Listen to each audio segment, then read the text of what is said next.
Here we go again, and the boys are already here on their setups as Cell versus, what was the Sanji, because we had a little switcheroo. Are any League of Legends enjoyers here? Any of you? I'm so sorry for you. Ranked life can be hard. Maybe you can consider our special kind of fighting game therapy, which is 2xKO. Do we have some started from the beta now? We hear fans here from 2xKO. Did you start from the beta, anyone? Yeah, at least one. Okay, so we're gonna get right in. We are so very honored because we're one of the first official stops here of season 1, the first even in the whole of Europe, and we have a wonderful prize pot bonus of $5,000 for the top 8, so that's something, am I right? And here on stage, we will have these two competing against each other, and of course we have a wonderful caster desk prepared for you as well to guide you through all our therapy session, which will be Falk and Dunk. Take it away, boys.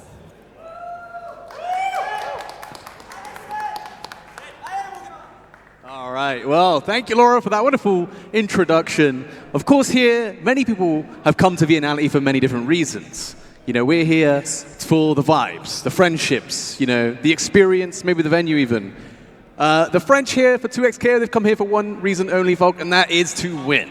Isn't that right? That they have. Thank you very much, Lazarus. I mean, the French scene is basically, what, the strongest scene in Europe, like no questions asked at this point.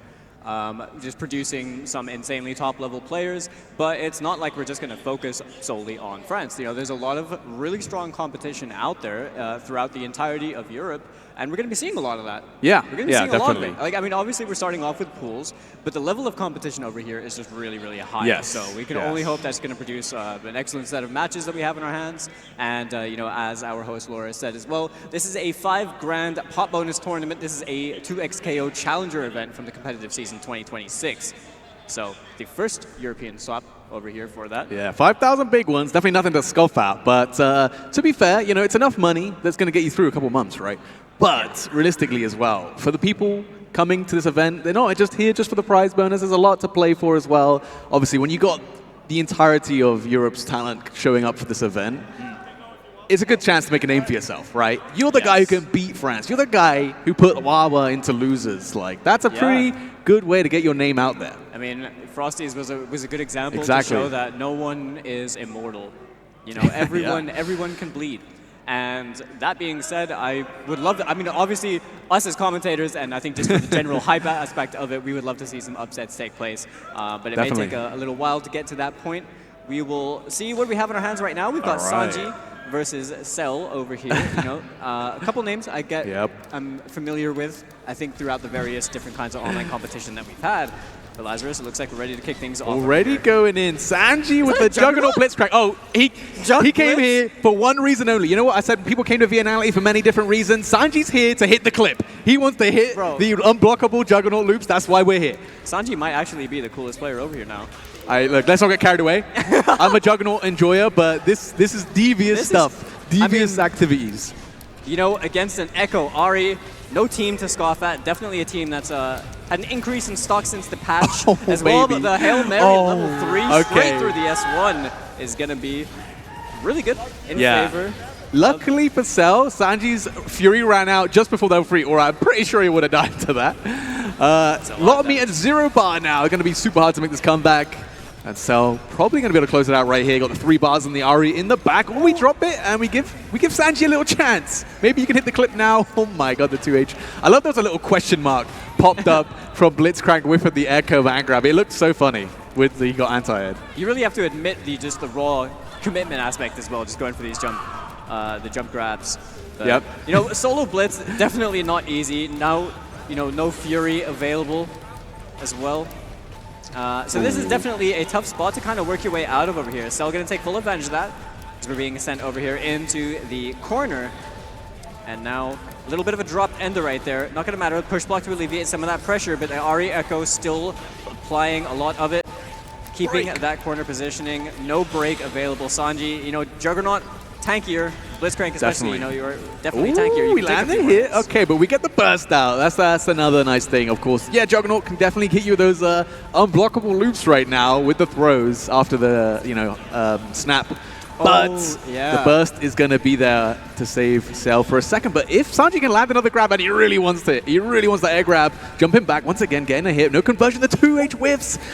Isn't ready for that whiff punishment though, and with that handshake out to the Ari, should be able to close it. Oh no, the Fury comes back just in time to keep Sanji alive and potentially a few more seconds here. Handshakes right back. Oh my god.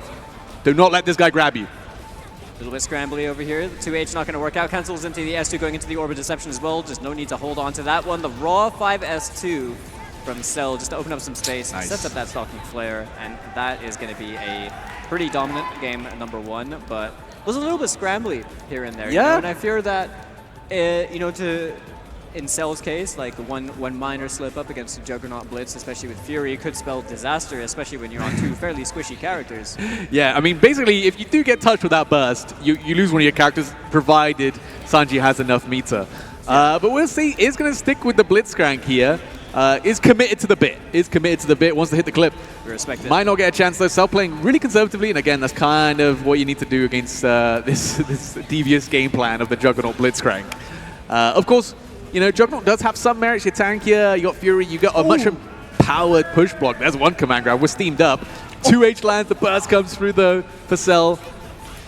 Take the breaks. I like it. I feel like we're seeing a lot of patience right now from Sanji. Really just fishing for those moments. The command grab, not going to work out. Echo on the other side. Yeah. But I mean, honestly, barely taking any damage over here. There was a limit strike ender building towards that break just a little bit.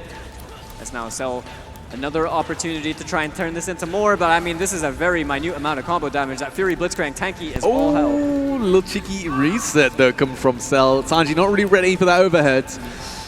2 bars on the table, even with the Juggernaut health. You should die here, maybe. We'll see. No, not quite. This isn't going to be enough. Going to put Sanji on life support, though.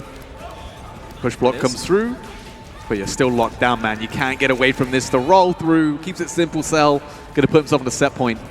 It's very tough, right? With the way that the game has evolved so much and the way that handshake gets used, especially when, you know, freestyle is so common, playing Juggernaut in this sort of climate is tough, but scooped straight out of the air. Yeah. Sanji get one on the board for themselves. Oh, here we go. Starter. Here we go. Okay, we're going to keep it simple. Nothing too crazy. All right. Going to tag out. Keep him. Probably going to see a grounded reset here. Oh, no, never mind. Going to go for the combo under. Let's not get too technical. Limit strike Koki, of course, for Ari is one of the best things about this character right now. Yep. Choosing to respect that wake-up option as well, just probably anticipating like a command grab or anything like that. Cell not overextending with anything right there. Gets the final hit of the S2 ender. Sets up the Stalking Flare. Echo is going to get punched for his troubles, but the projectile is going to keep him safe. Oh, the Ari safe. Triple overhead setup. Nasty work. Cell, nice block confirm off that 2H. Going to get a chance for a mix-up. Forces the Fury out from Sanji. And is this a scary situation? And it just got a lot worse. There's one air command throw, but still not over. But we see the jump. Yeah. I think that might be it for Sanji. Level 3's on deck for Cell, and should be enough, even with the Juggernaut extra health. I think you're right. The level 3 is going to do more than enough to close it out. And Cell going to be moving on the winner's side. Wait, what am I talking about? You know what? We underestimated Juggernaut. I did. I mean, you do get extra damage reduction applied when you're on low health as Juggernaut, but it's not going to matter there. The time winder going to close it out. And Cell with a commanding 2-0 lead. Sanji, I mean, I'll respect the commitment. You know, go for the clip farm. I know. Do that in a challenger event tournament as well. It is definitely devious. I don't even know if you're allowed to do it. I'm pretty sure if he started to do it on stream, we'd have to cut the visual stream. It's crazy because if you pull it off and it manages to work, then, you know, insane. You basically just won the tournament, right? The way that you feel, you basically feel like you won.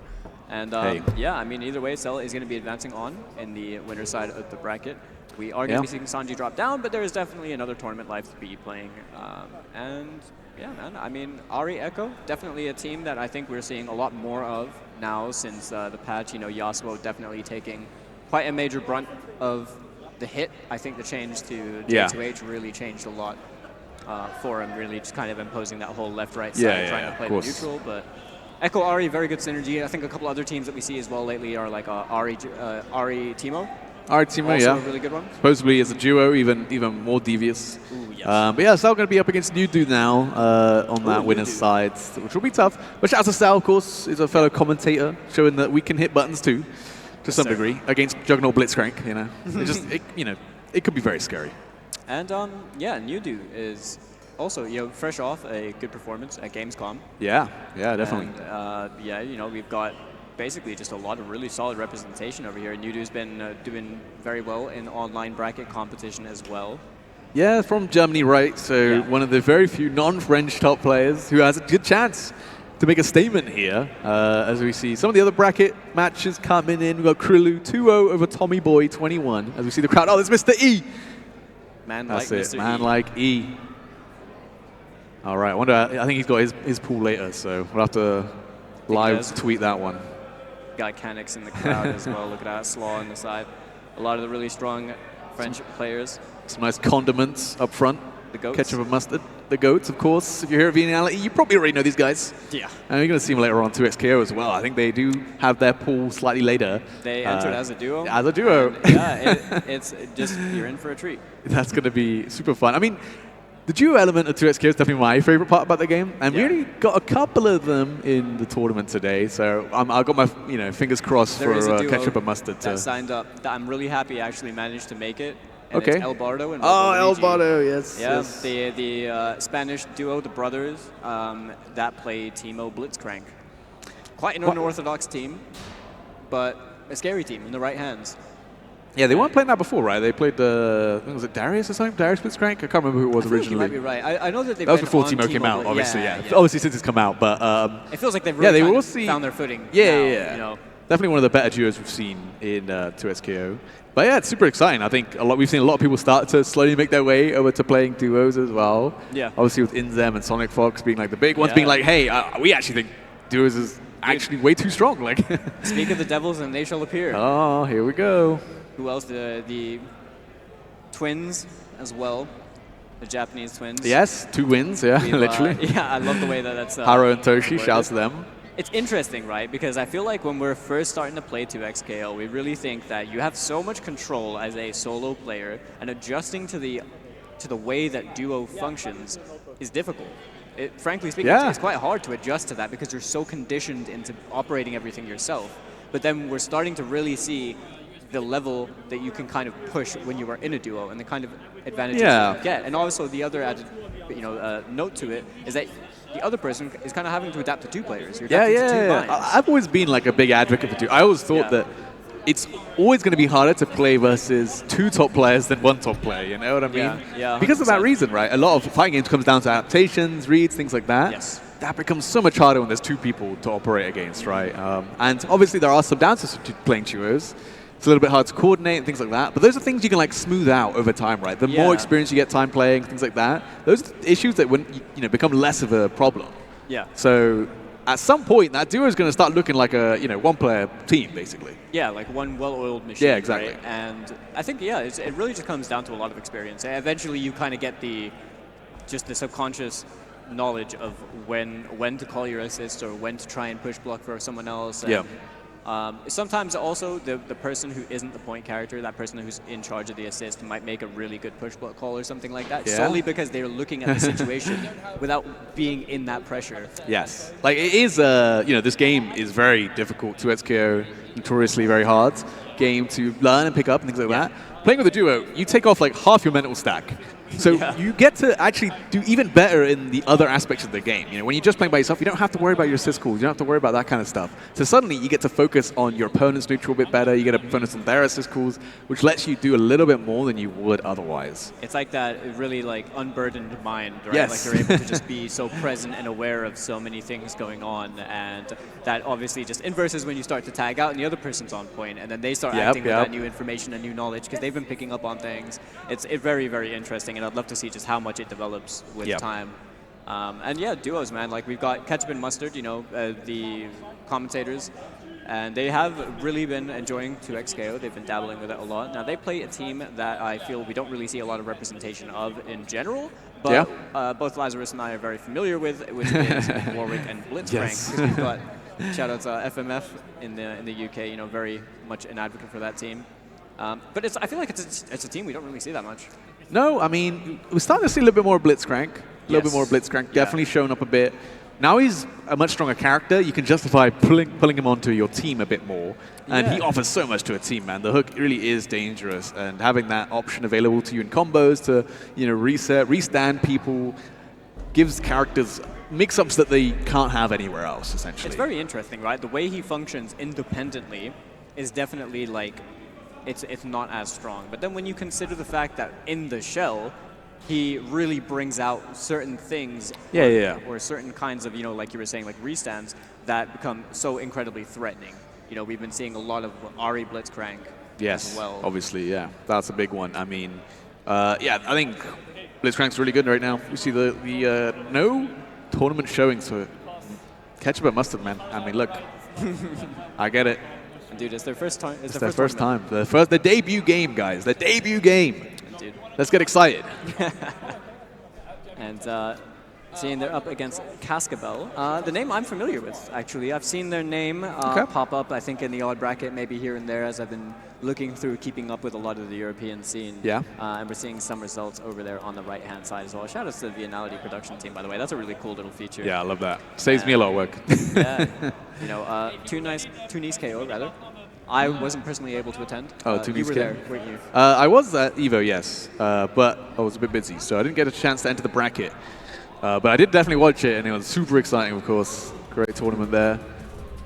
But yeah, we're going to see. Do you know who they play? I don't. No. I'm only familiar with who the Twins play, but it looks like we're getting an Ari Warwick. Ooh. Also I feel like, I don't know if this is actually going to be their team, because this is definitely a button check, but yeah, it's a team that I think can be scary. It might just be maybe not as good as other options you would have to kind of try and achieve the same goal. Right, yeah. Yeah, I think, when I think about Warwick's assists, especially if you're playing the Ari point, they're not really helping out what Ari wants to do a lot, right? She's spending a lot of time in the air. Having a DP anti-air assist isn't going to be the most useful. You're going to probably be the first one in the air anyway. And the headbutt assist, there's lots of assists that do that job, but better. Mm-hmm. But, definitely within combos and things like that, both Ari and Warwick can offer you a lot of things that a lot of characters can't. Yes.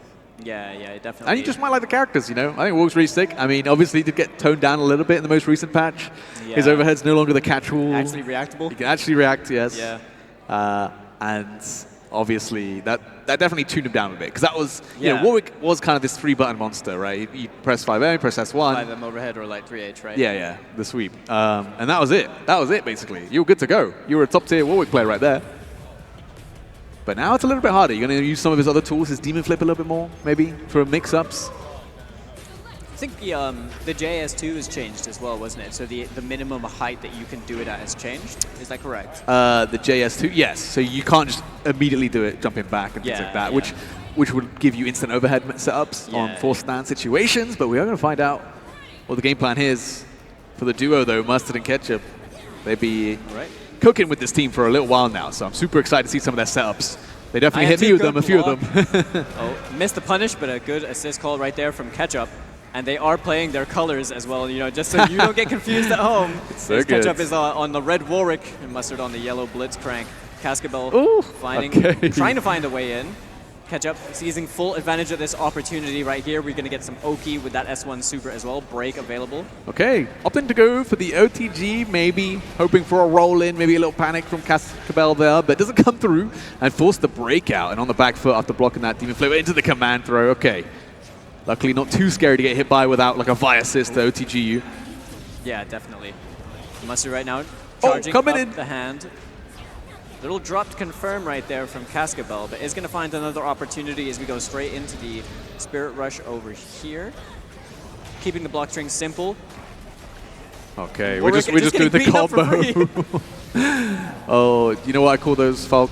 That's the cuck combos. The S1. You know what? Fair play. I've never seen the S1 not just drag someone to the floor, but the 2M going to clip both characters. Mustard now. That was a decent chunk of damage on the Warwick that he just took from only a couple hits. Yeah. Backing off from the 3H as well. The assist call from Ketchup. We are getting the S1 into the DP, into the super, and that should be more than enough. Come on, lads. Ketchup Mustard taking that first round, very clean. I like that as well. The stagger from Mustard on the Blitzcrank. You can do that to force people to try and push block you, and then you just end up hitting the assist at the same time. Yeah. It happens if you realize your opponent's trying to push block a lot, that's something you can do to punish them. Okay, slight charge. Oh, Whoa. the 5H, but did the anti-air. A lot of charge 5H is going on. We're going to have to see some parries coming out from Cascabel soon. No doubt. Demon Flip. Oh, you know what? Let it rock. Ketchup finding that hit. Big here we go. opportunity right here, and we are going party time. Oh, bombos. Boom. Let's see him. Okay. Oh, the reset. Oh, okay. The Oh. break really just wants to save. Even though I don't think Cascabel could die there, right? But there was another restand opportunity into command throw, maybe. Yeah, it was definitely like a restand. Huge into pretty 2H. much death. Great anti-air right there from Ketchup. I really like how they're using the assist calls as well, being very vigilant on kind of having a character there and present so you can tag to them and be ready. Okay. All the 3-8 just coming in, man. Why not? Send it. Gonna see this combo with the Ari assist coming through. Obviously, trying to reach that bloodlusted state. Gonna see the roll forward here. What's the... Ooh. Oh! You know what? Let it rock. Mustard's assist not needed over there. Ketchup is going to be able to confirm this entirely for free by himself with the hand of that bloodlust. Use the super instead of spending the bloodlust. Oh, wait, never mind. We didn't have no bloodlust. We had the super. I was looking at the wrong Warwick. Okay. Dive bombs right here from Ketchup. I like it. You know what? Just why not? To hell with neutral. Why not? I mean, hey, they made it slightly easier to 2H now, but it's still really frustrating to do. Hitting the Warwick in the back. Ketchup going to be trying to recover out there as Mustard holds down the fort. Obviously, Ari by herself going to struggle a little bit to get in the neutral against the Blitzcrank. Got really big normals to keep you out with. I like that. Oh my god, speaking of big normals, coming in. Nice.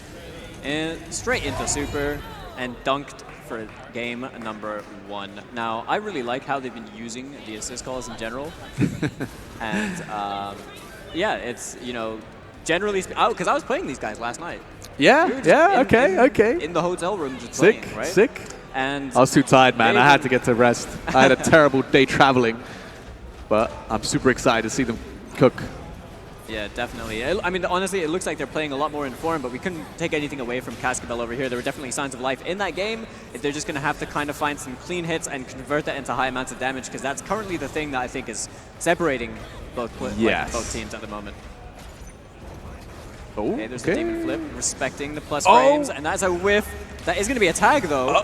Okay. I mean, you got double down for that reason, right? That's one of the best things you can do with double down, is you push block, super, then you tag out. Reactable S1. Oh my goodness. Was that a parry that whiffed on the air I hook? think it was, yeah. Wow. I don't know if Cascabel tried to parry the Blitzcrank assist, maybe. It was a bit late, but it is the It's mix, party though. time again. We're just aura farming on the Good other block. side. Great block. Command throw. Again, it doesn't need to too much. It's some good damage, and more importantly, get some blood. That blood gauge does hit the Demon Flip dive. Handshakes out. Doesn't want to press in the scramble. Mustard plays so conservatively on this Blitzcrank, right? Yeah, really very waits for the patient. assist to be up before committing to anything, which is really smart play, honestly. Yeah. Not overextending, not trying to be greedy to try and press an advantage, but that 3H is going to be huge right there from Cascabel, going straight into should the be S2 enough. super, and those claws are going to be enough to drain everything from the Blitzcrank, put him out of business. Oh! All right. Blocks the 6S1. Can they be that less punishable? With the patch. Oh, not ready for the on-hit reset to the other side with the Wrath of the Beast. Should be able to close this round out pretty easily with the super, of course, the Infinite Duress. Yeah, I like it, just don't overcomplicate anything. Simple and effective, gets the kill. Cascabel was an important round on the board for themselves. This is a best of 3, so they definitely need this game.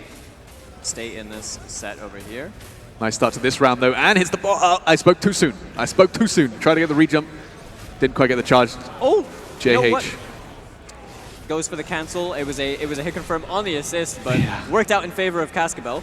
Wake up attack being used by Mustard. Works out. Get off of me. I like that assist call from Ketchup as well. One thing I would like to see them do more is, I'll mention that after the set, but really utilizing the kind of tag flexibility that they have. Potential programming. The anti-air not going to work out. Yeah, tried with that 4H, which it can be really difficult. Oh my god, the Infinite Duress. Really nice stuff right there. Coming out from Cascabel, really improvising in this neutral. Goes to the other side with the Ari assist to back it up. Charge 5H, the tag comes out. Still defending really well until the Demon Flip stayed on the same side. And Mustard wasn't ready for it, man. That's all down to Ketchup. Again, these 3 H's just from downtown from Cascabel, hitting every single time.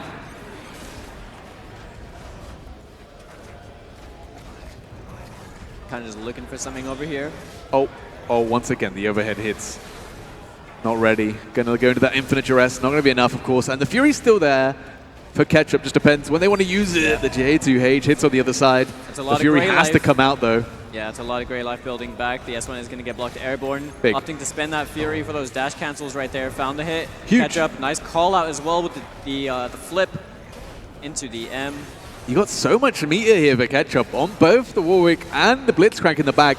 Can definitely use some of those super assists. Maybe that's what they're waiting on. But with that push block, going to be on cooldown. Oh, gets the hit. It's huge. Ketchup now has evened out the playing field. So we're down to a solo character. His health bars are roughly about even. I like the defensive assist call right there from Mustard, but that was a hell of a call out right there from Cascabel. That jab was not a true jailed sequence. The level 3 going to chew straight through that. Give me your heart. Oh, man. I know Ketchup is not happy about that one. It was so so clutch. So nearly close. made that 1v2 comeback, which when you're playing in a duo, it feels good, man. It feels good to make that comeback. You're not just winning for yourself, you're winning for your duo. Exactly, and your twin brother at that, right? And your twin brother on stage here at Viennality. I mean, they want this win more than anything. Okay, there's a trade. Warwick forward assist. Mustard fully winding up that arm, almost at full steam. Oh, we go back. Power freestyle, baby. You never know where they're going to end up. Just cranking it, straight cranking it on a Saturday morning, man. Okay, wow. What the demon flip? That was smart. Like, you saw him go underneath him. Oh, the interrupt, the assist call just comes out a few frames too late. Nice. I like they ducked under the demon flip. Able to get the breakout from Cascabel. Okay, push block right there from Huge. Mustard. Oh, Assist never call. mind. Oh, punish. Oh. Okay, and the punish attempt. Yeah. Big opportunity for Mustard. Scoop him down. And of course you get the super here as well, because you were steamed up. All right, afraid of the command grab. Cascabel holding up, and that is one character down. Just down to the Ari. Ketchup and Mustard with the break still available, looking very, very pretty right now. There's that push block as well. Didn't quite work out in their favor though. Cascabel, little cross under reset at the end. Oh, he's running in. But the DP assist comes out. Obviously can't handshake back with the character dead. Oh, just gets clipped in the neutral. Just drop, luckily for Ketchup. That definitely would have been the lost character. The overhead lid hits. And that will be the infinite duress. Now, kind of a guess for game situation for Cascabel. All right, looks like we're going straight into that double down. Full steam available on the side of Mustard, and a huge bait right there on the wake-up attack is going to be enough to close out that round. Now we've got set point on the hands of the duo of Ketchup and Mustard. Cascabel not out of this one. Needs 2 rounds straight. Let's go Ketchup, let's go Mustard. Definitely not biased, but I want them to win. Coming in, infinite duress on the back foot. Doesn't have break. Doesn't. Tries to roll back. That's unfortunate. The delayed 5M comes from Cascabel to take down Ketchup. Going to be all up to Mustard. That 5M shimmied me. I thought it was going to be a throw. Let's see there. Oh! All right. Evil. Yep. Got to be ready with the parries, of course. It's a tough one. It is tough. It is tough. Can't blame him. Mustard does have the Fury. You're probably not looking to spend it in this round, though, right? Two full health characters on the side of Cascabel. The comeback looks extremely unlikely. The throw. Can't get a conversion here. Not close enough to the corner, but... Oh, the overhead going to land. All right. Overhead. But either way, we are now going into a final round of this set between P&D Ketchup and P&D Mustard's duo and Cascabel. Both players have full break available. Oh, the DP assist comes in so clutch. Not really the conversion. Oh, the anti-air demon flip. Anti-air like that. That's going to be upsetting for Ketchup. Going to tag out to Mustard after the break. The demon flip, the grab, still lands. That's a lot of blood to build.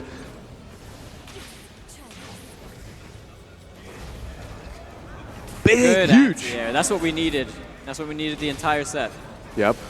Okay, good assist call as well from Ketchup to get the anti-air. Actually messed up the Ari confirm. Yeah. I was just trying to punish the Warwick. Does hit. The fireball confirms into the super. Gonna be alive.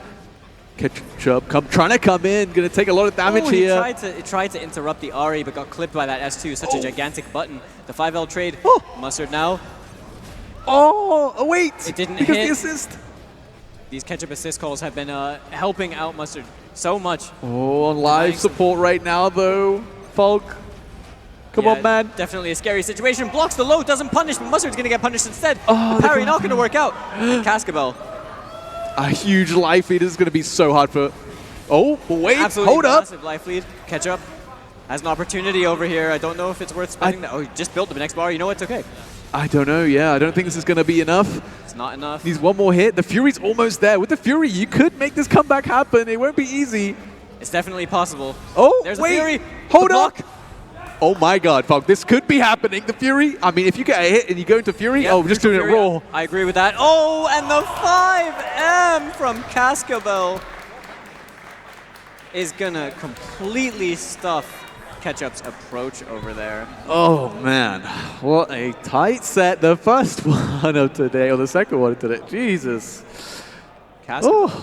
I mean, that was a really good example of just keeping your composure. And even though you were on the back foot in the beginning of the set, you held it down, you kept it together, and then you procedurally just, kept improving. And and I do agree with that Fury at the end from Ketchup and Mustard. Obviously trying to usually save the break to actually break a combo, right? But in that situation, if you block anything, and I think Cascabel had level 3 as well, right? So the chip damage is going to be immense. You basically had to Fury to try and stay alive.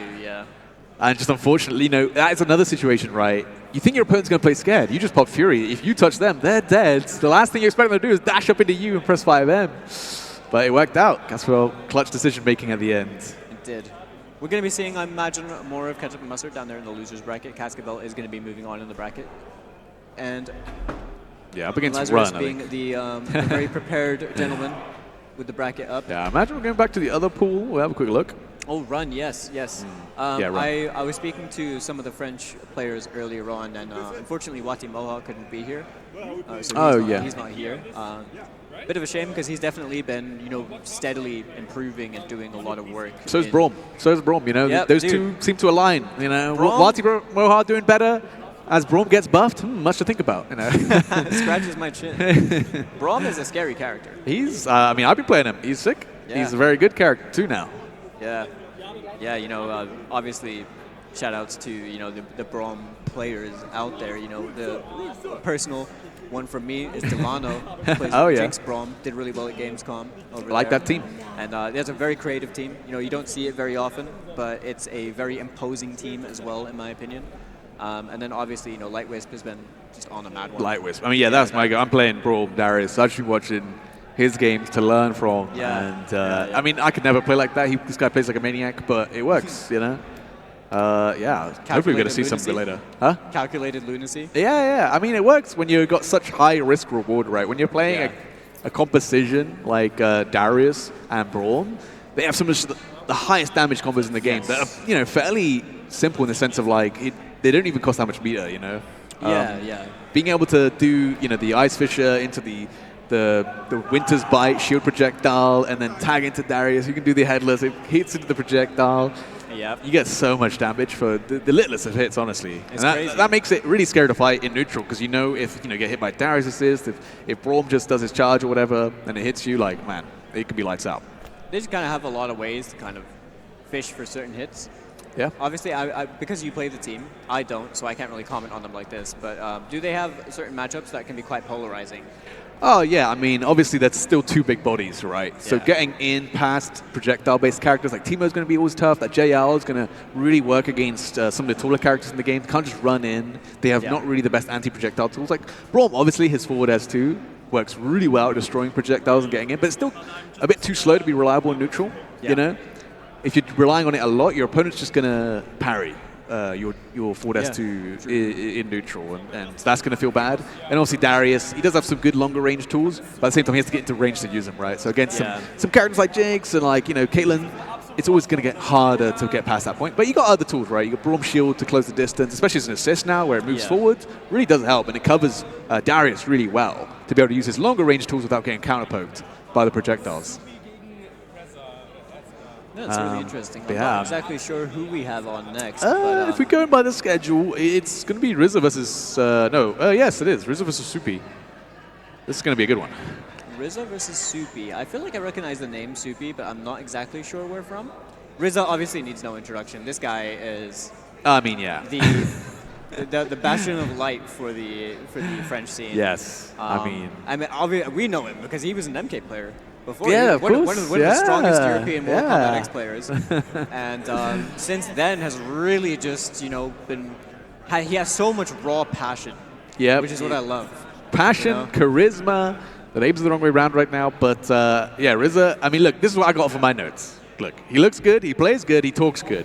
What more do you want? What more do you want? Perfect trifecta right there. Right here, we see the and he still plays, man, bro. This guy can't get enough. Can't get enough. I mean, obviously from France, you got some of the strongest players behind you to support you, to play against, to train against. But that also means you got some of the strongest players in France to compete against. So Rizza's, standings right there don't look the best, but don't be fooled. Yeah, I mean, to be fair, I think he's taken less of a competitive tone with this Oh, game. absolutely, He's very much in the kind of approach of really supporting the French community and making, just helping them thrive. Yeah, which it has. has. He's definitely... He's done a great job. He's essentially the upperclassman to your Wawas and, your so forth. So, yeah, I mean... He does it all. He does it all. But the fact that he can come onto these community events and play on stage while also juggling all that is commendable. Yes, Soupy, though, another player coming out, not from France. So German, another strong player. Yeah, German player. Yeah, I think we saw a local win in Munich as well for Soupy. I'm not familiar with who they play, but I'm pretty sure I've seen the name around in some brackets. I feel like we're going to have that a lot. Well, we saw some of their results as well on the graphic that was up slightly earlier. But yeah, came first in the Munich Fight Nights. 65th at Hustle Games EU, just too bad, you know? Yeah, I mean, especially in Hustle Games, it's stacked. Yeah, it's always really massive. Stacked. Yeah, hopefully find out. Shoutouts to IB as well. Not over here, but also IB, absolutely just putting the work in. Yeah, I mean, the French community cannot be understated when it comes to something about tag games, man. First it was Dragon Ball, wasn't it? Yeah. That was a really big one. They kind of become a powerhouse in of themselves. And now, next tag game on the block is going to be 2XKO. Man, do they have a hell of a support system there. Obviously, the other regions in Europe kind of have some catching up to do, man. Even us from the UK, like, man, we've got some players in here, but we need them to turn up. We do. We got them. We got Heapski, we got Mr. E. Going to see those probably a bit later. But here we go. Heapski has also been on the grind. Yeah. All right, looks like we got Rizza and Soupy ready to go over here for you guys. Rizza is going to be playing that Vidarius Double Down, Evil a team that will absolutely delete your health bar on any successful hit. Soupy on a Laui Echo Freestyle. I mean, this is the team, you know? It is the 2XKO major Frosty winning team, which is, the only major to happen so far for, what was it, 50K big ones, prize bonus for that one. Yes, so sir. Shout out to Bleed, of course. Hence single-handedly getting this team completely nerfed. And it's still incredibly good. Laui's still so strong. It is. Probably cancelled. one of, if not the best character in the game right now. Okay, nice little pickup. Yeah, confirming off that air-to-air. The 6S2 we go in. I love how ignorant Rizza was to anything that was just on screen over there. Ooh. Getting that charge punch right there. Oh my god, wait, No. This is the scary thing, right? You can play all these fancy freestyle mix-up teams, but Rizza is just, I'm going to play a Vidarius Double Down. If I touch you, you lose the game immediately. And that was, I mean, I don't even know if that was a hit confirm or he was just ripping that on block because it doesn't matter. It does not matter. I think that was dead to chip anyway. Yeah, I think so. Because of the double down. He could always go into Darius, go to Headless. And another JS1. We're scooping. Keeping the pressure tight. 2L going to come in, going to close it out. Keeping it super simple, Falcon. I respect that a ton. I like it. Yeah, you don't need anything complicated. It's no like electrics, said, right? no nothing. You don't need them. And I like that. Because to be honest, the electrics, they don't really give you that much damage. Like, not that much more. That's how you know this guy's efficient, man. This guy is efficient. Rizza does not mess around. Oh. He's definitely function over style right now. Yeah, definitely. Oh, the huge. counter hit. Yep. Gonna get that crumple state for the full combination into the command throw. I mean, go for it, man. It's got no recovery. He can't be punished anyway. Okay, in motion. Huge. The break coming out from Super to keep the Echo alive here. Nice little air throw, reset, and goes back into the tentacle. Didn't quite work out in their favor, though. They got the tentacle interaction, but dropped it with that J time winder. And right now, Rizza still with 2 characters, goes for that dash up throw. We are going to get the OTG into the headless. That is going to be the bleed application over here as well. So chip damage even more of a factor and more threatening. Oh, the slaps, man. Oh, it's so hard because when Ilawi's hitting your assist, you really want to interrupt you want to stop, like, get off my Vi. But it's so much harder to do because of that, the huge hitboxes. Oh, can I have the parry here? No, never mind. You know what? The handshake, maybe. Honestly, the handshake maybe shoot up the input.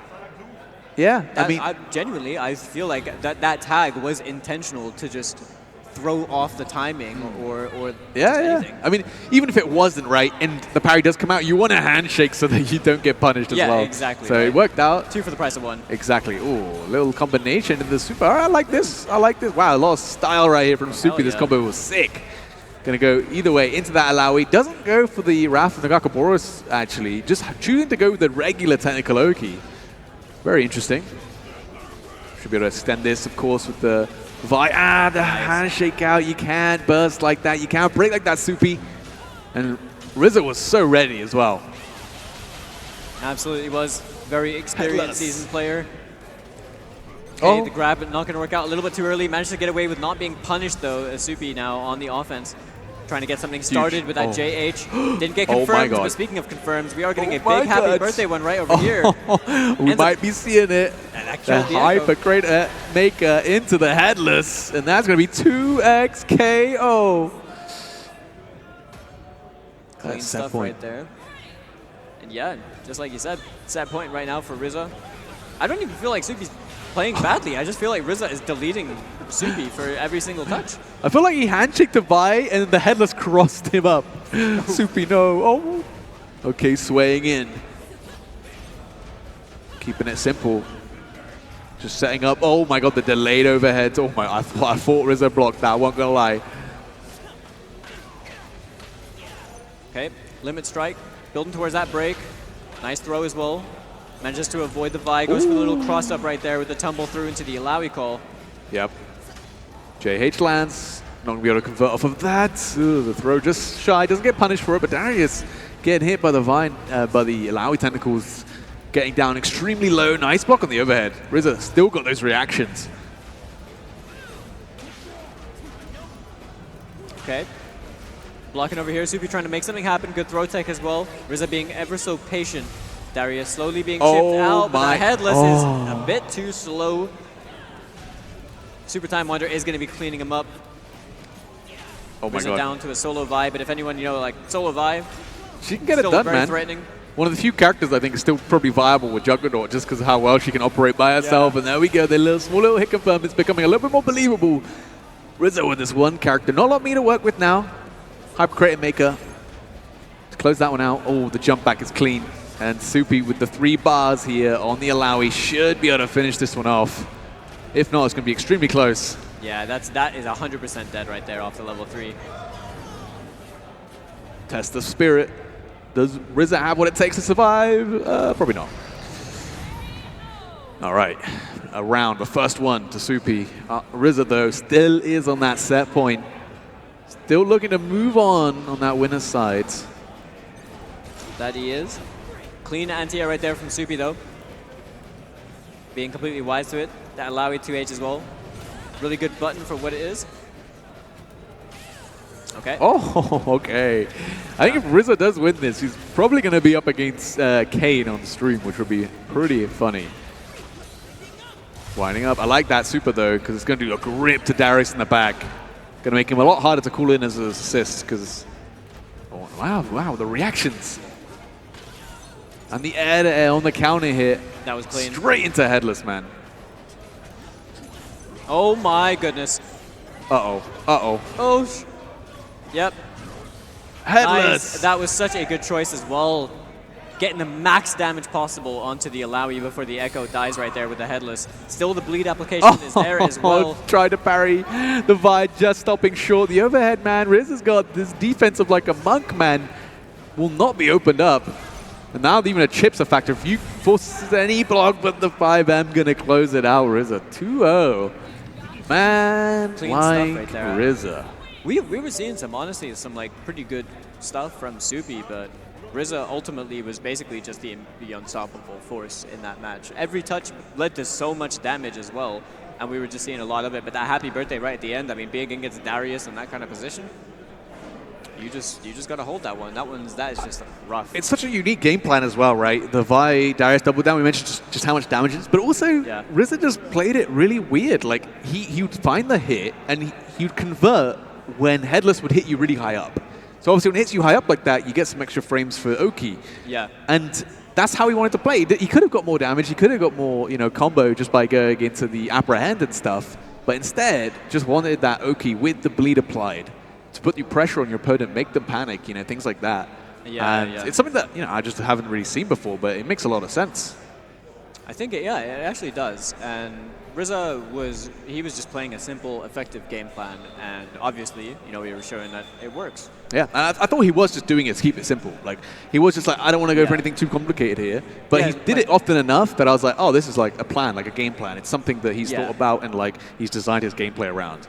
And I'm glad that we also see, I would say that we've seen a lot of fuse flexibility, probably beyond what we would have expected just from the first few sets. We saw Juggernaut even as we see the trophy for the 2SKO winner there, the little Oni mask. It looks very, very clean. Honestly, huge props to the viennality team. Those are like handmade, I'm pretty sure. Yeah, that's a unique trophy as well. Like, it looks really cool. Not your classic like cup you'd put in a cabinet, something you might hang up. Has a very unique design, and it really fits the aesthetic for the tournament. It does, yeah, definitely. Obviously, viennality being, predominantly having just a very like alternative sort of metal vibe to it. I mean, look where we are. We look like we're in a warehouse, which basically it's in a brewery. If you guys didn't know, the venue's actually in a brewery, which is funny. When you're walking to the venue, you can smell like like brewery, like beer brewery. I don't know what to call it. Like, I guess it's like yeast and stuff like that, whatever they use. I'm not a beer specialist. It's quite a powerful smell, I won't lie. It is. But then inside the venue, I feel you kind of acclimate to it quite quickly. Even though we're in a brewery, it's not what you would probably traditionally expect. I'm sure you can see as over here on the player cameras as well. The whole setup for the actual venue is really cool, and the whole thing is themed very well. And I see a new dude. Yep, and I see a Krilu. Let's go. Another France versus Germany, man. It feels like these are the two regions turning up today. This is a high-level match, a high-level set right here. Yeah. Krilu, of course, very talented gamer. Kind of squeezes into top 8s very consistently, but is struggling to push past that like 7th placement. You know what I mean? Krilu is a very patient player, a very, very patient Vi Warwick player as well. Like, a team you wouldn't expect that level of patience from. Yeah. I mean, especially playing Warwick Vi, I assume he's still playing. Definitely played it a very interesting way. Like you said, very patient. Very different to like Zando's Warwick Vi style, where Zando just does, I'm going to do this thing, you better have an answer or I'm in. And it's very it's very difficult to deal with. I admire Zando's confidence doing that. Like, if there was no kind of real confidence, real backbone to enforce that, then it wouldn't really work in that way. I mean, to be fair, when you got Vias one behind you, you can be that confident. You can be pretty confident you're going to win neutral, right? There's nothing stopping that freight train. Won Witch's Coven, it looks like, in the last 5 events. Over here, 7th, like you were saying, breaks into those top 8s. We're seeing a couple 3rd places as well from PFL. Nudu as well, 5th at Gamescom. That is a solid performance right there. And I know them predominantly for being around like the Witch's Coven knockout weeklies. Shout out to Kibiko, really doing a lot for the European scene online. Yeah. Very consistent online weekly. And basically, we've just had like really high level players playing against each other all the time. But once again, it's France versus the rest of Europe. Yep. Nudu showing up. Of course, we've seen Krilu in other games too. Don't forget about that. Had a mean Potemkin in Strive, mean Bridget in Strive. Definitely performed pretty well over there. glad you know these things because I had no idea. I was. That's the problem with France. They're too good at too many games, man. You see these names everywhere. But yeah, obviously, big opportunity. Like I said, right at the start of the stream, there is that 5K pot bonus, and that is a very great motivator for these players to show up to try and get in that money, you know. But there's also just that, you know, clout, I guess is the best way to put it. It's like the pride, right? The pride. You're going to come here, you're going to beat France at their own game here in Vienna. You get a chance to go to this offline and, you know, make a name for yourself. And that's what these players, these kind of players are trying to do, right? Usually, we're not going to see them win a major. But at these more community local events, they could do some damage and make a name for themselves. And we're already getting right into the game, it looks like. No warming up. Yeah, this absolutely does not look like a button check. Nudu ready to kick things off very aggressively with the Ari over here. Goes to the S2 limit strike ender. Sets it up, throw to punish the roll. I like that slight delay as well for the dash and throw. Krillo being wise to it. There's the pressure, the S1. Gonna find its mark. Forced to break. Yeah, I like that. You're gonna steal the corner back, right? Which is kind of the problem with Warwick a little bit, right? You're going to have to side swap a lot for its combos, which leaves them a bit more susceptible to stuff like this. Oh Great. My God. Bait on the break. Yeah, a massive bait as well. Oh, the 5M is going to be good. Oh, well, oh no. Went for the DP, but ended up getting sniped out with the projectile. Good little combo right here, though. Could go for the limit break, or no, just going to take him all the way to the corner. You got the Vi super assist. Why not? Oh, you still do. Very nice. With a limit break on top. Very optimal stuff from Krulu. Okay, super time winder. Does that it's work? Get responded to. Clean. I like that option a lot. Hold up. Krulu with this Warwick that was on life support. Somehow making this comeback. Oh, the My DP. goodness. Great stuff. Straight to the infinite duress. Bring him back down. Nearly in that bloodlust as well. Oh my God. Wait, does that work? Oh, he had the counter hit. You know yes. What? That was sick. Oh my God. Krulu. Insane comeback. Nudu started that round so strongly as well and was controlling that for most of it, but Krillo keeping the composure. Oh, he's running up. DP. Why not? Oh, this is a scary situation. The empty jump, same side low, really tricky to block. Going to be on the back foot once again, Krulu. But, I mean, you're not too scared after that last round, to be honest. Yeah. 2M going to work out. No burst bait this time. Yeah, getting hit by the DP on block, depending on how it hits you, depends on how plus you are coming down. You could even be minus for the Warwick. But playing that scramble really well is Nudu. Should be able to take down Krulu's Vine. It's all going to be down to that Warwick once again. That it is. Nudu looking extremely healthy right now, sitting on that break as well. The 5M is going to work. Forced to use the break, parry on the time winder, backing off a little bit. And right now, you know, both players just kind of filling out the space, not overcommitting to anything. I'm in. Playing around the assists That's a quite punish. a lot. That Wow. was a punish. Unfortunately, didn't quite turn that into a combo. Nope. Off the JL probably wasn't that plus. I like parrying the time winder, just backing out of there as well. Not going to try and parry into pressing a button. You got the Vi on the other side. Doesn't handshake even, just rips into the infinite duress, which hits. I don't know, Bulk. Oh, that was weird. I think that was maybe an attempt at baiting the punish. Well, should be able to close it out here. Oh, I just realized he couldn't tag out of the Vi. She was dead. That's why we saw the infinite duress, which is going to be enough to kill here. And they, once again, with a solo Warwick, I don't know what Krulu had for breakfast, but kind of shades of Noka here. I was thinking dog food, but I was like, maybe no. I don't know if Dog wolves eat that. Oh, no. I mean, look, I'm not going to judge. Maybe they make it really good here in Vienna. I don't know, bro. Oh, onto the other side. He's Where's your embraced the blocks at? Oh. Look, if you want to win, that's sacrifices you're going to have to make. The drop, though, and you know what? I actually... No fury there. Yeah, I'm just the discipline, right? Just holding that for the last round, acknowledging that maybe maybe it's just not a good idea to spend it over here, maybe not be greedy about it. You go into that next round with full resources available. Krulu's a better man than me. I would have furied frame one. I'm winning that round. Okay, we're getting that limit strike ender. Oh, okay, J2H doesn't hit. Gonna set up the install. And yeah, I like that. From the lockdown from the S2, you got all the time in the world to set it up. Why not? Oh, with a throw? Sick. Yeah, there's the conversion as well. I didn't even see that grab. Bro, that was like frame 1 just before you handshaked out. Crazy stuff. Okay, if you're Krilu, I mean, if you're Nudu, you really need to kill this Warwick. Yeah. Because the amount of comeback potential that Krilu's managed to have on that character is way too high. Okay, Hyper Credit to make for some good damage. Not going to be enough to kill, of course. But you're in a scary situation where that command throw off of the sway might be enough. It might be, but Nudu right now has an opportunity on their hands. Seeing that tag launch into the RA, take him down into the corner, into the Spirit Rush Super, and that is not going to be enough to kill, but it's very close to it, and outspaces the wake-up attack, calling Krilu out. We're down now to that solo Warwick. We've been here 3 times in a row now. and that 5M, oh my goodness. Oh, and you're going to get the Bloodlust because you were hitting both the point and the assist. All right, come on, man. Falk, you got to say it with me. Oh! I wasn't ready. I'm a failure. Oh, Nice the air throw. grab. You should be able to pick this up. And with the super, should be able to kill. No break in sight. Krilu, I don't know, man. This solo Warwick. You should just play Juggernaut Warwick, bro. It's a Zenkai boost. It has to be, Yeah. right? Like, literally just like the almost death state.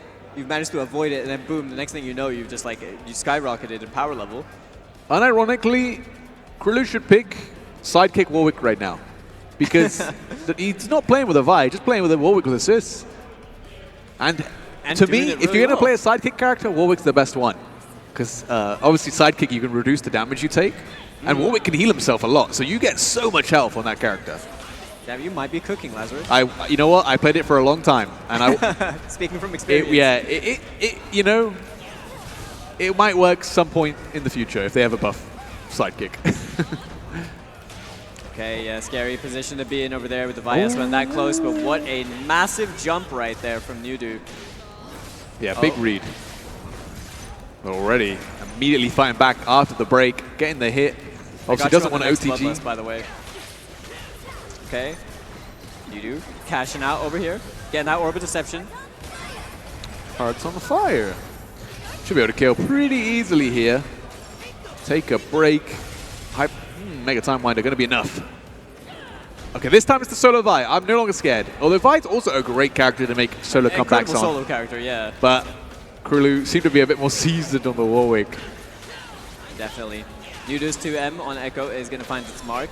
So we're seeing the results of all of that right now. Get the RE extension. There's the tag. Straight into the Orbit Deception over there, into the S2. What is this combo? This is Wait, awesome. you're not dead. Oh, yeah, okay. If you had the meter there, I think you got the kill. Honestly, maybe, yeah. Oh, we're pressing. Okay. Nope. Definitely the dash over there to try and get in on the push block. What a parry. Wait, you braked? What a jab. Oh my god. Krilu, no. Oh my god. Okay, we drop those. Oh, we go for throw, and we're still alive somehow. Someone kill this guy. Krilu. And he's hitting the electrics. Oh, I spoke too soon. Oh, no, he hit both. Oh, he's hit the level bar. Oh, wait. Surely you just level 1 then, no? Bar. Yeah, I mean, I guess he just wants the kill. He's going to try and play with Fury, maybe. Oh my god. Truly, if you make this comeback, I'll give you 20 euros. Don't quote that. The 5M, and there's the Fury. There was a drop from Nudu, but what an air throw. That was such a good outcome for Nudu, though. Yeah, that's about as good. After Nudu did the break, I was like, that was so silly. And the best thing Krilu could have done was actually just lose the round immediately. Yeah. The fact that it got that close, and you got the Fury, as Nudu, like you said, Falk, feeling pretty good. Yeah, I mean, if anything, that was a little streak of like hope, right? yeah. You're like, oh, okay. When you're dealing with what is like probably the 2 most oppressive characters in the game up in your face like this. Well, with Fury, for sure. Yeah. That air throw was super clutch, though. Nudu keeping calm and composed. Looking to keep it going. Should be able to finish off the Vi, going to leave the Warwick in the back, but once again, Falk, we're in that Zenkai boost territory. You fight for your friends. Anime power-up moment. What is it Damascus says for the Minna? Oh, yeah. Minna. For the Minnas. For everybody. Lend me your strength. Great 2M, going to force a breakout. And that comeback looking a little bit more likely now. Yeah, it's looking even more likely. Can we just talk about the timing on that button? Just knew the Time Winder was going to fade away. It was no longer a threat. Gets that super assist. That last stand with the Vi, big chunk of damage. Oh, went for the S1 is going to get clipped. Great conversion right there from Nudu, who is sitting on 3 bars, and we are going to be spending it pre-Fury, and I think that was a smart call. Really good routing, right? Straight into that forward S1 so that you can get that much damage done while the Fury, oh god, the wake-up attack actually hits and puts Nudu on the back foot in this corner with the Fury still available. It is. Krillu's still not spending it over here. Oh! Oh my god, it hit the Vi, it hit the Vi. His parry timing got thrown off. He didn't get to use the Fury. I'm tilted. It hit both characters. I would have been so tilted if I was on the receiving end of that. Vi was dead. Is there a reason she has a hitbox there? Oh my god, man. Yeah, that's a feels bad thing to lose to. It's something you could be aware of, but obviously you see the reversal level 3. You might have to parry immediately because you might need to Kara into the parry if you've already queued up a button, right? Exactly. So you kind of don't have that many options for Krillu. It's unfortunate they hit the assist first. Good idea, just unfortunately didn't work out in Krillu's favor. Because if you get the parry there, if you're Nudu though, you were having a party. Yeah, you were loving that. That's 2 rounds that it just you know what? It just worked out in your favor. You've hit the jackpot. That's how Nudu's luck has not run out. I mean, Nudu has been playing insane throughout this set anyway. This is basically a top 8 match we have in pools. Like, the pools are stacked over here. Yeah, absolutely. Oh my everyone god, came to canceling play with the throw, immediately holding up again, and the 2H is there, but not ready for the confirm. Expected Krillu to be blocking, actually.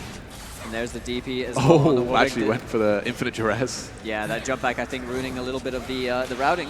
Oh, a little bit late on the handshake for the hit confirm there for Krillu.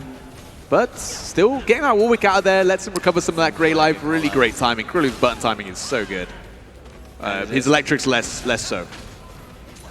Maybe we got to keep it more simple with the Vi combos. Maybe. Oh, I like that delay into the S1 too. It hits both characters. Man. Look at the chunk of damage Echo just took. Keep it simple, man. Okay, never mind. We're going for the 5 electrics, man. He don't listen to me. Oh, we should have. Oh, I think maybe looking for a little reset opportunity. The parry not going to work out. He's got both, Falk. That's going to be so much damage. That should be the Warwick dead and the Vi on life support, man. It just it looks so good for Krillu, and then it looks so bad immediately. The thing is, one bad assist call and Krillu can easily take this. No confirm on the S1. Whew. Jab. Time winder coming out. Warwick tanking it. I kind of like it. That's the JS2. That's scary. Not going to work out. Too much recovery, but no follow-up from Nudu. Is going to get the dash up throw to close out the round. A little bit scrambly right there, but... No way, man. Nudu. Krillu looked so primed to take this set. Now it's Nudu on set point. Round start S1. I mean, you know, I respect it. Vi player. You press S1 round start. You charge it. You call your assist, you handshake out, you win the neutral. It's that easy. Okay. Not going to super. Dashing up into the DP just in case the jump came through. The throw just before the Vault Breaker hits. The break coming in for Nudu, though, to keep the Echo alive, and is going to be a punish from the DP, which unfortunately with Krillu. Has the break here, choosing not to spend it right away. There it is. Yeah, just the way that both these players are using tag is really, really solid. Yep, as we saw right there. The handshake out to get the anti-air in time. Clean stuff from Nudu again. Still set point. Unfortunately, misses the limit break, but still gets the throw on the roll. Yeah, forward assist going to be good. That is a clean confirm right there. It's not clean. It is very unclean. Oh, you can kill him. Oh, no. Oh, no. Wait. Oh, that's going to be a confirm. Into Orb of Deception is death. No need to hold that one. You don't need anything more. And now, solo Warwick. We've been here many a time, but this time it really matters more than ever. Yes, exactly. We've been here so many times, Falk. 6 bars on the side of Krillu. Anything can happen. We've seen them make the comeback so often, and the assist, the hit stop gonna make the infinite duress not hit. Luckily, doesn't get massively punished for it, so it does have another chance at life, or I would be so tilted right now. I mean, I am already tilted. The 2Ms are so clean from Krillu. Perfect. Can you do it? Right oh, the overhead! One low crush. My goodness, Krillu has a chance to tie this up right now. Trying to get in range. The Vi coming in such scary. The DP, but you have to. But that, the level 3 is going to counter, and that should be. That's death? Okay, you know. Level 3, right? Yes. that should be easily the game, set, and match to Nudu. For a second, I had to panic because Echo Super, the level 3, so it has some weird interactions, man. You never know what's going to happen. Yeah. My goodness, what a good set that was. I mean, Krillu definitely had a couple really unfortunate moments that occurred, but Nudu still was playing exceptionally well. It's not like Nudu ever played bad. It's just that Krillu had moments where they clutched up a lot. Yeah, which worked, and then it doesn't work. And that's the kind of problem when you kind of rely, I wouldn't say rely, but when you're a player who has those clutch moments, when it doesn't go in your way. Yes. A couple of unfortunate situations, unfortunately for Krillu, and wasn't able to come back in that final round. But like you're saying, he had to come back. A lot of those times, he had to make the comeback, which means Nudu was doing something right. Yeah, was winning those interactions early and often enough to get that character lead. And a very nice little moment for Nudu. Probably super stressed out, man. Probably super stressed out. He's got to look to the powers above for many of the situations there where he was saved by a super hitting an assist or something like that, right? Yeah. I mean, Nudu generally, has been an exceptionally strong player. I've really tripped over myself trying to say that. But speaking of exceptionally strong players, it's our boy. It's our boy up on stage. Oh, and I might not sound like it, but I am a UK player, so. All right, who is he going to be up against? Big up shout-outs to the entirety of the UK scene and the London scene, especially, or the homies, I think we are trying to put the UK scene on the map right now in Europe. It's all France, but, I mean, Nudu came to play from Germany. Yes. We got Heapski coming up to play from the UK. Another one of the French force over here. Playing a team that I actually just almost never see, but I feel like both characters are strong, so it's very interesting to see the kind of stuff they could do, and that is Brauerei. Yes, we've seen that team put in some work across in the US of A, of course. There is a Brawl player. I can't remember who. It's rare in Europe, but yes. Sorry, I didn't cut off your thought. But yeah, I mean, Heapski, obviously playing the Echo Alawi. I mean, we mentioned it already. Is kind of that $50,000 character, if your team, I should say, if you want to call it that.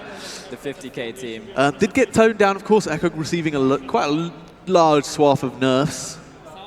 A slightly less consistent Oki, but that's what Alawi's there for, man. That's what Alawi's there for. Yeah, I actually feel like Echo Alawi probably suffered the least out of the other Echo shells. Yeah, for sure. It never really needed to use like the Oki like that. You're already getting a lot just from having Tentacle's presence out on screen, and then the flexibility that you're offered. That was always the well, that's the meme, isn't it? That was always the team. It was always about Alawi. It was never actually about Echo. This team, people just thought Echo was the problem. It's actually always been Alawi. Well, to be fair, Echo is really just enabling a lot of the stuff that Alawi is able to do. Yeah. Right? Yeah. He is just legitimizing all the stuff and kind of covering for her, maybe her approach weakness or maybe some stuff. Time Winder assist can do a lot of work there. Like, just really good options in general. And obviously, Echo just synergizes so well with the technical assists and the way it interacts with his kit. Obviously, if Heapski does win this game, he's most likely going to be up against Wawa to get onto winner's side top 8, which we'll see a little bit later. But that's if he can beat Run, as we see their standings right here. Right there. Or double KO? Or underneath Gambit. Oh, Gambit, yes. We've got a lot of online competition, plenty out there.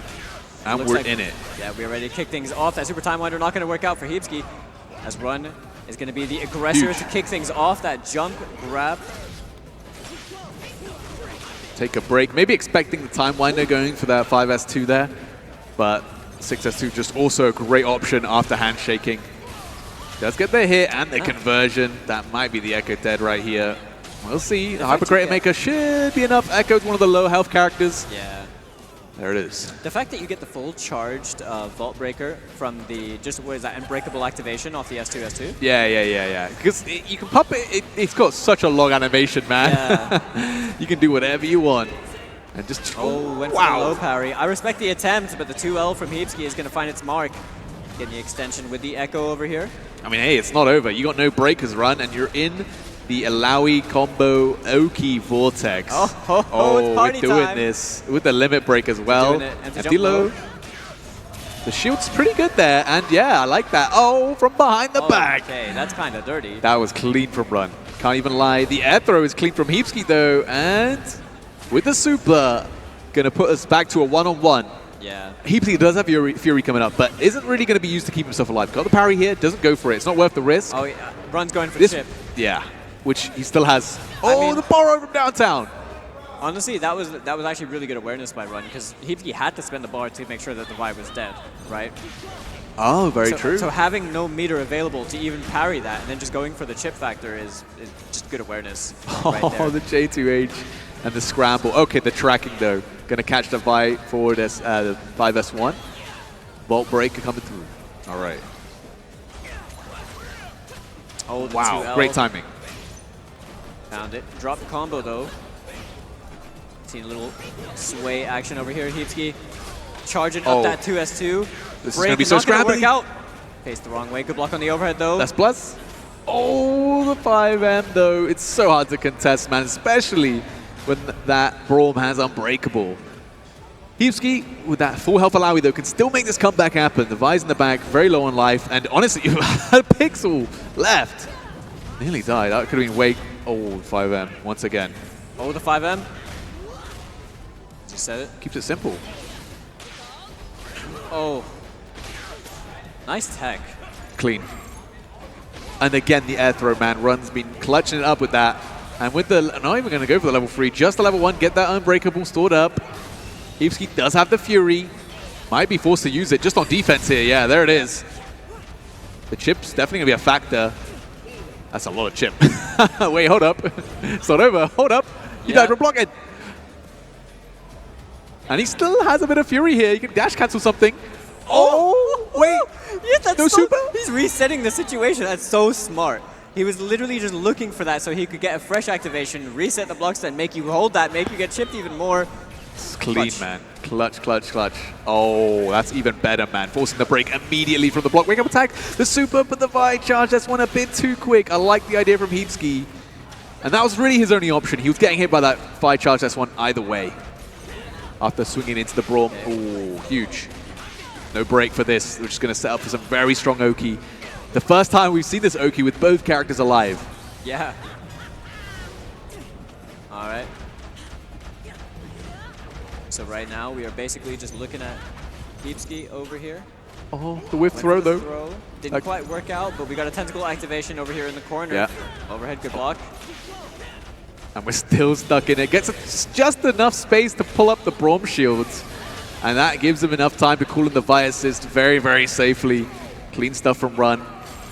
Has the Unbreakable, of course. This super doesn't spend it anymore, so still has it. Does extra damage still. Big damage even. Oh, that's really bad. That's really bad. The Echo's getting slammed. The break's here. When are you going to use it? You can't yet. Oh, there it is. Oh, my Oh, and it's not goodness. over. That's a 2x KO. Man, that was... It looked so good for Heapski, and then in one interaction.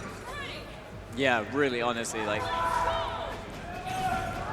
It feels like this team that Run is playing is very much in control of a lot of momentum. And it can just be really impressive. We're seeing some really good stuff, really good offensive choices as well. But Heapski being wise to any kind of pressure over there. A little bit of a drop situation, gets the reset with the throw, sets up. Yeah, maybe he was expecting the break or something, or wanted to keep the characters on screen so he was able to freestyle in case of the break. That was probably the idea. Nice parry. The defense from Run is insane, by the way. Huge throw. Going to get the Unbreakable here with the 2S2. Tries that head throw. Been very successful with it. The charges one, but it's trying to take the turn back straight after. Going to be forced to break.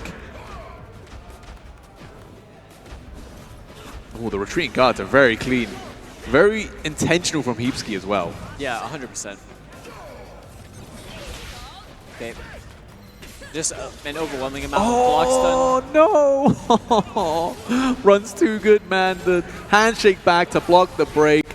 Gonna use the level 3 to guarantee the death on Ilawi and leave Heapski just with the Echo.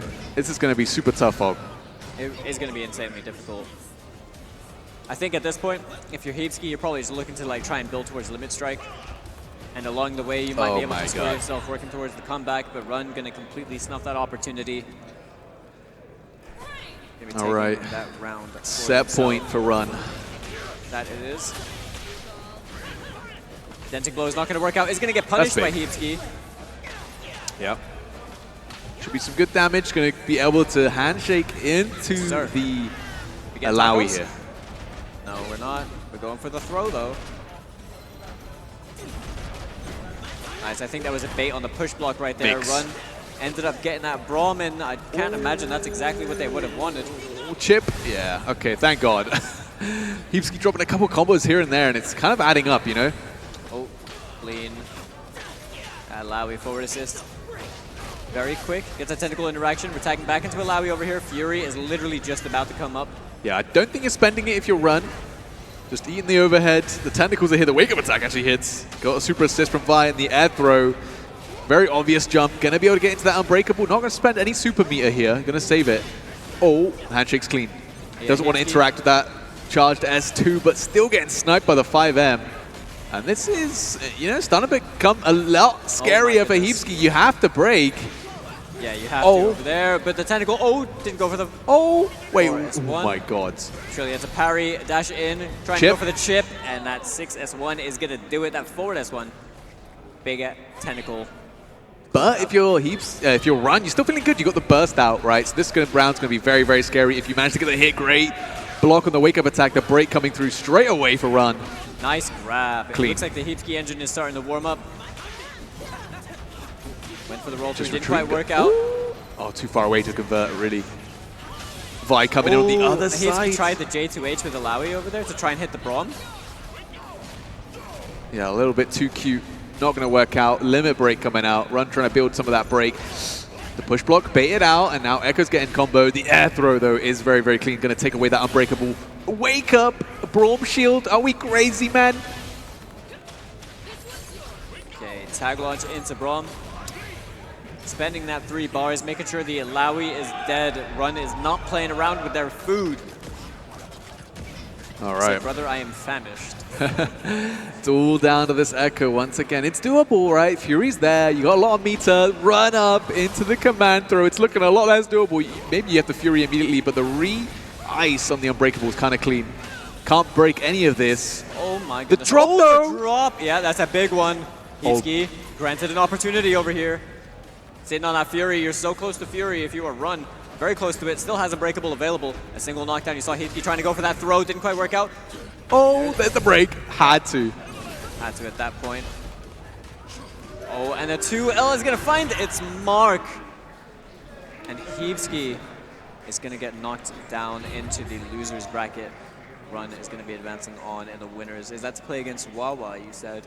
Yeah, probably. We'll see how the bracket shapes up, but it's going to Wawa versus Slough over on RZA stream. Wawa So big and shout outs to Slough, RZA, yes. of course. We mentioned Yeah. him. Saw him on stream earlier. And he has his own stream running, of course. The French love to bring their contingent with their stream, get their own. We got more games if you want to swap between. You can watch both at the same time, even. I'm very sad for my boy Heapski, though. Really good decision making by Run at the end there, right? Braum has this command throw, extremely scary. Can tick throw you off of it, the 2L. Bro, I mean, that just... It's clean stuff. It's cheap. It is cheap. The shield up, and then having basically the flexibility of being able to anti-air. You know, if it's a counter hit, you're getting full hit stun until they hit the floor. That's a free confirm. You're getting the benefit of having a huge amount of damage that both characters can offer you. I guess in a lot of ways, it is really just if you get clipped, you are very likely to die. Or there's going to be a lot of situations that we were seeing that, you know, setting up Unbreakable and then you're just allowing Vi the mobility to really just get away with anything. Yeah, and also just playing really well. A lot of air throws, right? That's one thing, you know, when your opponent jumps back. It can be Run quite super on hard the ball. to catch them, especially like if it's an Echo. Once he jumps back, he can hop back forward. And before any of that became a threat, he was immediately jump air throwing. When he saw Heapski's feet leave the ground, he was bringing them right back down. And that is It was extremely like clutch. staying grounded and kind of hoping that Heapski would jump, and then the moment that they did, saw it. immediately snapping to it. And then obviously Braum having the added advantage of being able to convert that in the corner, like just with JS2. Into then Unbreakable, into you're still in the same situation. You're still trying to jump out because guess what? Trying to contest his grounded normals, once he's Unbreakable, you're not going to be doing it. You're not going to be doing it consistently. We saw he tried he saw the armor hit, tries to go into Mega Time Winder, but it's just sometimes not fast enough. Honestly, I love the creativity, really, that goes into this kind of stuff. I like teams that, like I said, like this team might get played by quite a few people in North America maybe, but in Europe, not really. Like you very rarely run into someone playing Vi and Braum, so seeing one played at a high level is always going to be interesting, I think, for any team, any shell that you really just see. Yeah, I mean, that's something we've been seeing for sure in the most recent patches, obviously, is nice variety of characters. Yes. You know, no longer Rush Hour 1, 2, and 3. We're now seeing a little bit more variety, you know, and I think it's a testament to say that a lot of different strategies can work. Obviously, freestyle still being the predominant fuse. Yeah. But that still revolves around characters doing different things, either in the neutral, stuff like that. Like when you got a projectile character, freestyle makes a lot of sense because you can throw a projectile, tag back, do another projectile. It's very interesting. I also still see people, you know, shout out to the cosplays. Hold up. That's Gorgon cosplay. I thought he was pointing at the schedule like, hey, check this out. All right. But yeah, I mean, you know, it's some people still rocking the 2x assist. You got some people still rocking like the sidekick, the juggernaut. Oh. All right, gotta get the cameraman, of course, to get the shot. Obviously, shout out to everyone here at the event. You know what? Like I said, it's my first year here, and man, I'm gonna have to start coming every year. It's just annoying. I've got to say that about so many European events. I think we're quite lucky here in Europe. A lot of the community events are really well done. A lot of love in them, and this is definitely one of them.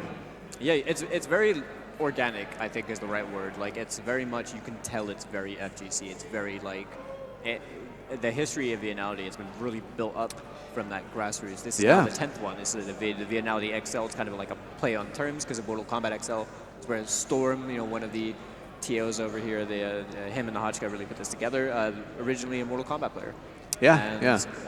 Really just, it's grown into something that is just an excellent vibe. I mean, the atmosphere over here is wonderful, and you know, people are so super friendly. People are very active, just in general. Like the whole vibe just feels great. Yeah, and like to be fair, the Vienna as a city is really nice, very welcoming. It seems from my short time that I got to spend here on the Friday morning when I arrived. Yeah, it's been pretty awesome. Going to be getting the next game coming up. We actually had, I mean, I'm going to call it an upset, but we had RZA take it 2-1 over Kane on the winners semifinals of the pool. What? No, I don't think Kane's ever living that one down. No, I don't think Kane's ever living that one down. Well, we were talking about upsets earlier on, and even though we know that RZA is an insane player, I mean, it's still an upset. Yeah, Kane literally beat Wawa at Dark Resurrection. Like, does that mean RZA greater than Wawa? Probably. At this point, we might have to, well, they're going to meet in top 8 if RZA can take down Nudu here. My goodness. Yeah, I mean, RZA right now, looking for a top 8 qualification. This is a high-stakes match. He's locked in. The man. He can do it all, man. He can do it all. He is just him. Look at the crystalline tremor around his neck as well. Focus. The OG. He tormented many a player with that character. Yep. And Nudu obviously has been playing just ridiculous throughout the tournament so far over here. But I would say this is an unexpected result, but a very welcome turn of events. This is a top 8 qualifier to make it out of the pool. So we got RZA, now France versus Germany, once more. Probably looking to avenge his boy Krulu. Yeah, I mean, it's crazy to think about. Like, obviously this is being the challenger event, getting to that top 8, you're guaranteed in some of the money. Oh, yeah. And RZA's here to get paid. He's come here to get paid. He ain't messing around no more. Put this guy on him, man. Jeez. Love to see it, love to see it.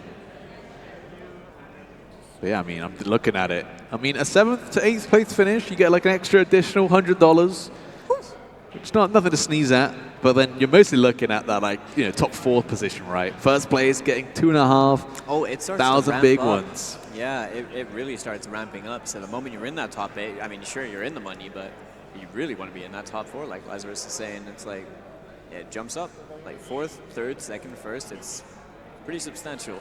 All right, GG's handshakes have been done. Or fist bumps, as we do them in the FGC. I would say this is kind of like an old school versus new school matchup. Definitely. Well. Like, definitely. And, you know, 2 very different play styles. We see Vi, Darius. I'm here to punch you up. And that's my one goal, is to do damage to you. Yeah. Yudu with the Ari Echo is more like, I'm going to mix you up. I'm going to try and open you up as efficiently as possible. Yeah, definitely. Oh my god, just straight in there. Back sway, immediately into the sway. L gets that limit strike. Break available for both players. The 5M is going to clip the Ari whilst airborne. Does not matter at all. 2S1 not going to work out, but the tag into the 5L, and Rizza is being super, super aggressive. Yeah, oh, try the sway. Past the Time Winder. Nice interruption though from Yudu. Going to lead to some good damage, but because you're hit by the Time Winder, it does scale the combo a little bit more. Just not Tekken. Bro is not about that. Doesn't want to get reset. I know you're up to your old tricks to break. Luckily, out of range to block, and I don't know how Rizza's doing this. Can we just talk about the speed that Rizza is playing at right now? He's just too fast, man. And again, keeping it simple.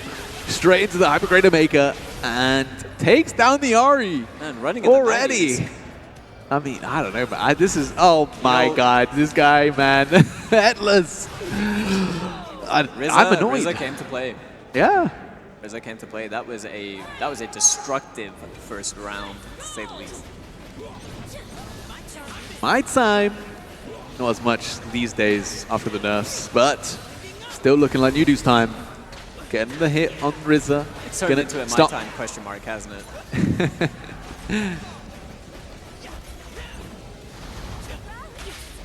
But I mean, one thing we didn't see Rizza on stream already. And one thing I gotta say was his defense was extremely solid for a man of his age. You know, this guy's reacting a bit too quick. A bit too quick. Gotta check his stick right now. We gotta take a break though. Not dead, but chipped the airs there. And that's very difficult to parry all of those hits while still worrying about the echo going either low or high. Exactly, yeah. It's just too layered in that situation. Rizza now, cashing out. A nice little chunk of damage right here. This is gonna hurt, by the way. Yeah, just can't tag into the Darius. You know, losing a single character in this double down setup is definitely detrimental. But that 5L, just what a timing! Bro, his timing is crazy. Is this what they teach you in MK, guys? I don't know. They gotta be teaching you something, because Rizza's looking so good right now. And the defense is one of them. Nice throw tech defense. Oh my god, the whiff punish! With the 5L, man. I mean, I know Vi is privileged with her 5L, but still. Yeah, best jab in the game, like, by far. Well, maybe not by far, but definitely, yeah. I think by far, yeah. I don't know, Ari's jab is really good too. That is also true. Trying to bait the wake-up attack, back throw lands from Rizza, but that's not too bad of a section, getting clipped by the hook. The parry. Nice, the tag parry right there. Great decision from Yudu, ties up the rounds. Break available on the side of Rizza as we go into our final round for game number 1. Okay, looking a little bit more. Oh my god, you try to whiff punish, but the Darius with his big forward S2s right there behind him. Good drop or reset? I can't tell, man. It's Droptimals, Droptimals. Hyper Credit Maker. Can you, I mean, double down with the headless? Is that going to kill? No, not enough. Didn't get the last hit, but I don't know if you could wait for it. It might have dropped. Oh, big. To be honest, maybe we're going like deep into the psychological mind game. Maybe that's a play to get you to tag in echoes so that you can start farming the echo. Yeah, maybe, and it's working. I mean, here we go. Oh, that's a big whip punish. Luckily, didn't hit the Vi as well, or that would have been a lot worse for Rizza. I think it did, and it dropped because it also hit the Darius. Ah, yes.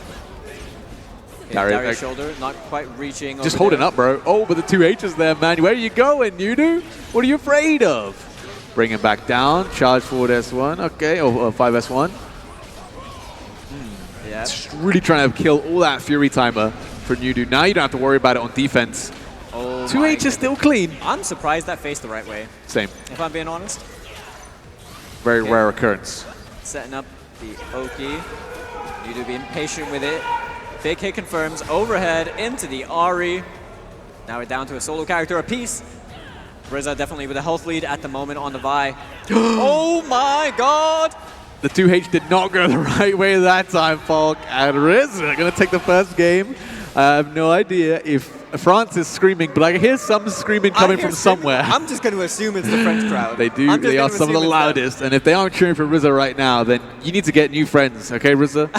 You better cheering for them. You set this whole up. I think that's it. This guy is basically like the one who rallied up the French community. Is like, don't worry, guys, I got you. Has been putting in so much work, and now you're seeing how much that's paying off right now. He is 1 game away from making it into top 8 winners. Oh my god. You do have That to would think. be a hell of a storyline, wouldn't it?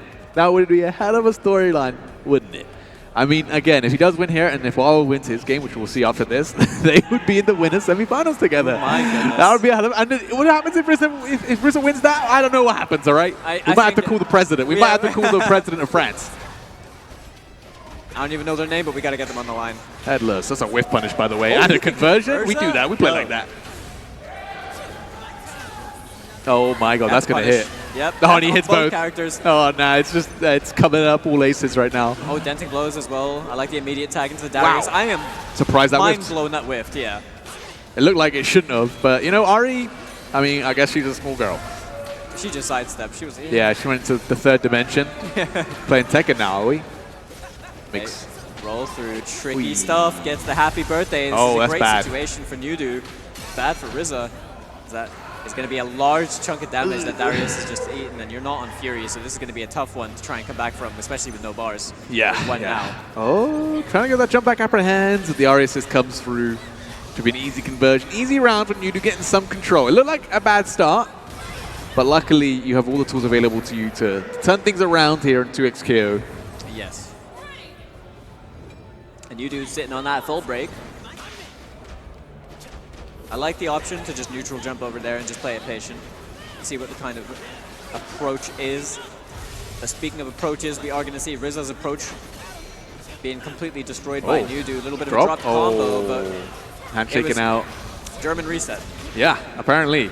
Gonna force the breakout. Still potential for Rizza to make this comeback. Oh, the bait. Oh my god, it was too obvious almost. Has the Foxfire there. Oh, just dash out. Still able to block the 2 Ls. They're maybe expecting the throw to come out. Gonna be some good damage and a limit break opportunity for Rizza. We'll see what they want to go for. Oh, we got those. Oh, we're just gonna go for damage, man. We don't care about this limit break shenanigans. Yeah, oh my god, this is why. Oh my god, headless. Again, he's so good at that, and literally just ending with a headless. You were giving Ari that huge chunk of damage and the bleed. Oh, and now the chip's a factor. Oh really my is. god. Rizza on set point. Ale Rizza. May we? Oh my goodness. Oh my, no way. All right, 1 round away to making the top 8 winner side. He does not want to let it end like this. You don't want to go down and lose headless, the handshake there, but luckily. Yeah. I like that decision to just tag really early though, Nudu being wise to it. Oh, the delay. Okay, okay. Nudu said, calm down, France. It ain't happening that easy. Yeah, Nudu really Take needs a this break. round on the board for themselves to tie up the scores. Oh, That was the time tricky. went as evil. Okay. Stuff. Nudu in the best possible position to take this game. 2 characters, full health, break available. Dasher, 5L, does force the breakout already, which it gives Rizza a chance. The double overhead, though, from Nudu. Gonna be some good damage and a limit break as well, which make this comeback even harder. Push block comes out, Fury available. What a Oh sway. my, pop it, pop the Fury, Yeah, no? what- Oh, okay. Wants to save it as a combo breaker, but still gets ton of damage on both characters here. I mean, why would you not want to? Because it's a happy birthday, no break, right? I feel like Yeah, ooh. But I think, oh, you want to save in this situation, but it gets baited anyway. What a And bait you from do. There it is. Yeah, I Able to think- clutch it out and bring us to 1 game apiece. Nudu deep in thought over here, probably just about getting that one. They were definitely feeling the pressure. Yeah, Rizza looks Locked in, calm. man. This He's guy beaten looks this. like this guy looks like he just does not care. He's just like, What's he got to It's true. lose, Falk? Yeah, What's he got to exactly. lose? If he Exactly. wins here, he's the champion of France. If he loses here, he's still the champion of France because, you know, he's a TO or he's He's well, a more than TO, that, but commentator, he's everything host, else, man. presenter, The last thing on his everything. list of priorities is a player. And if he wins here, I mean, I don't know what that says to the rest of the other regions, but oh, I don't know who to cheer for. we are just impartial and enjoying. No, we're everything. not. That's nothing. We're impartial up until the UK guys come on stream, and then we're like, No. Feud select, feud select. All right. He's sticking with the double down. But yeah, obviously it came down to that break. Like we mentioned, got the happy birthday, you got Fury. Yeah, I a mean, Furied headless on those two characters could be so much damage. Well, not even headless, but you know, Hyper Craven Maker. Yeah. And like, because your opponent's playing freestyle, it's going to be so much harder. You can OTG dash cancel into straight punch as well. Ah, true. There's a lot you could do. There's a lot you could do. Oh, nice conversion though. Break their ranks. I think that's Dunk talking, man. I can hear it from here. Oh, great break. Honestly, the timing. Yeah. To be able to get the punish, it's kind of wild. Are we going to see a break from Rizza now, or are they going to just save it for the post Oki? Yep, goes for the push block, charge JH. Oh, the throw though, and that's a dead Ari. That is dead Ari. Headless. 2 touches and you are deleted. Low HP character is over here on the side of Nudu. I mean, that's the power of this fight. Immediate break. Not messing around. The hook comes through. Just gonna 2-out for the OTG. Try and set up some scramble situations. Darius coming through. Apprehend. Oh, the delay on the overhead, and Nudu just holding up, afraid of that command throw.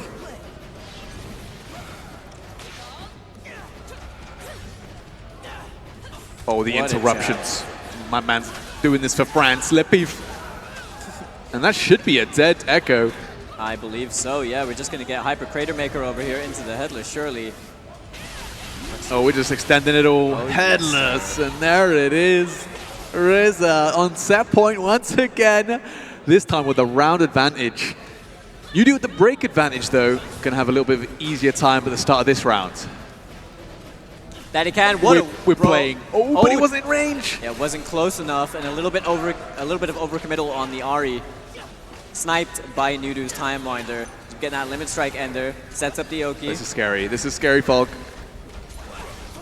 We jumps out. This is good. This is clean. You survived the Oki, and you made that. Oh, that could have been so much. Oh, the wake up throw. It whips. We dropped those. Rizza. No, Rizza.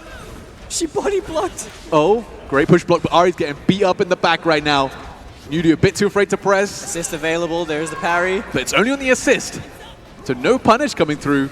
Yeah, nothing to really lose. That's big.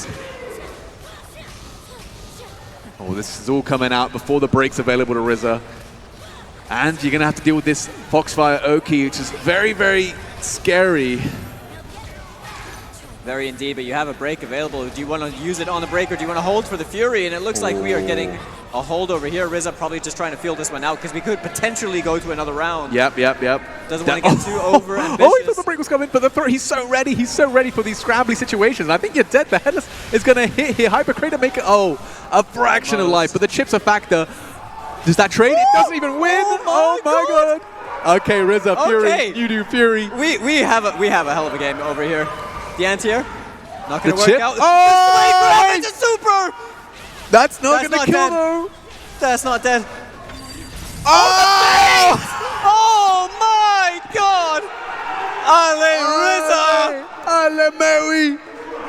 Rizza in the top 8, winner's side, man. Like it's nothing. Another day on the job. Nudu can't believe it, man.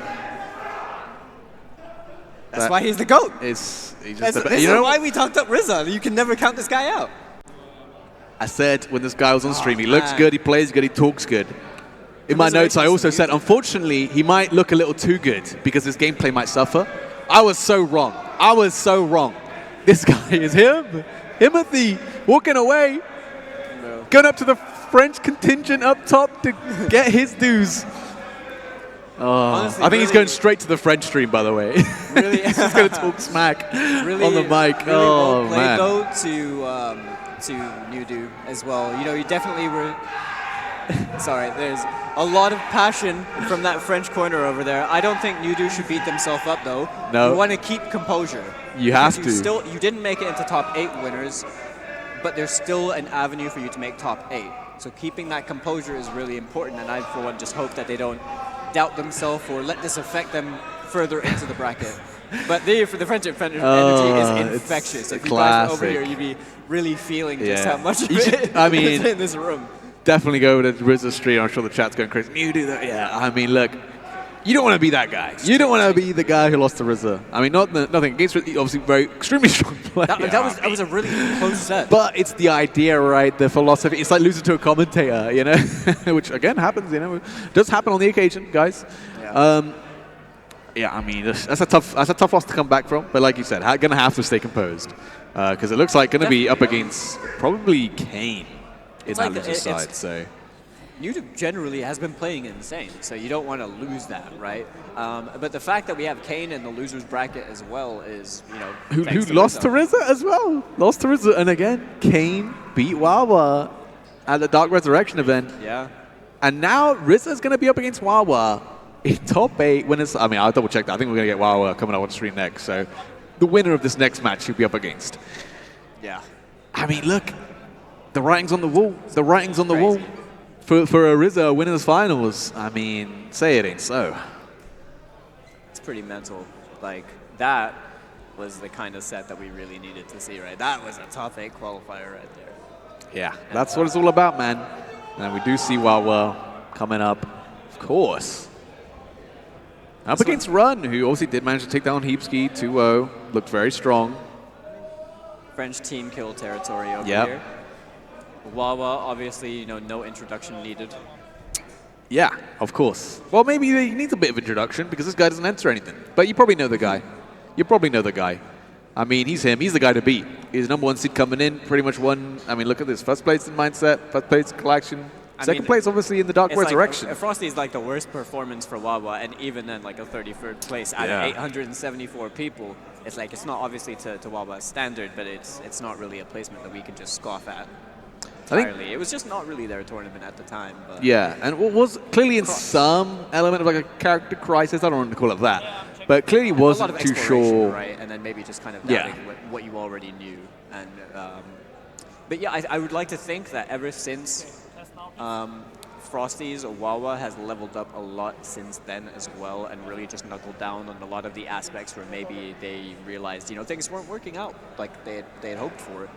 And we've been seeing a few different teams from Wawa that honestly just as successful in basically every one of them. Yeah, I wonder who's going to be playing here in the tournament. I mean, again, for me, I mean, he was kind of like the pioneer at the start, right? He was playing the rush out. Everyone was like, who's better, Echo or Yasuo? Who do I want on my team, Echo or Yasuo? And he was like, you guys know you can play them together, right? You guys know that you can. There's 2 people. You can pick both Echo and Yasuo. And guess what? You know, he ended up winning, you know, 2 Nice KO with it. And he was definitely ahead of the curve in that respect, right? He was doing handshake parry before other people were doing it. He was playing in advance, right? Has that given people a chance to catch up, maybe? Does he not have quite as much advantage when it comes to that kind of stuff? We'll find out, because, yeah. We're going to be up against a Run, who looked really good up against Heapski on that Vibral. Honestly, yeah, and Heapski is a very strong player. Run looked incredibly composed, just basically performed at every opportunity given.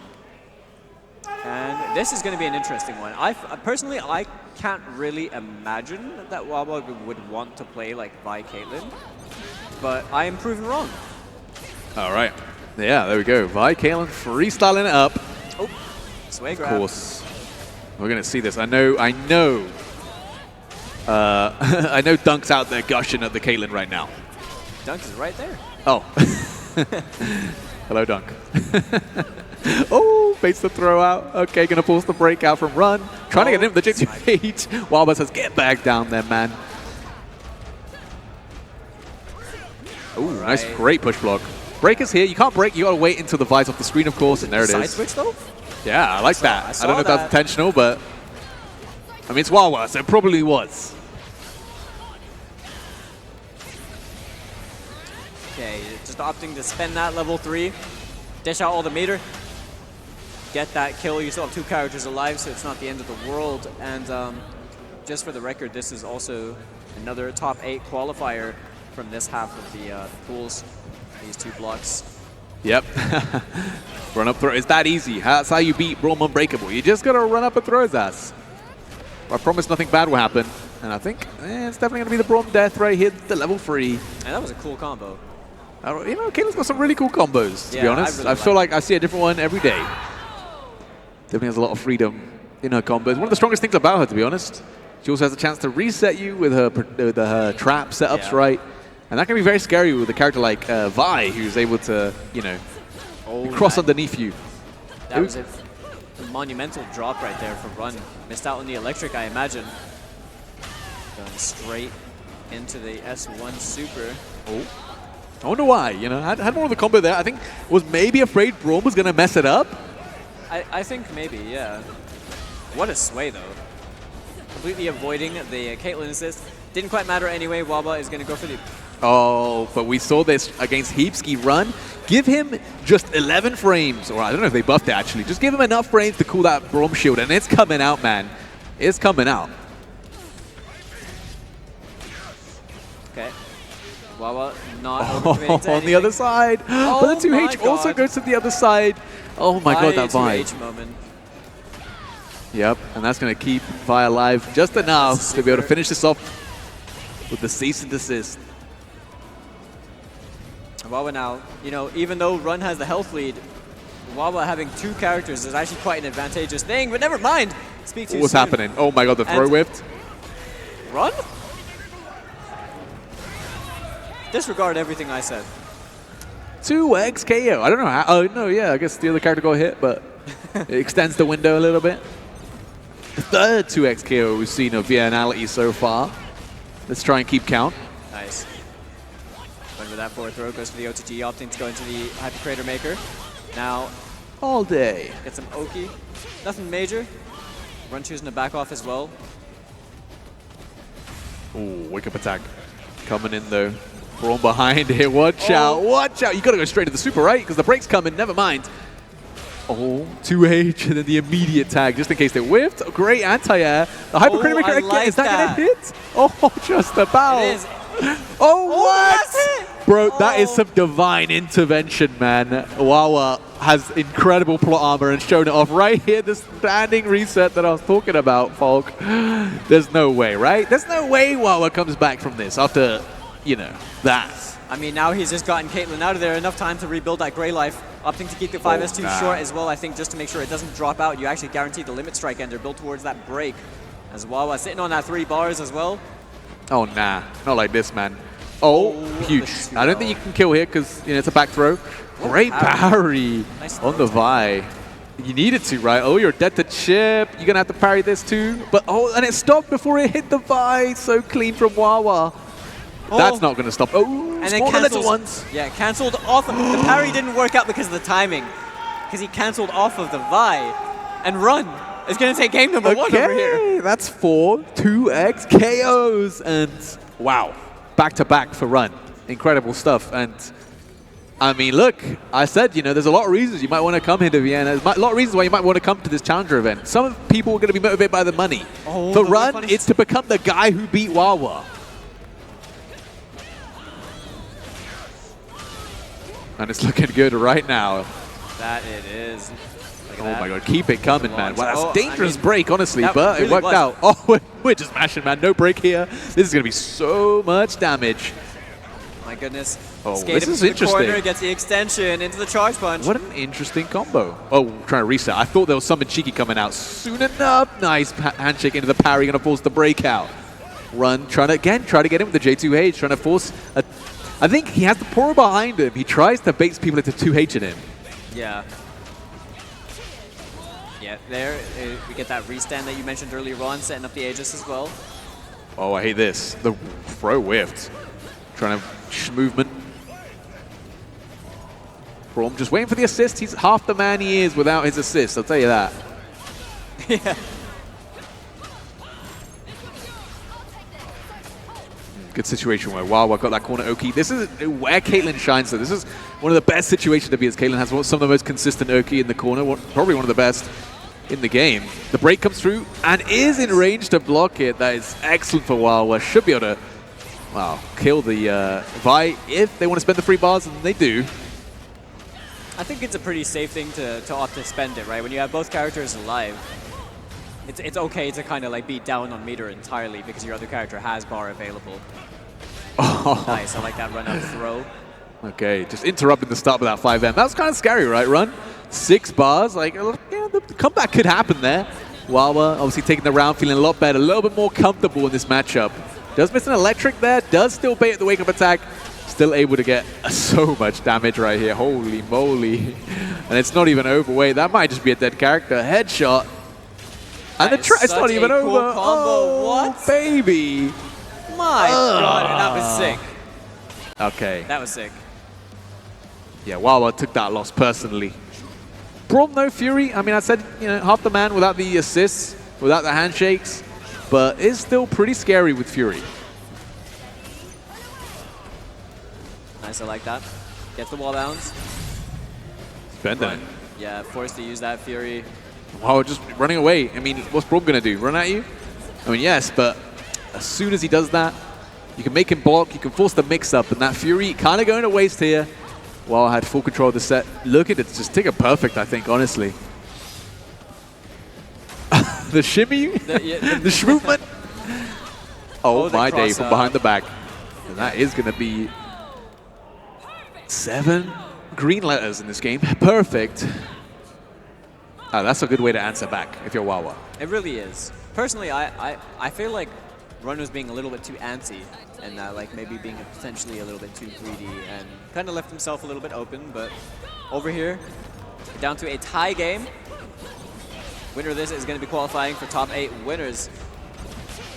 Oh, this is terrible. Good Back blocks. to the corner now. But yeah, get out of that scot-free is pretty impressive. Run's defense paying off. 5 charged S1 into the Braum. Charged S2. Coming in. Oh my God. The back assist. Oh yeah, had to tag back into the Vibe. It crossed him up. Yeah, it did. If you were Run, you were loving that. Great tech though. Oh, wow. On the sway grab. Not going to work out for Run as Wawa is getting capitalized entirely on this situation. We're being sent back down to the ground into the traps. And over here, this could very well be dead. I don't know. Can he route off this? Oh my God, it's not over. It's not over, folk. I mean, yeah, that is a dead Vi. Oh my God, that is efficient right there from Wawa. And now it's down to the Braum once again. Gonna have Fury, but might not really help you in these situations. The Braum shield's here, but oh, and the Vi super assist is behind the back. Then doing a ton of damage to Caitlyn, but not the Vi. Oh, Cheeky stuff. Cheeky stuff. Cheeky stuff. All right. Hyper Crater Maker coming out. And now in the corner again, we talked about this. Caitlyn has some of the best Oki with Vi behind you. It's hard to go wrong. Should just be able to finish off the Braum right here. We'll see. I mean, Caitlyn combos, you know, the world's your oyster with this character, man. Oh. What is going on with this? What is going? That was. He's just making it up. Yeah, he's just making combos up. Ad-lib. That's Wawa, man. Lost the first game. Had all the data in the world. Now he's super comfortable, man. The Braum shot from behind still doesn't do a lot of protecting, unfortunately. What? What? We're in the Matrix. Oh my God. You're going to have to be in the Matrix to dodge all these shots, though. And it's not working out for Run. Losing so much momentum after that first game. Wawa has turned on the scripts. Wawa has absolutely just been capitalizing on this. The composure has been insane. Run has been trying to just find an opportunity, but it looks like they are just absolutely at a loss right here because they can't find a means of just holding Wawa down.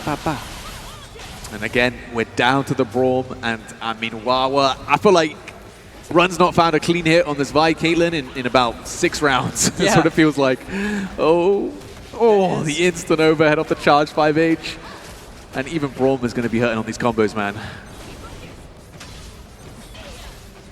I like that. Oh my God. I really like the use of the Vi back assist over there as well, just to check that space. Like, all right, if there was ever any doubt on Wawa being Himothy, the bait on the wake-up attack, you can't even burst this. The Hyper Crater Maker. And that's going to be it. Wawa moving on to top 8. And I think the story of today, his opponent... Oh, no, it won't be RZA, actually. That was my bad. It's going to be on different sides. But fellow Frenchman in that top 8 winner side. I mean, there is a possibility that we could have RZA versus Wawa in winners finals. A possibility. I'm not going to say anything too soon, but it's definitely up there. But yeah, I think I'd love to see that. Either way, with that match wrapped up, we have just... Ooh, my goodness. We got a run back as Mr. Dunk showing over there. So is that Krilu? Oh. The Demon Path. Looks like he's getting the run back in Losers Finals. Oh, versus Nudu. Yes. Yeah. I think before that, though, I think we are going to go to like a short break, I believe. Do a little swap of the commentators. So it's been a lot of fun, Falk, opening up the 2xKO Challenger bracket here at viennality. Just stick with us. We'll be back in like 5 minutes. See you soon.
like you.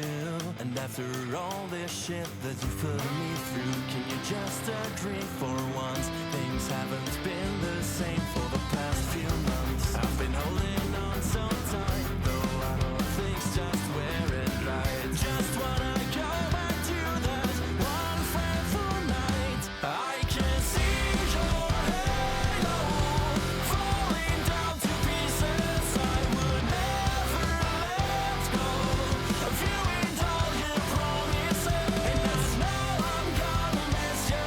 I'm afraid that might be blind, but I see your halo falling down to pieces in my mind.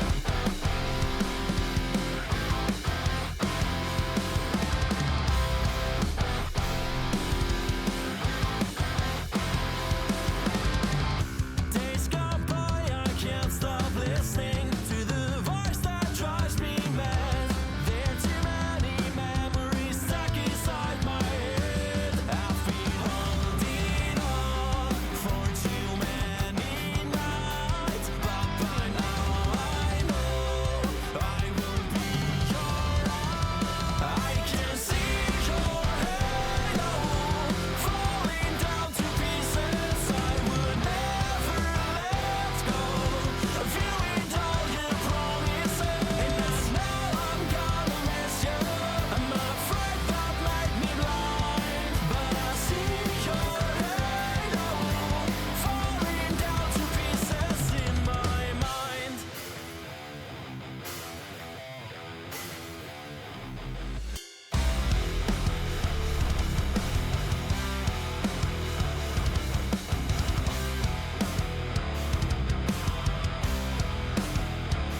I can see your halo crashing down to pieces. Now I have to let go of you and all your promises. I can see your halo falling down to pieces. Now I have to let go of you and all your promises. And now I'm gonna miss you, and I'm trying not to show. Since I have to let go, I thought I'd let you know I can't stay here forever on the edge of the knife, so I give up on you. I can't see your halo. I can't stay here forever. I can't see your halo. I can't stay here forever.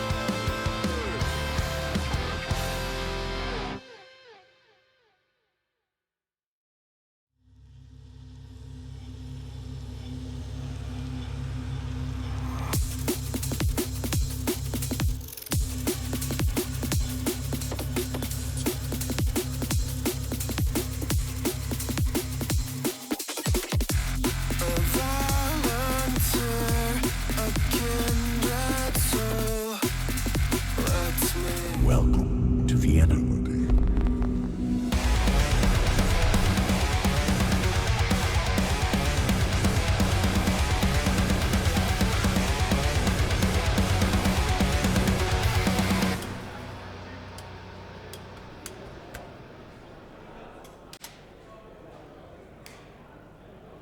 Thank you so much for tuning into Viennality XL.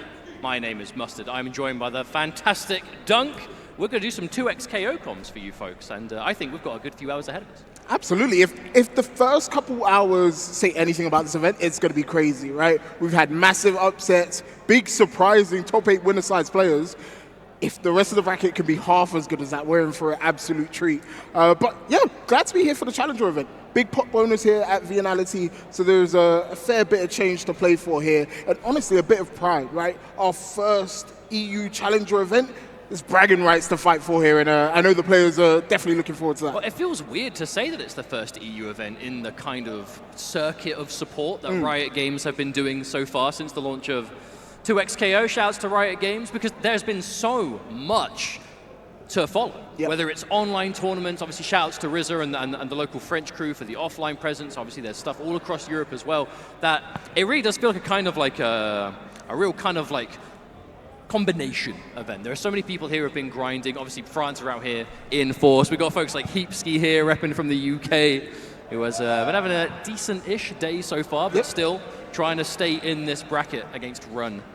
And I think so Heapski actually got sent to losers by Run earlier on in the bracket. I think when that initially happened, it was a bit of a toss-up. Now it's about whether or not Heapski can adapt to what Run is going to pull out here. But this one is for life. To stay alive here at viennality XL, Run going up against Heapski.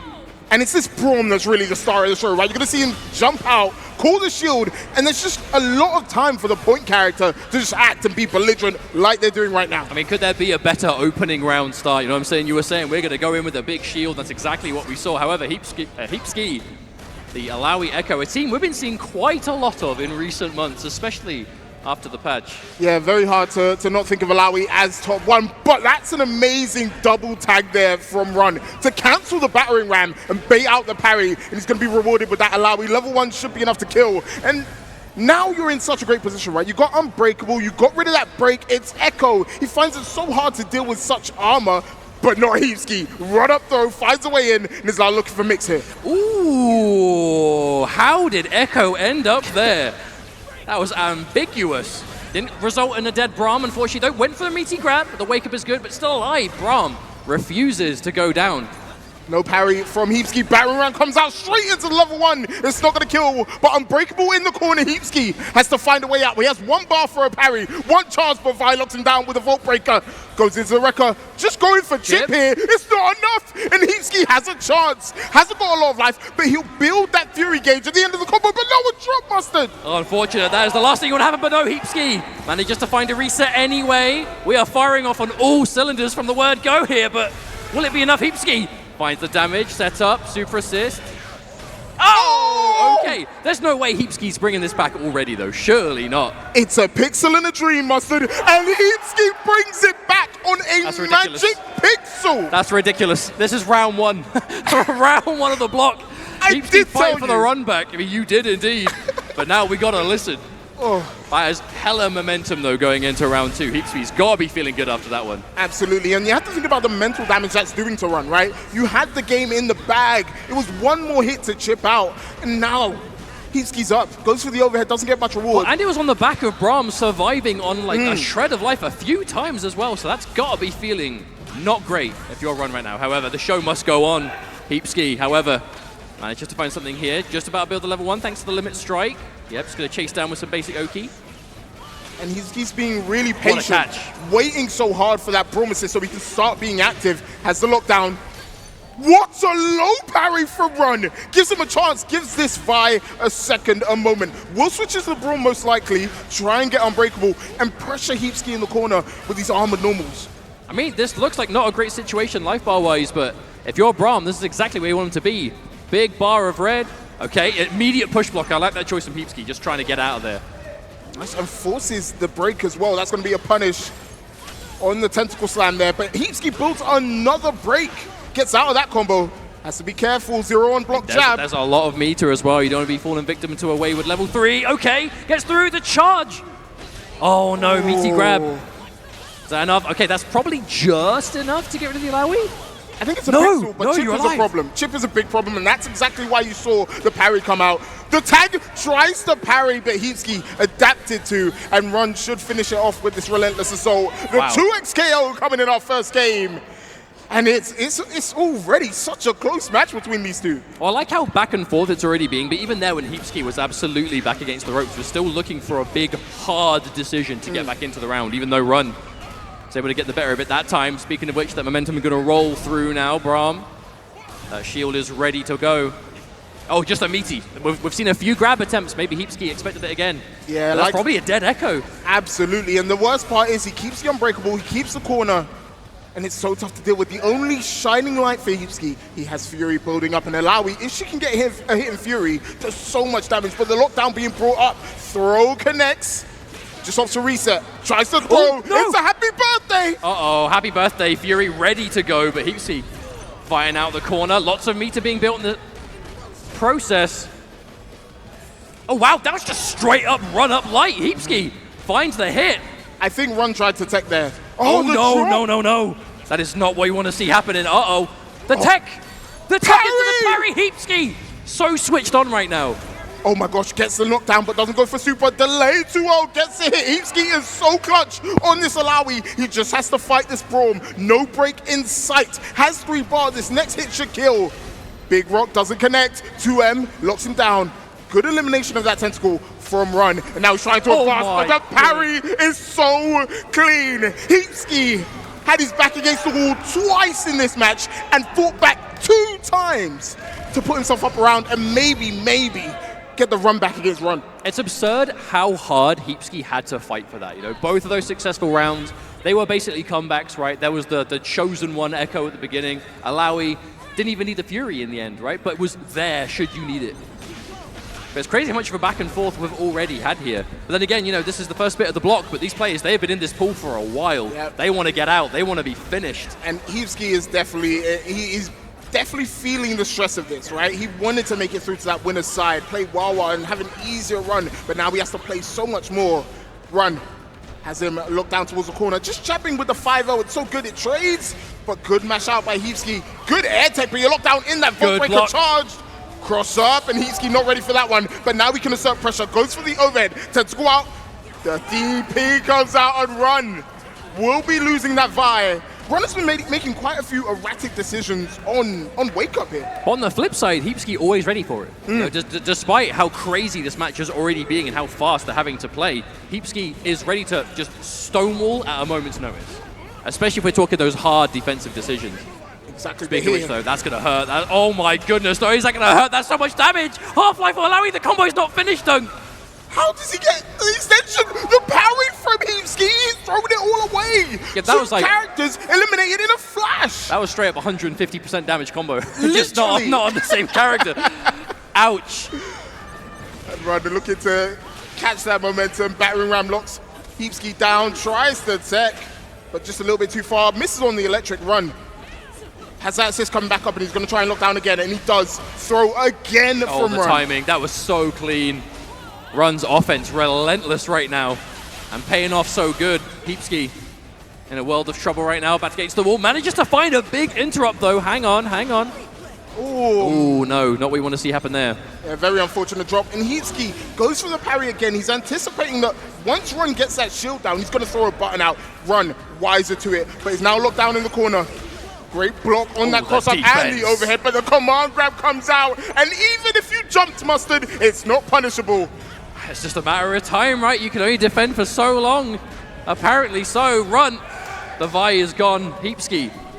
Decent spot, Braum. I mean, this is not terrible for him. Unbreakable's ready. Lots of resources. Heapski making another big bet on that parry. But finally, has been so willing to do so the entire set already. Because the reward, enormous. Should it work out for you? And there go, Run. The confidence, popping the Fury. Wants to take this to a 1-1. And it's going to be big man Braum if it happens. And saw Heapski do run up throw. He's scared of the armor, wants to get in and just jab away. Will find the counter hit jab, won't be able to kill Fury. Damage reduction should keep him alive. Still kill Fury itself, I suppose. Yeah. Waste the time on what's left. Level 3 available. Here we go, technical time. 1, 2, 3. Oh, get whipped. Right, Heapski sitting on match point right now. This is for top 8 loser side. Heapski so close he can taste it. But will it turn bitter? It's about this round start. He's been doing so well to stifle Run from getting this Braum assist out. And it's worked here. He's going to get him in the corner, maybe switch into this Alawi. Try and get a tentacle set up here. Yeah, he does. Oh, funky one coming out. Oh, but there's a shield. Braum says no, thank you. Riot Games. He's so manly. That is his job, and he does it with gusto. Oh, unbreakable. Heapski tried to jump there, got punished, and that'll be a dead Echo. But we've seen him make this comeback before, right? It's by no means over, and he will have that Fury available coming up soon for Alawi. The most important thing is she has no bar. He has to build all of that back up. And Alawi with no bar, I mean, should you even get a hit in the first place? Okay, speaking of which, there's the throw. Okay, just turning straight into forward throw technical. Okay, does the snowball start rolling? Heapski managed to find something here. Not too much damage, but again, the technical's on screen. Big overhead. Oh, couldn't quite beat the roll. Oh, battering ram comes through. Heapski just jumps out of the corner. I like that. Prioritized position. Wow. JH connects, and that's the break force. But you have to be so careful now. Fury will be available for Heapski. Doesn't pop in now. The throw comes out. Has 6 bar to work with. Doesn't spend anything. 2L connects. And just goes straight into level 3. Just wants to take as much damage as he can before Heapski has the ability to pop that Fury. It's basically playing around the Fury entirely because you definitely, I mean, you don't die to this, right? But you are put in potentially strike throw territory. Speaking of which, here comes the throw, the level 1. Uh-oh.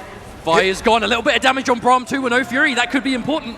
Fury available for Heapski though. He hasn't got bar. Glacial Fisher pounds the rift. Another one. He's looking for chip. He's dumping it. Can you get the chip? Here comes 3. There's no bar for the parry. Oh! Heapski tries something, but it's not the right answer at all. Was there anything that Heapski could do? Because that was just chip damage. It is a practically full screen super. There was no bar for the parry. You can't jump over it. You just can't take it. What do you do? The only thing maybe is maybe pop that Fury, right? Get some life back from the regen, but that's such a tall order, right, to do in neutral. Yeah. You're afraid that it's going to be punished. But Heapski starting this third game off strong, has this lockdown on the Braum. Level 1 comes out. It will punish, but it's about even on the life scales. Happy birthday. Wow. Wow, that's best case scenario. Oh, good lord. That was such a fast sequence all in all. Heapski only has a shred left to do to work on this Vi. Oh, wow. I feel like Heapski's playing around the neutral well, though, considering these are 2 characters who they want to just charge and just horizontal coverage. And I think Run is the kind of player who wants the counterpunch, right? He wants you to try to run at him and have the Braum assist ready, but Heapski with the air throw will whiff. Hey, we've talked at length about Heapski's comebacks here. Run, working on one of their own right now. Oh, speak too soon. Now Heapski on set point to continue into that top 8 loser side. Has full break. Run will have to build that up. There's the Braum shield again, just stuffing the round star options. Oh, wow, the coverage. I love the timing on the handshake, though, right? Making sure as soon as you can see the shield has absorbed something with recovery, then you handshake, and then you're looking for something, even if it's on the assist. As long as you get something, right? Like, you want to action it. Level 1 hits both! Oh. Well, caught on the way down. Didn't quite change. Immediate handshake. Alawi. Oh, what an interrupt. Ryan could tell that was a bit too far away. It's a very brave 2-0, but it works corner to corner, and we're going to get unbreakable as well. It's such a bad situation, right? Because you're thinking, what can I do to get out? Everything kills in this situation. Command grab, low, armor. Has to be a big bet from Heapski to get out. Just jumps, but it's still locked down by this Braum. 5M, keeping him down. There's the 6H, locking him down, and forces break. Just wants to get out of there. Yeah, unlikely that you usually see a player go for a break unless they've been hit by something, but that's just about preservation. Keep the Alawi alive, even though Echo taking loads of damage. Will, I mean, do you die here? I feel like I'm always wrong on Vi level 3. It's dead. Like, this is a lot of damage. I'm wrong very often, by the way. Oh, not this time! Not this time, my friend. Alawi, I mean, a heavy cost to pay to keep Alawi alive, but will it be worth it? Let's find out. Ooh, never mind. Not so much. Jumps straight into the Vault Breaker.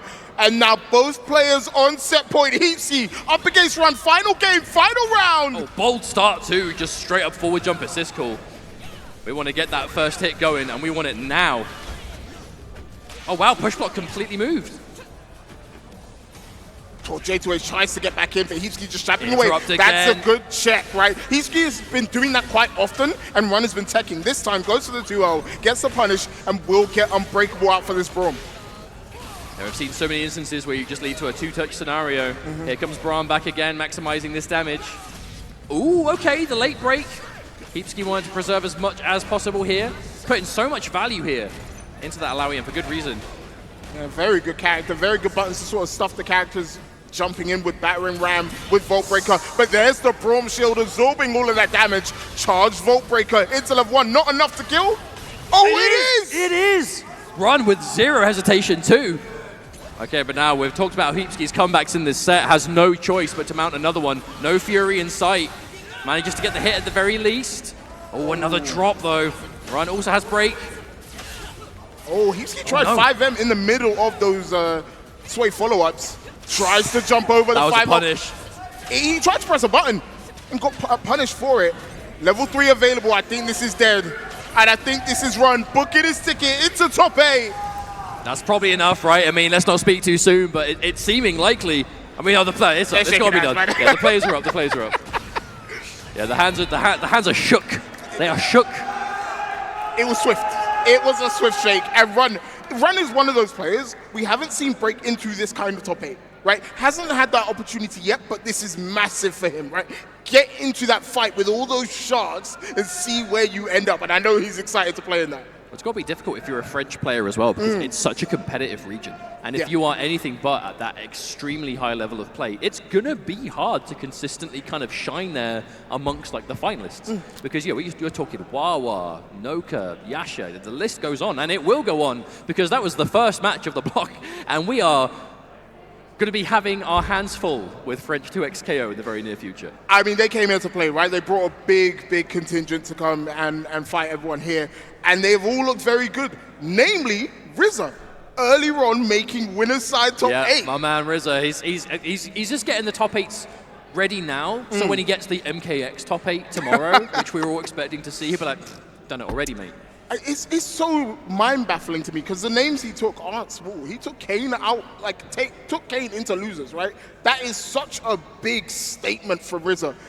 And then he jumps back on the commentary desk up there for the French, right? So RZA, definitely one of the big upsets. We'll see more and more what players are coming into it. Like, we haven't seen Noka, for example, Wade, those players play. And they're looking for their chance to get into top 8. And on your note earlier, right, the French are really strong, and what's really remarkable about that is the EU CS, EU Competitive Series, right, which the winner of that gets to go to Evo Vegas, free trip. It's split into regions, and the top 8 for the French region could be top 8 for any like challenger major event. Yeah. That is how strong they are. But that's what they're all playing for, right? It's that kind of organic mix of, I mean, definitely, obviously, if there's prizes to be won, there's prize pots, right? There's money, there's whatever it is, sponsorships going around here and there. But these players love the game. Yeah. That's why they compete. That's why a lot of them are long-time fighting game players, whether they started with something like a Dragon Ball or other games, maybe even before that. I always go back to, whenever we talk about French players and Wawa, it usually goes back to the old World Game Cup when Wawa was like literally a child.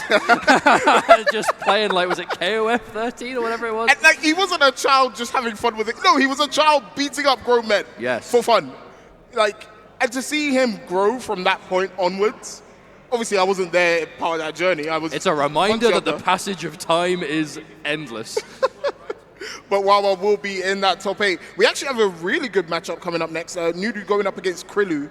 Nudu actually is one of the players that went down to RZA in that winner's side. Krilu took out Kane.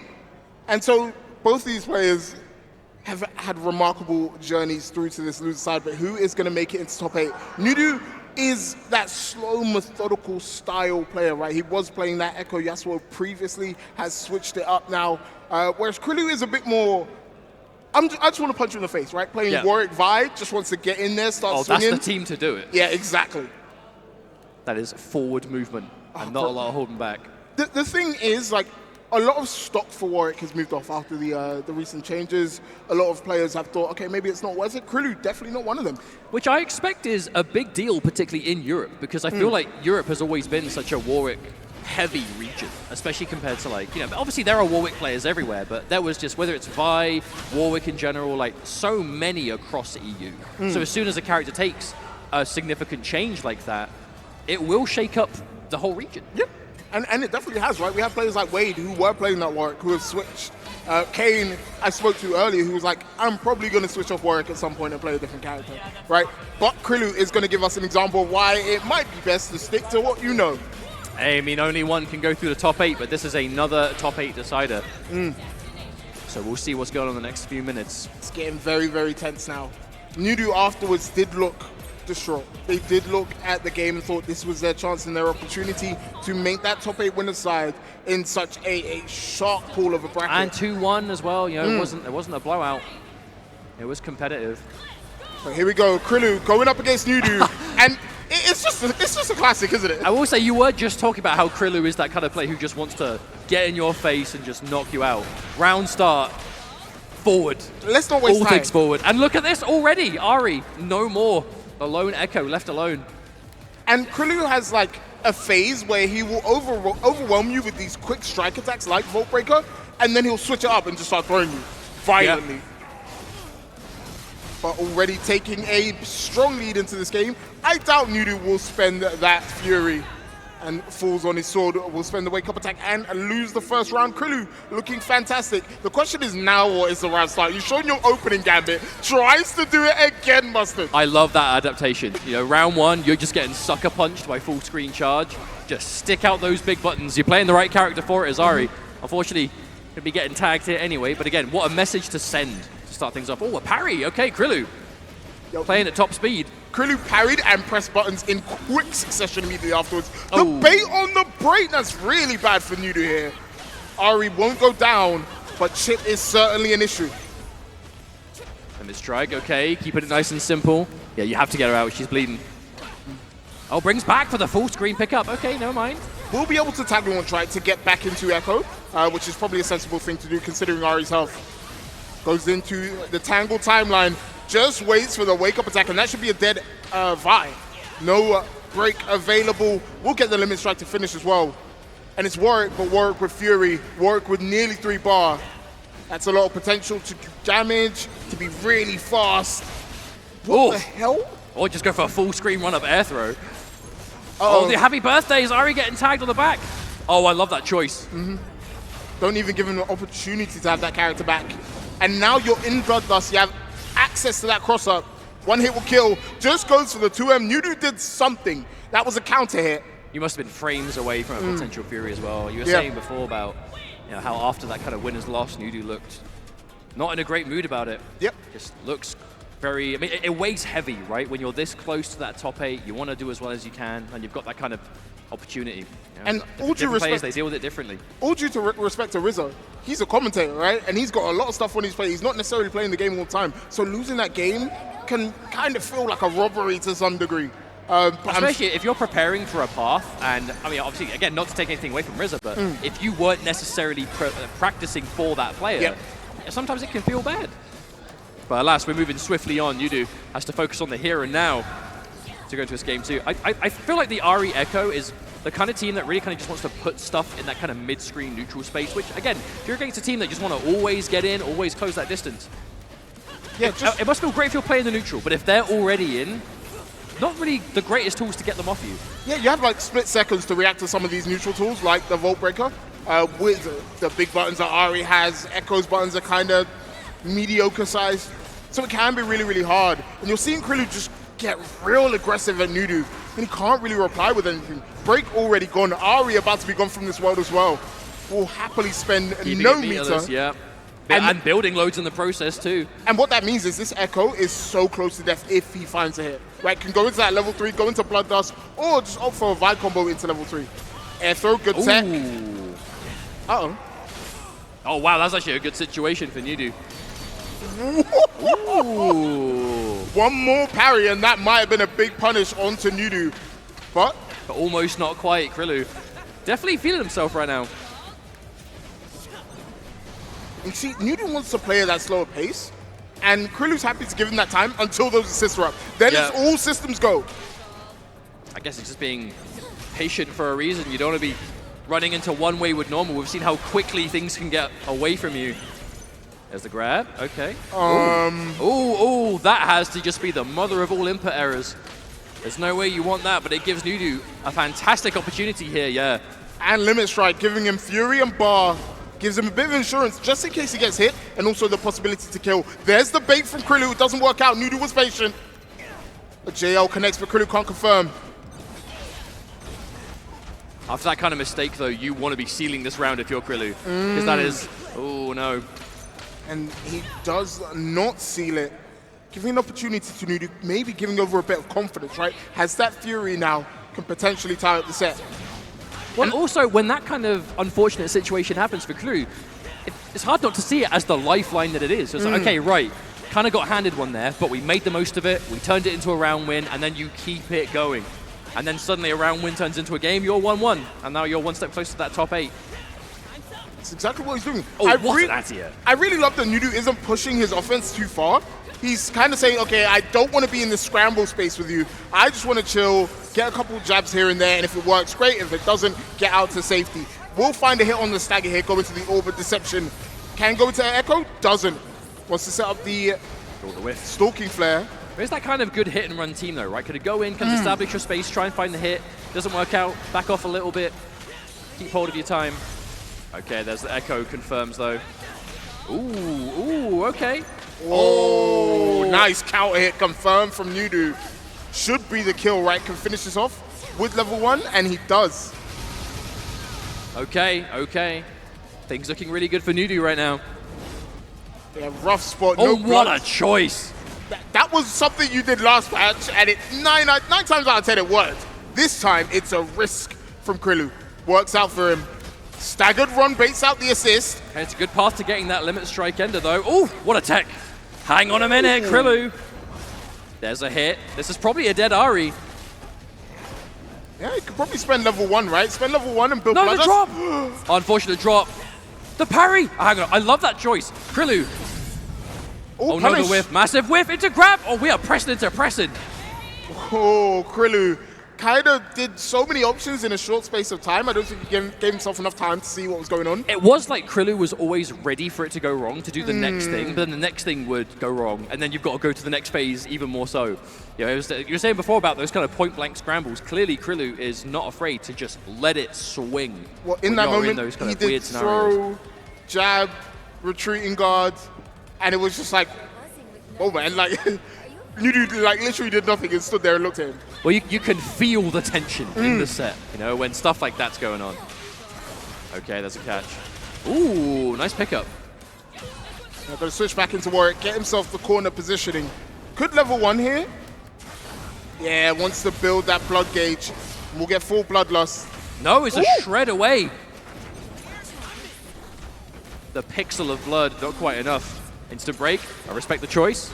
And new to this patch, it's draining a lot faster now, right? So you can't just stockpile and sit on that pixel forever. Okay, it kind of rewards you being a bit more active. And another drop, but again, Krillu not phased. Drops, who cares? Immediately turned into a reset. Chip. What a parry! Amazing parry, but bad position immediately afterwards. The good news is, though, you forced that break out of Krillu, and now he has to do it the honest way. Lockdown via assist coming up. But the hesitation after blocking the low as well. Nudu always ready for Krillu to just... And like I said, Krillu will switch pace so quickly and go into the throws as opposed to looking for the strikes like he normally does. Oh, late anti-air with a 5L. Oh, had the hit, but wasn't quite confident to follow it up. Good block there on that 2M. I'm just trying to close space. I would say Krillu's use of retreating guard has been stellar, but there finds a gap. Yeah, the use of retreating guard almost every time you block anything from Ari at mid-screen. Just to kind of build that space, suddenly she's whiffing, you reset again. Yeah, for Ari to punish your retreating guard, she has to make a big read and end her pressure most importantly, right? At those max ranges. And I think Krillu's trying to play into that. Parry tries to press a button. Good anticipation from Nudu, but another drop. Oh my goodness. Another throw. Another throw. Setup. Okay. Oh, massive hit there. Good use of Homebreaker to sort of limit Krillu's options and keep him knocked down towards that corner. Well, it's been a round of wayward hits. This is the first significant. No, but a drop again. Oh, very lucky, but another throw from Krillu. Another throw from Krillu. They will add up, Dunk. Dude, They don't tickle. this is death. Level 3, and now your Echo has to deal with Bloodlusted Warwick. Okay, this is me being wrong with level 3s. I don't think this kills. Okay, I got lucky. No, you're a sage. You knew. Hey, Dunk, a broken clock is right twice a day. But now it's just solo. Okay. Oh, my, he's still level in. 1? That is so raggo. He didn't even see anything. Just said, I'm going to do level 1. Whatever happens, happens. And now pops a Fury. Yeah, does not want to lose this advantage. Chip is a significant issue, Good right? block on these overheads, Nudu. The reactions are on point. Ooh, manages to get a hit. What do you turn this into? You have now Fury of your own if you're Nudu. Like, if you're being a greedy competitor, you don't want to spend it. You want to save it for that potential third round, and he will not have to spend it. And that is big. Going into that final round with break advantage. There's been a few instances in this match where if you were to spend some of the resources instead of trying to keep everything meterless, maybe it would have gone differently. To actually have that break preserved now, so useful. Even though sometimes it doesn't work out. This is not one of those times. Oh, that's a drop from Nudu. Doesn't usually drop those. He's usually quite clean. I wonder if it could just be the pressure of the situation, you know? Top 8 on the line, moments away. Oh, but what a catch again from Krilu. A drop from Krilu. Maybe Krilu's feeling it now. Time when it comes out will be counter hit confirmed. Has 2 level 1s to work with. This should be the kill. Yeah, doesn't miss it this time. Into the team launch. Okay, cleaning it up. And here we go, the Soul Warwick left. Approaching the Fury. Bloodlust almost ready. Wow, the dash up overhead. The confidence, the werewolf. Keep an eye on that Bloodlust. It's nearly popping. Goes for the sweep, covered by Vi assist. Gets a hit low, doesn't confirm. And there's a push block from Nudu. Finds a way in. Stalking Flare at close range, not punished. But Krilu is a bit too hasty. Runs straight into it. Nudu with a drop. Keep an eye on those Fury gauges. Krilu about has it. Yep. There's a punish on the overhead, and Krilu's Fury is popped. Now you can afford to go for those overheads if you do have the Fury ready. Oh, gets clipped. Wait, hang on, there's level 3. There's level 3.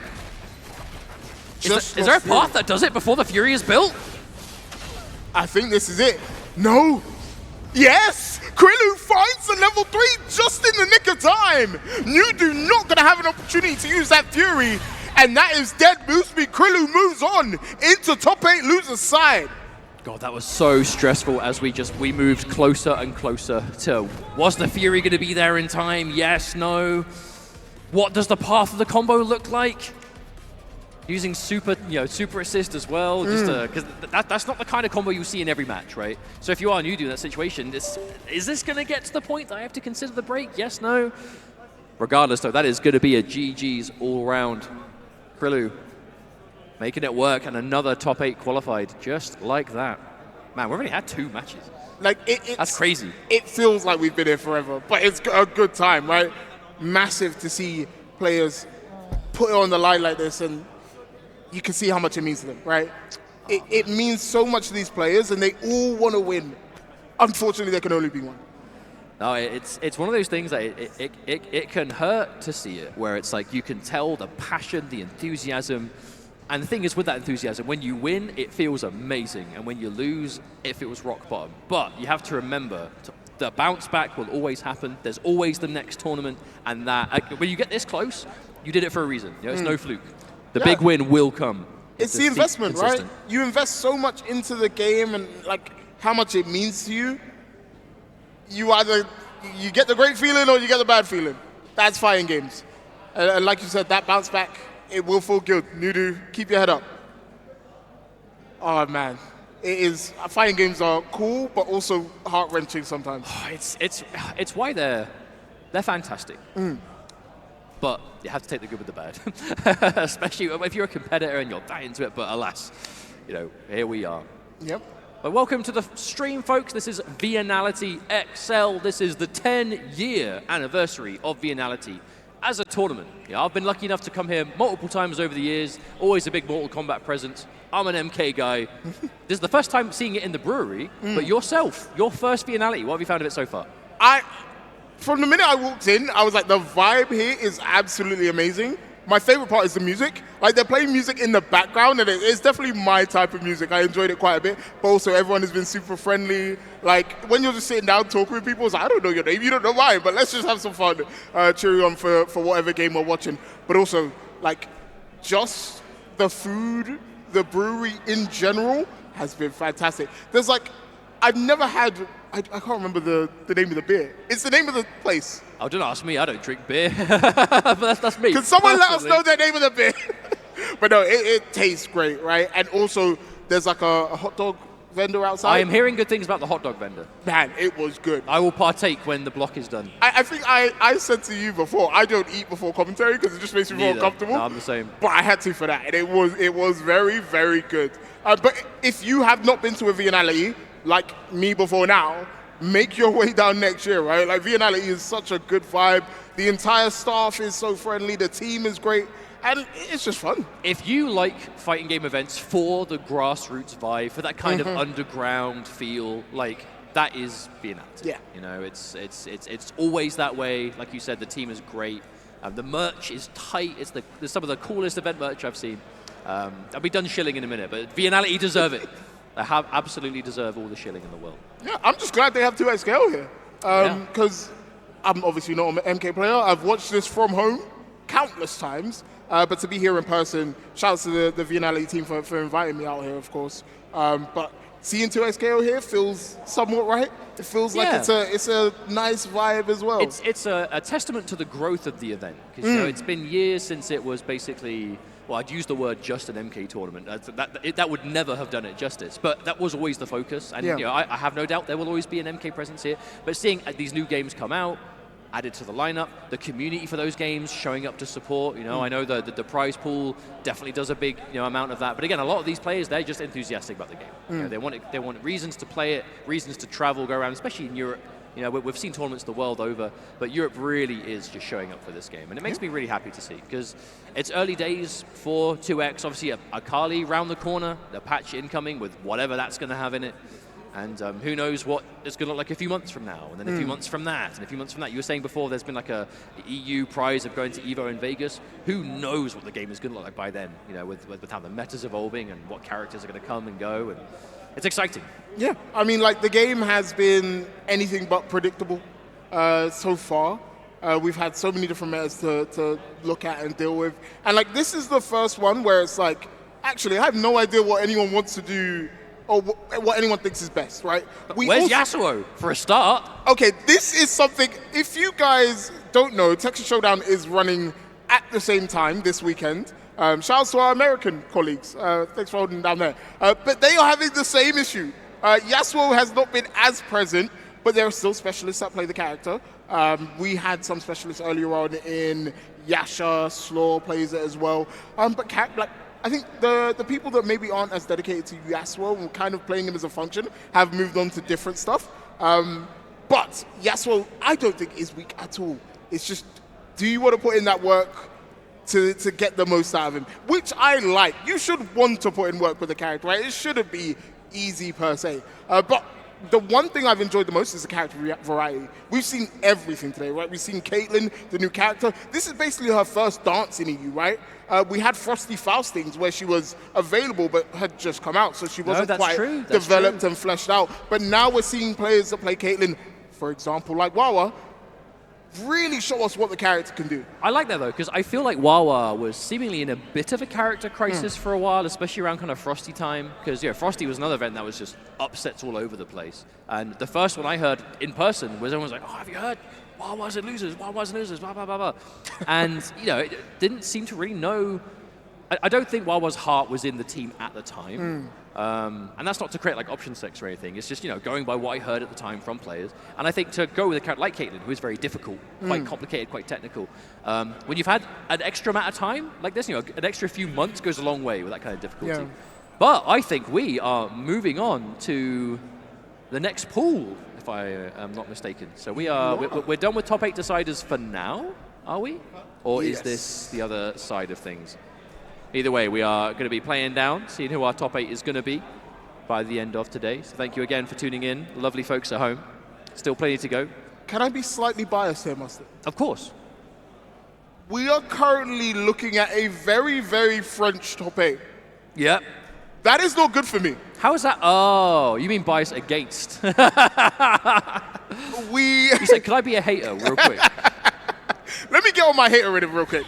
But there's a lot of French people in top 8.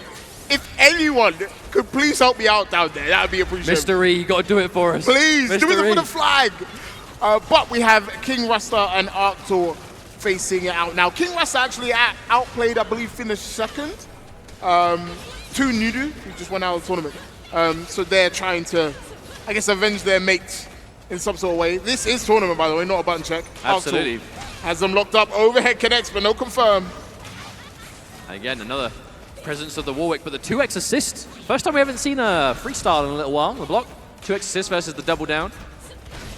Ooh, what throw? And I think with freestyle, a lot of our sort of cream of the crop players are looking at it like something this is you can't play without. But before that, it's just like, okay, what can I do to exploit my team as best as I can? In the meantime, while I'm yapping away, Rasta managed to finish off that That was a sick combo. that was a cool combo. You're the Warwick player, so you know. I only play Warwick when Ketchup's not doing it. I did watch you guys on stream, by the way. I saw everything. Oh dear. Hey, I had fun. That's the important thing. What were the comms like? Loud. It was a good time. But again, as we're talking nonsense once again, another big bar of red. King Rasta, this Warwick is looking ready to go.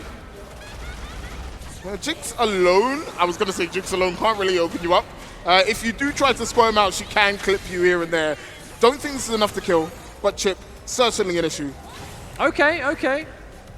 But that's the Warwick gone. A lot of emphasis been put on that Warwick this whole round. And the instant throw, never mind. King Rasta finishing things off anyway. I didn't even realize this was a Jinx, a literal Jinx between the Jinxes. But character, I think, is probably the best of the Zoner archetype in the game.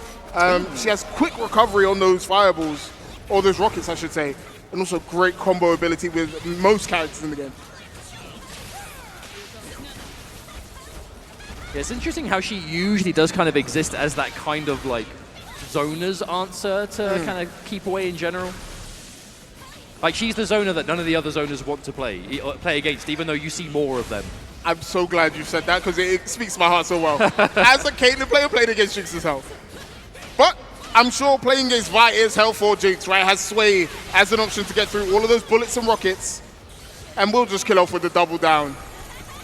Yep, and not enough. That's enough damage. And now it's just Warwick on his lonesome against his daughters. And they're not happy they're happy with him at least. Oh, it hit! No, not quite enough. Oh wait, never mind, the double down. The double down. Keep it simple. We don't see double downs so often, so we can forget, oh, you can BHC, but it's such a valuable mechanic to have. And we saw RZA execute that earlier on in the bracket today. Arctil trying to show us his own version. Great parry on the rocket, goes cross up. Well, it's good though, right? Because you were saying before how like a lot of like the top level players kind of see freestyle as the kind of jack of all trades one, right? It's kind of, well, it does everything you need anyway, so it's the only one worth playing. That doesn't mean that other fuses don't have things they can do, right? They might not be as flashy, they might, you know, sometimes not be as strong, but the question is it going to win you the round? And sometimes it's just about comfortability. What do you prefer to play with, right? Yeah, it's true. And, for Rasta, this 2x assist gives him so much neutral control when that Jinx is an assist.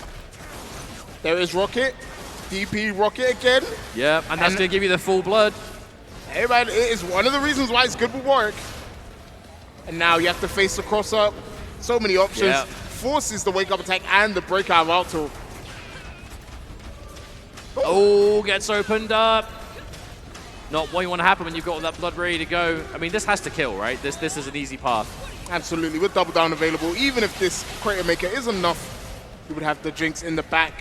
And now Arctil well positioned to take this round. Yo, what a confirm on that Volt Breaker from Arctil. Level 3. Level 1. Okay, we've got some level 1 loops, maybe. Oh no, oh no. And the worst part is, even though you're getting all of this break, you can't use any of it because all of these are supers and they lock you out of your break meter. Oof. So much damage available. And we saw in that round why maybe some of the other fuses are viable as well. Yeah, well, that's again, is it going to work for you with what you're trying to do? And double down, if there's one thing it will give you is massive damage. Pretty much across the board. I feel like you still do see some of the teams go with super tag, like depending a lot of like the Teemo double down teams might still be doing it. But even then, if you've got just paths for nice, massive like touch of death potential combos, I mean, it's a lot easier to win if you only have to hit your opponent once. Spot on. Exactly that. Double down used to great effect to just annihilate your opponent before they can even make decisions. And that forces the break there. That is the one weakness of double down. If you do extend your combos a bit too far, you can give over a lot of break. But like you said, if you die, like who cares? And also, your opponent building the breaker, like, there are times where you don't really want them to build the meter, sure, but if they're in a position that they're going to use it, at least they use the breaker. Then you ain't got to worry about it for a little while longer. And you don't have to worry Nice about catch Fury. again. Arctool, these pickups with the vibe and on point. Yeah, Wrestler just hasn't been able to get his work started. And once it's down to just Jinx, like most zoners in the game alone can struggle. Jinx definitely one of them. Sets up Clappy, just lets it hit me. I'm just happy to play that keep away game. Decent corner control too. Not quite like point blank corner, just back off a little bit, kind of cover where they're going to jump out. They're going to cover that forward roll range. Things looking so good. Okay, there's a reaction with the level 3.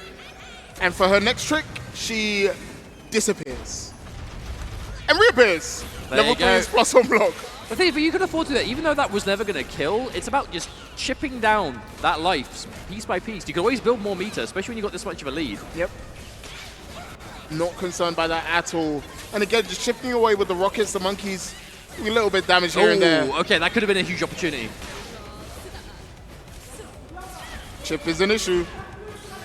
Yeah, Ooh. yeah. Okay. Slightly late on the cancel from the sway there, so gave Wrestler an opportunity to jump out. Does have free bar. Do you spend it here to get the kill? I think that dropped. Yeah, that didn't fully connect. The assist. They fall out of it? Is that still going to work? No, they did fall out. It's a lot of chip at least. Oh, into a bed. I love the way that Rasta was able to stabilize that. Recognized it was going to drop, immediately just turned it into some block situation instead. Uh-oh. Oh, the chip. Well fought from King Rasta, but too much damage was done at that point, I fear. Yeah, it becomes a checkmate situation where once she has you locked down in the minigun and the assist out, not much you can do. And now Arcto on set point, looking to close this out. And it's just zoning away this Warwick. And we do think of Warwick as a character who can fly through all of these projectiles with that run. Not anymore after the changes. Yeah, it's like, I'm sure there are certain situations where it can still help you out, but it's not going to be as much of a go-to option. Oh, the chase down. Okay, King Rasta. Oh, and again, has been pretty consistent at catching those wake-up attacks. The good bait. King Rasta staying alive. Just has to deal with this Jinx, no Fury. It doesn't feel like it's on the cusp of a 2-0. This has felt like a real competitive back and forth, but King Rasta. Oh, okay. Okay. Spends it, actually. Surprising. Yeah, just going for the break. Maybe saw the situation for something it wasn't, or perhaps just wanted to keep as much health as possible. Either way, the break is used. Just shabs out, has that Vi in the back. Doesn't opt to wow. switch to her, just delay running and will connect. And Arcto making a comeback here. Has 3 bar again to kill, doesn't opt to spend it. The throw, more than enough. Okay, now you're in a great spot now if you're Arcto. Life lead, loads of meter. Ooh, instant catch. Stun gun ready. Oh, and again, those dives. Go for the trade. You need to be a real clean connection. And honestly, these trades are okay for Arcto, right? Chip away and eventually you can kill with that level 1 or something, right? Like if you get locked down. We're getting Level there. 3? Oh, how do you avoid it? I don't think you can. I think you're locked down by too much stuff. Not quite enough chip, but we're getting close. Level 3. Hang on a minute. Hang on a minute. That will go through. I mean, obviously this doesn't kill, but you survived the chip scenario. You are in blood. Oh, bold. I respect it. I respect the hell out of that. It didn't work, but I love the choice. Yeah, going for the throw there, maybe catching your opponent in indecision, where they're standing there ready to block after your level 3 Oki, makes sense. But King Rasta just ready to jump out and will move forwards after that 2-0. Look pretty good as well. King Rasta, I saw at Viennality, kind of player that's like just playing off their vibe, playing off their soul, and you have to respect it and enjoy it. Hey, Warwick's the right character for that. Yeah, absolutely. Oh no, we'll have to play against a former Warwick. Oh, really? Later on in Wade, which will be a difficult matchup for sure. I mean, I feel like even though Wade has definitely primarily gone off the Warwick now for the Alawi, so it's throwing me off because you're saying Warwick, I'm saying Warwick, and my brain is just like mixed them One together. of us is right, and I'm sure it's me. Probably. I mean, if you Oh, wait, no, you can't give up. It makes me feel bad. we can't give up. I got no effort into it. I don't know. I don't know. Wait, league like that. okay, wait. Warwick, Warwick, Warwick, Warwick, Warwick, Warwick, Warwick, Warwick, Warwick, Warwickshire, Worcestershire. Worcestershire, What's Lee and Perrins for those who are cowards and give up. But no, I feel like Wade has largely gone back to the Alawi, but I have seen him in events here and there when the chips are down, still bring it out. When kind of down against the wall, and I feel like maybe part of him is still like, There's something there. You want to bring, because obviously Wade has put a lot of time into the war ring. But this is gonna be an interesting one. We have the brothers, the duo of EU, take it to the stage. Okay, so I'm assuming this is Bardo and Luigi. Yes. I have never seen them play offline before. I know they're Smash players previously, and they used to play doubles in Smash. As a duo, this is the most right duo in Europe. Like, I don't know what it is about them. Something feels so right. Like, one of them plays really slow and passive, and the other one is like, I'm going to run at you now. And it just complements them so well. But they're up against my favorite name in all of EU Challenger, 3x3 piston door blob. This guy, I don't know, he's hilarious, but also very good at the game. I think he's playing Teemo Ari now, or Teemo Echo. Definitely playing the Teemo. It definitely means there'll be a degree of a Teemo mirror, because the brothers, they have been playing the Teemo Blitzcrank, which is, we actually played against them earlier in casuals, and we made the mistake of thinking it'd be quite competitive, because they won one, we won one, we're like, okay, maybe do it. And then they won the next like 12 in a row. So like, okay, we may be a bit behind them. But it was a good time, and their control of the screen and their ability to confirm off of each other was really impressive. And it's just a lot of screen control, whether it's blitz. Teemo exists to just fill the screen with crap, and you're looking to just deal with traps everywhere. And as soon as you're airborne, to try and maybe jump over, get around them, here comes the blitz, air hook, and suddenly you're now getting pulled towards everything you're trying to avoid, and now you're not in a great situation. Combine that with really high damage, kind of double down paths they were going with. Overall, a very impressive duo. I'm excited to see how far they get today. And I think that's the hallmark of a great duo, right? Your synergy when there's like not a lot of time to think. And these guys have that, right? Split-second decisions are really, really good for them in terms of confirming things, or just going for mix. They have great set play together. And it's what we see from the really good duos out in America, Japan, like Twins. I'm going to call you guys by the name you've told me to call you by, but I refuse to do it again. Nutritional in Sonic Fox and Inzem. I'm never doing that again. But they all have that split-second synergy together, and Luigi and Bardo definitely have that.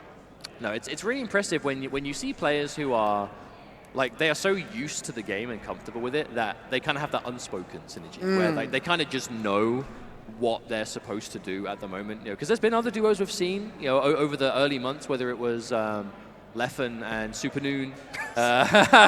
Hey! Can we get a cheer for Heapski? UK. I'm really sad, man. Like, let me get my bias out of it, but sorry, continue. No, I was just saying, it's whether it was the Leffen, Supernoon, we saw, Diaphone, K7, they ended quite a few events as a duo early on as well. But it's when you see the players who are that good, they just know what they're doing.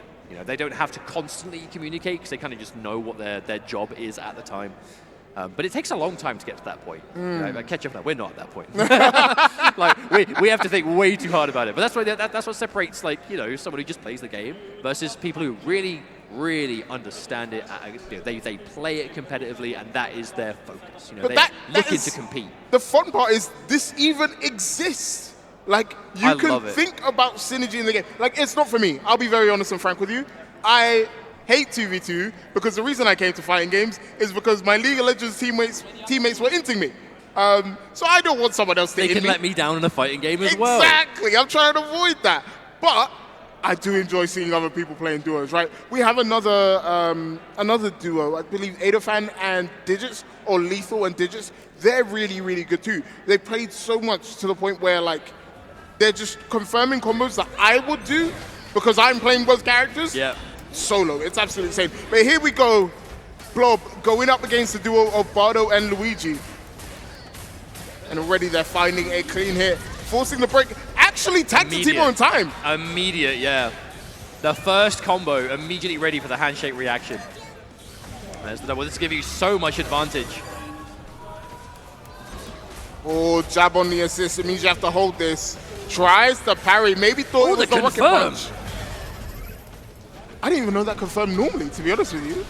Yeah, you have to super cancel, but it does work. And I guess if you've got the bar, you can double down too if you've got this team. What's up? Just wants the Noxious Trap big style.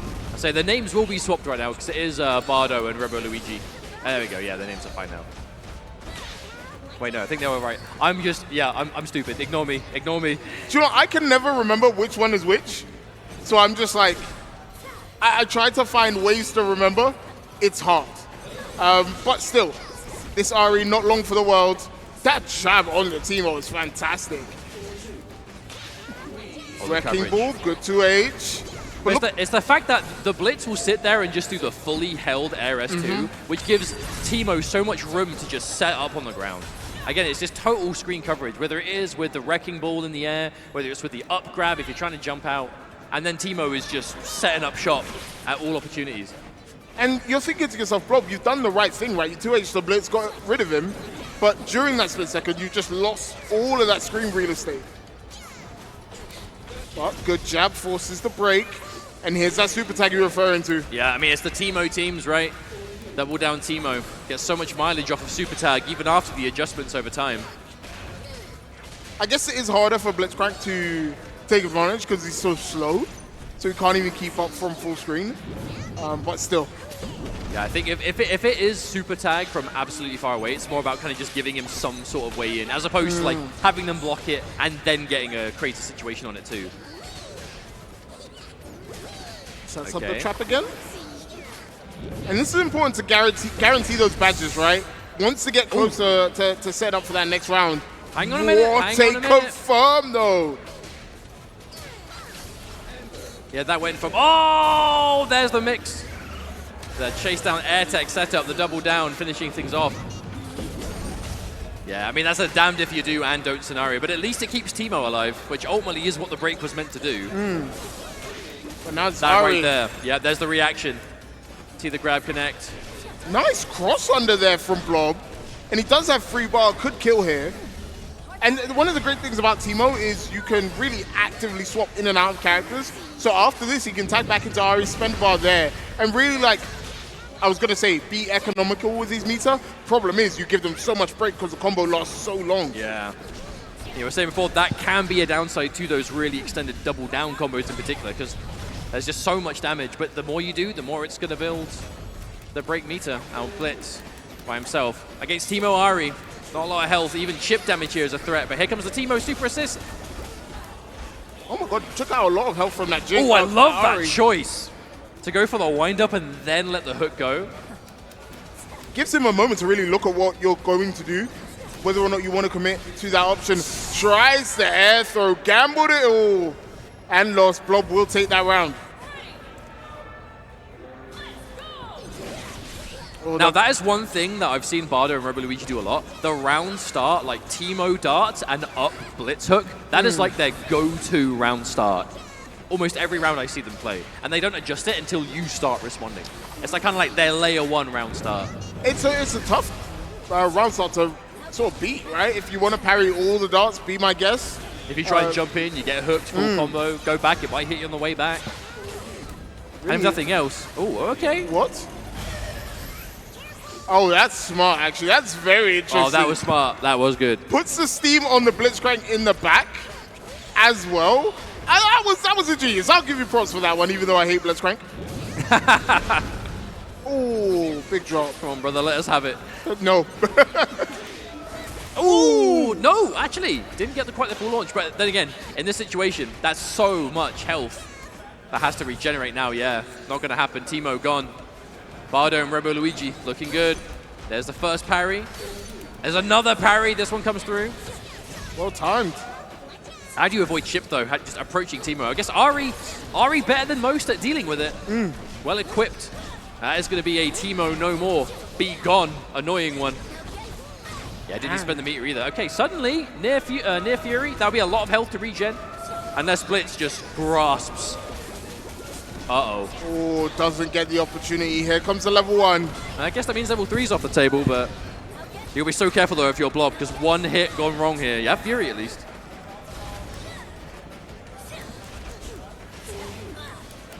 Fury's still available. And Opting not to pop it. Might not need to. Long range confirms it is enough, and Blob manages to find it.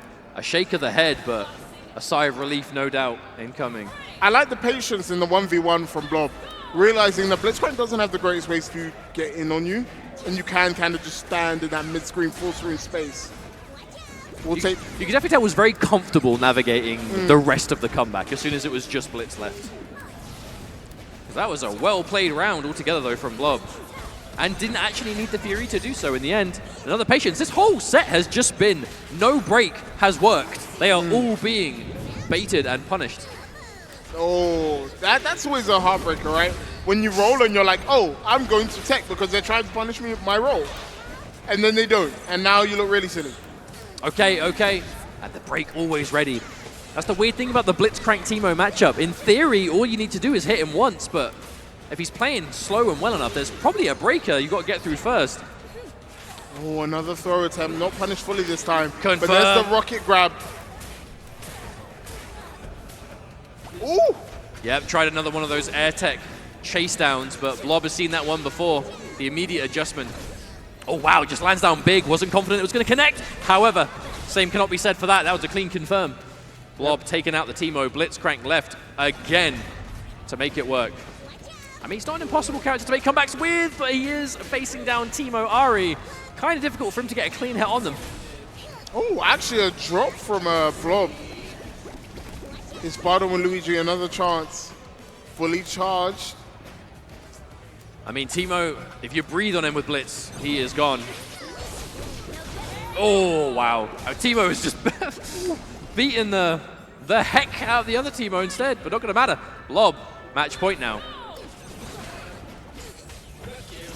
I feel like Blob's answer to that round start has just been to shoot darts back. And it's kind of turning it off. Like, what? Teemo darts are really good to stuff your opponent's forward movement. It's been doing well for that, but Bardo and Luigi have him locked down in the corner again. Yeah, I'm going to get steamed. Don't get grabbed. It's armored up, remember. Oh, straight through the projectile as Blob was trying to come through, but a big drop. Yeah, I unfortunately got a neutral jump instead of a jump in. Unless that was maybe trying to play around the Fury. It did look like a drop, but could be wrong. Either way, a much better round, though, for Bardo and Robo Luigi. The Teemo is gone. Lots of life to play with. Oh, my God. How did that was cheeky. Block? Like she fell so slowly into a crosser. And you're surely dead, right? Level 1 stacked field. I mean, yeah, just a simple double down. Yep, and that's Teemo. Still going to be doing those big extensions. A pivotal moment, though. Do we go 1-1? Or is it the end of the set? But the round starts. This time, Blob gets the better, but can't continue the pressure. At least you got the badge on deck, though. I think having access to the poison. Oh, this is huge, though, because this is Teemo. Reset. Yep. Is this a simple double down kill? I think it is. I mean, probably right. The Teemo had. That is a punishing command grab dunk. That did some damage. You got 2-touch because you tagged. Unbelievable. At the very least, that is the dynamic you can have with Blitz versus Teemo, right? Is at the end of the day, getting in on him, big pain in the backside, but he is made of wet paper when staring down a Blitz. But you still have to get the reset, you still have to get the hit. I always feel like I feel it more when it's Teemo. Like, the health bar just really goes down faster. You could definitely notice it. But Blob not out of this one yet. Still has Fury available. Hey, we've seen plenty of comebacks today. I would not be surprised if it happens again. Yeah. Occupying. Oh, okay. Immediate Fury. Now, okay. Gets away from the jump. Oh, whiff. That's probably not going to be... Actually, no, the poison's adding up. Yeah, poison plus double down. This could very likely be dead. You're definitely dead. Yeah. Gonna get all the darts. Don't even need a second super. 1-1. Bardo and Luigi not out of this one yet. That combo wasn't even close to finished either. You get that air S2 with the Blitzcrank, get the wall bounce at the end, turn it into a restand if you want. Damage and again, that round start every single time. Now the question is, how do Bardo and Luigi start adapting to that? What do they need to do? Is there a question of just like giving them the space and not necessarily pressing any buttons yourself? Or is there another thing in their locker they can throw out? Well, I think they've definitely been quite content to just go for it and just respond accordingly. which I guess is not too unlike the double down Teemo teams we've seen before, you know, right? Kind of shades of Leffen, kind of just going for immediate super tag, it goes Yasuo, things like that. Not quite costing the meter this time, but they're just, again, when you've got that duo looking for the assist. Oh wow, caught out of the air. Couldn't pick him up though. Well, thing is, if Blitz is going to go for those wrecking balls, like those extended wrecking balls in the air, you want to be able to go this interrupt as early as possible to stop it, but not going to matter. Massive advantage, retreating guard. Not going to matter too much. Oh, caught heavy on the way down. It's actually dead. Level 1. I think it is, yeah, because here comes Teemo. Ah. Yeah, that's enough. Noxious Trap, it does give over a decent amount of break. It's so much damage that adds up. Like, because they can both combo into the Earth ones. What a JL over the grab as well. Oh, but the temptation, because you want to get those big... These are two characters who they love just hopping into the air for the neutral, right? Teemo and Ari. And if you hit that S2, it's going to be a wall bounce, but they jump clean over. Feels bad. But at the very least, even though the round is gone, you are going to be sitting at that break ready to go. So we are final round. Even Stevens. Break available for both players. Well, I guess the badge is there, though. Yeah, that is a big trap badge as well, right? When your trap puts poison, regardless, just adds so much value to setting up shop. Especially if you're playing a neutral, like, you're just filling the screen with stuff style. Especially because if those mushrooms are adding poison, the darts are potentially poison. It's weird calling them mushrooms because every skin changes them. He's so cute, but also I know the evil behind his eyes. Nah, he is the devil. Oh, Noxious Trap again for Oki. Oh, actually give him badges too. One more until he's got the trap badge. Look at the screen that built. Literally gave Teemo full screen on block. Oh, the later ends of the anti-air. Here it comes. No meter at the very least. Okay. Managing to get out. I love the attempt there, just covering that space. Because how important it is, though, for Robo Luigi Elbato to establish that space. Massive catch here. There's a break, a very important break, and for once, not blocked and baited. That's just going to clear out the traps, give you a way in. I love the way that Blob is trying to navigate this neutral. Manages to get another anti-air. Okay, we're starved on the meter, but this is a great situation to be in. Lots of advantage. There's a bar. Okay, it is going to be spent. What's it going to be? Chase down, and that is it. What will the Blitzcrank do now to fight out of this situation? It is not an enviable screen position. Oh, immediately knocked out of the super assist as well. Trying to throw buttons, but just whipped every single time. Has to spend that fury, but Blob finds another hit. Should be more than enough. Goes into the Orb Deception. I am not sure why he didn't send that back. It's a happy birthday! Hang on a minute. Hang on a minute, Dunk. Wait, there's a little bit of that fury left. There's 2 bars. There is full steam. Is it full steam ahead? Say it ain't so. Punches through the back grab, connects. Level 1, it's armored. Now you're in a bad Oki situation. Rolls away. Does Blitz have those? The super assist, the advantage, and the scoop! Scoop them up, Blitzcrank. We are still alive. I speechless. So I'm only being a little bit biased for the Blitz. a little bit. The set is so good. I had the obituary all written out, and they said no, we are not done. We were lamenting. We were ready to talk about what could have been. But immediate turnaround though, Teemo. Oh no, in very quick fashion. Oh, Teemo already gone. Blitz, you've done it before. You've got to do it again. Someone can, it's you. We've been locked down by the double onslaught of Ari and Teemo. JL connects, gets rid of the mushrooms. 5-0 connects. Okay, the break is gone. The break is gone. And that's massive, right? If you can get a limit strike, maybe build up some fury, you can look at potentially fighting back in this one. We'll get rid of the Teemo. It is still absolutely full advantage, Bob. Let's make no mistake, but right now, fighting back hard. Oh, the handshake into anti-air, the clean stuff. I mean, this isn't going to kill. You're not near the corner for the extension, but you have the badges, the darts. Okay. Adjust for the super assist. Yep, keep it simple. Get steam. No, not going for it. I love that choice. Don't go for steam. You're close to the corner. Go for the reset. Okay. Love that. But now has 75% steam. Has Ari locked up in the corner. Command grapple with bet everything on it. He bet everything on it, Mustard. And the level 3 to bypass any chance of Fury as well. Oh, you know the bravery was there. You have to respect it, but not meant to be. That was a good set though. Oh, GG's to the brothers. I mean, I've never seen, no offense to either of you, I've never seen a duo handle Blitzcrank in that manner. Oh, that was just absolute confidence. Absolute. It was fantastic. I hate grapplers, yes, but sometimes you have to really admire the gung-ho they have, right? And I do admire that wholeheartedly, but Blob will be moving forwards in the bracket. Your reward for winning that game, you play Noka. Good luck. That will be a good one. Hot off, massive momentum thanks to Gamescom. And we're talking momentum in general. We've been talking about comebacks that have been made throughout today. Noka was a bit of a machine at Gamescom in that respect. There he is, getting prepared for the next match. But yeah, like at Gamescom was just, I'm not going to say not to losers early, because it wasn't really early, but it wasn't right at the end of the tournament, right?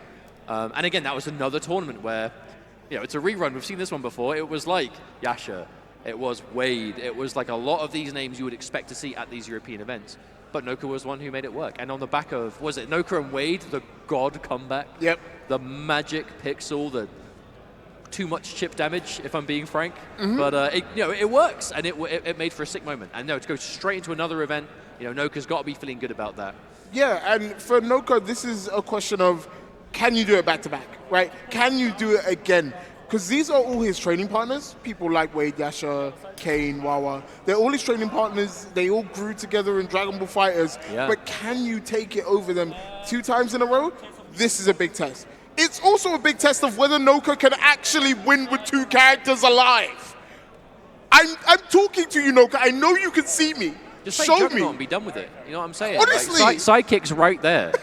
Oh, speaking of bias, it's Mr. E. Tales of Mr. E.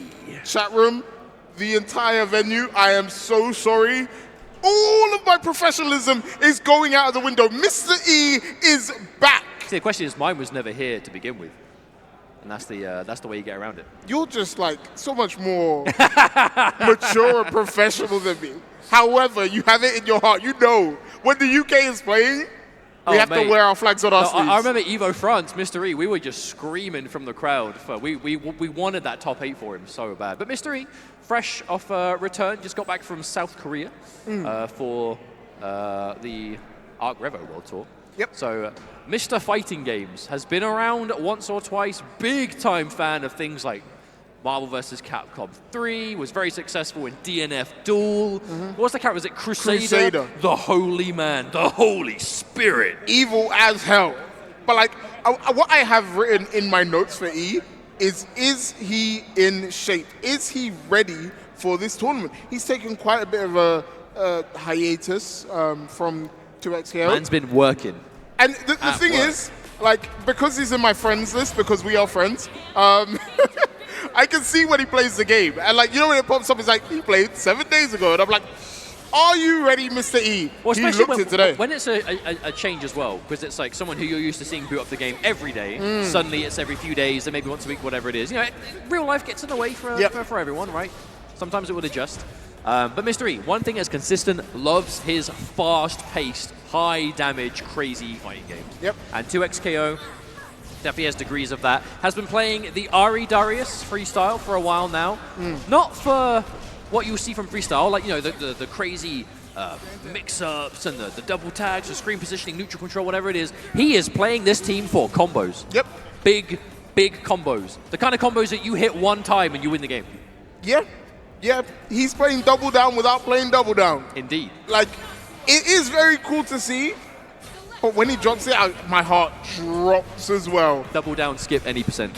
And he is not against easy company, right? He has to face Orochi. Orochi, one of the players that made top 8 at the very first 2XKO major before we had the major events at UFA. Orochi has been on this team for a long, long while. And I think there is some merit to playing a team from the start. You just have that experience when it comes to what you're doing with the team. You've grown with it. You've seen it change.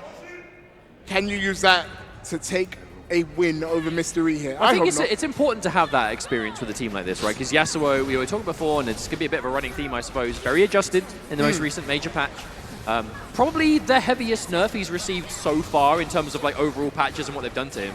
But by no means have they made him irrelevant. And if you have that kind of day one experience, you are the kind of player who'll still manage to make it work. But will we see it here, Dunk? Well, Mr. E does find the first clean hit and will drop. And this is what we're talking about. Are you in shape? Are you ring ready? Mr. E with that drop will get another opportunity. But against the likes of Orochi, you won't get many of those, right? You do have to start. Wait, it's another drop from Mr. E, actually. Well, at least that one wasn't teched out of. Maybe expecting a chase down. The important thing is, though, even though there's been a few drops, Mr. E is still full on life. So you have the real estate to work with. Speaking of which, though, Orochi swinging back. A lot of work to do, though. Oh. I think Orochi didn't get their dash there when they tagged into the Ari, like maybe missed their input. Couldn't get the punish on the roll there. And E will take that every single time. Goes into the Wildfares, level 1. Doesn't even need combos after it. E takes that first round. Hey, why overcomplicate it? You got that confirm, you got the range, you got the meter. Get it done. Can't take it with you. Ooh. Yo, I love that choice. You know, get a bit of damage. You're not going to punish the Yasuo from full screen, but Ari's right there. Kind of tempting you, like, do something to me while I'm jump canceling away from you. It's smart for me. It's a simple confirm. I would say this is one thing I've seen Mystery do quite a lot, though, is kind of using intentionally long-range Darius assists almost as a bait. Like, go on, hit Darius. You know you want to hit Darius. Look, I've whiffed him from full screen. Just do the damage. And then just follows it up with Ari, Yeah, the long-range exactly. to cover.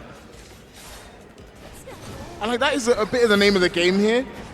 But also, he does it so well.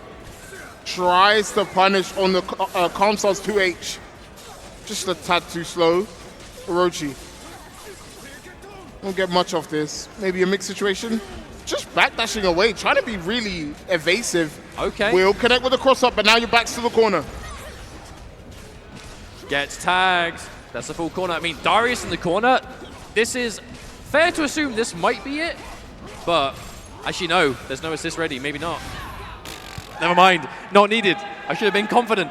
That is Darius a lot was. of damage. Damn. Hey, we're talking about characters who have changed in the patch and players kind of dropped them, moved on. There have been a few Darius players who seemingly do not want to play the character anymore after the most recent change, but Mr. E, not one of them, is still staying true with that Darius. Post-patch and everything. We've seen the likes of Supernoon, for example, drop the character. But I think the Darius is what Mr. E really enjoys. It kind of enables the crazy damage combos. It's definitely the thing that's been the most consistent of all the teams we've seen him play. The Darius is always there. Yep. Great 2H from Orochi. Has that limit strike towards the corner. Chases the roll. Love that. And yeah, I like it too, right? Doesn't even go for the throw punish. Instead, because you know that they're going to try and tech, just go for the cross-up instead. Ooh. What? Cute combo. Orochi finally getting a character on the board. More an immediate change up. We're talking about how that Darius is quite an important character for Mr. E. Getting it off the board already. Quite useful. Level 3, this is going to be a simple finish. Orochi. Yeah, more like that. That's the kind of round we need to see. Fantastic. And I'm between two minds here, right? Could the combo have been cut down a little bit shorter to maximize break bar? Yes. Does it matter because you shot the round? Absolutely not, right? That's the priority. Did you see Mr. E float like a butterfly there? What? A little bit. Didn't even get the bee skin. That's like Teemo and Blitz. I want to see Bumblebee Darius. Oh, hell no, man. Don't do that to my man. It's so out of character. Sorry. Visceral reaction to seeing the charge. It's just intimidating, isn't Yeah, it? it's very scary. It's like you yourself are on the block. All right, lockdown, stalking flare set up. E rolls backwards, tries to do something. Maybe a throw tech attempt. Oh, walks straight into a brick wall there, does Mr. E. Oh, wow, this is an immediate turnaround. This game, too, has been such a change of pace. Oh, wow. These quick just dash up normals. The brick wall that Orochi's been putting up with him, and there's another hit. Okay, what you got? Level 3? Probably won't spend it here. No, I can't imagine. Would be low value. Instead of to go over deception, maybe just go for stalking flare, keep him locked down, and force to play your Oki game. And again, the quick dash-in lights, whether it's Ari or Yasuo, we're seeing plenty of it. Oh, I love that. Okay, so Mr. E has been dedicating a decent amount to hitting the assist. This time, Orochi ready for it and actually punished the attempt. Yeah, and I love the back and forth adaptations between these two. True hallmark of higher level play. Hard not to see it as perhaps a bit overzealous for Mr. E to commit so hard. It's one thing to go up with a hit or two, but to basically start a combo on the assist. Yeah, we've seen before how that can end quite badly. Like, he weirdly enjoys that a lot. And even if you had break, you can't use it right now. Freestyle, keeping Mr. E honest. Level 1 is enough. That did a big chunk at the end. Yeah, I thought Darius was going to be alive with a shred there, but not meant to be. And this is surely dead as well. Right, gonna build that 3-bar. Ooh, opts to go for the Mickey Noodle setup instead. Level 1. It's a kill. Nice. Good Orochi. optimization. Oh, wow. Perfect, too. That's a player who is very aware of exact damage. That's 2 for 2 now, where it's done just enough. It is not looking good. Wait, hold on. UK brethren, hold. Mystery is not out of this one yet. Hey, we've seen a few of those parries not quite work out, but Mystery clearly still confident in them, and that's for good reason. Because again, the turnaround you can get off just one parry, look at what it's leading to. Uh-oh. Uh-oh, could this be one of those combos? I think it is. Okay, no, going just to the limit strike end, but that's a lot of damage to do before a limit strike advantage. Oh my goodness. And that's the scary thing about the kind of combos that we know Mystery can do is, depending on the resources, you can do a full meter dump and get a touch of death, or just simply take a massive advantage. Once he gets you into hemorrhage, it's like, it then becomes really apparent that you're taking trip. Yes. Oh wow, the full screen run-up grab attempt for Mystery, but Orochi one step ahead. Ooh, a late anti-end, it still works. Full combo. Oh wow, side switch too. So much damage and the bleed. Yeah, not much you can really do there, I think, if you're Orochi. Mystery, and just a return, and a match point once more. Yeah, big issue, no break to work with.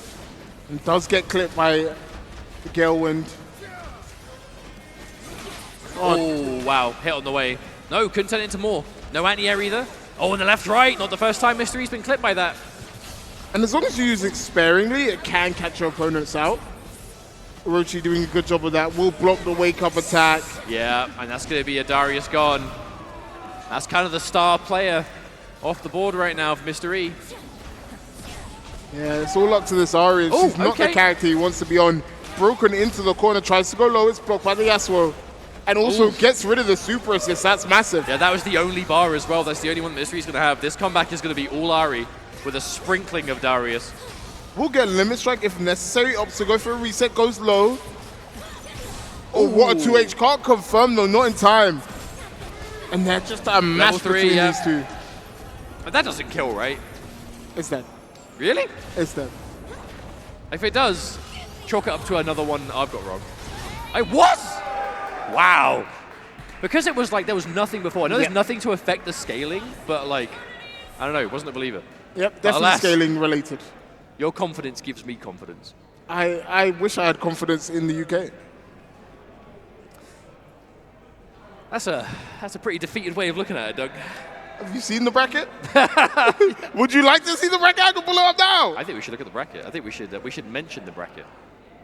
We should have a look at Yasha, taking out Elendil and Sephiroth. Canucks and Torpan win the semis of this pool. Just looking at what else is happening. I'm sure this is Noka's pool as well. Noka up against Blob, we know that already. Wade against Arctor. Wow. And King Rasta up against Falk. That should be an interesting matchup between those two. Falk actually, well, I was speaking to him today, and he's really happy with his team. But he's like, but the other team is also kind of good. Falk's been... Falk is definitely a day one Alawi Vi enjoyer. But yeah, in recent weeks, kind of since the patch really, I think, has been really kind of favoring maybe swapping the Alawi for the Caitlyn.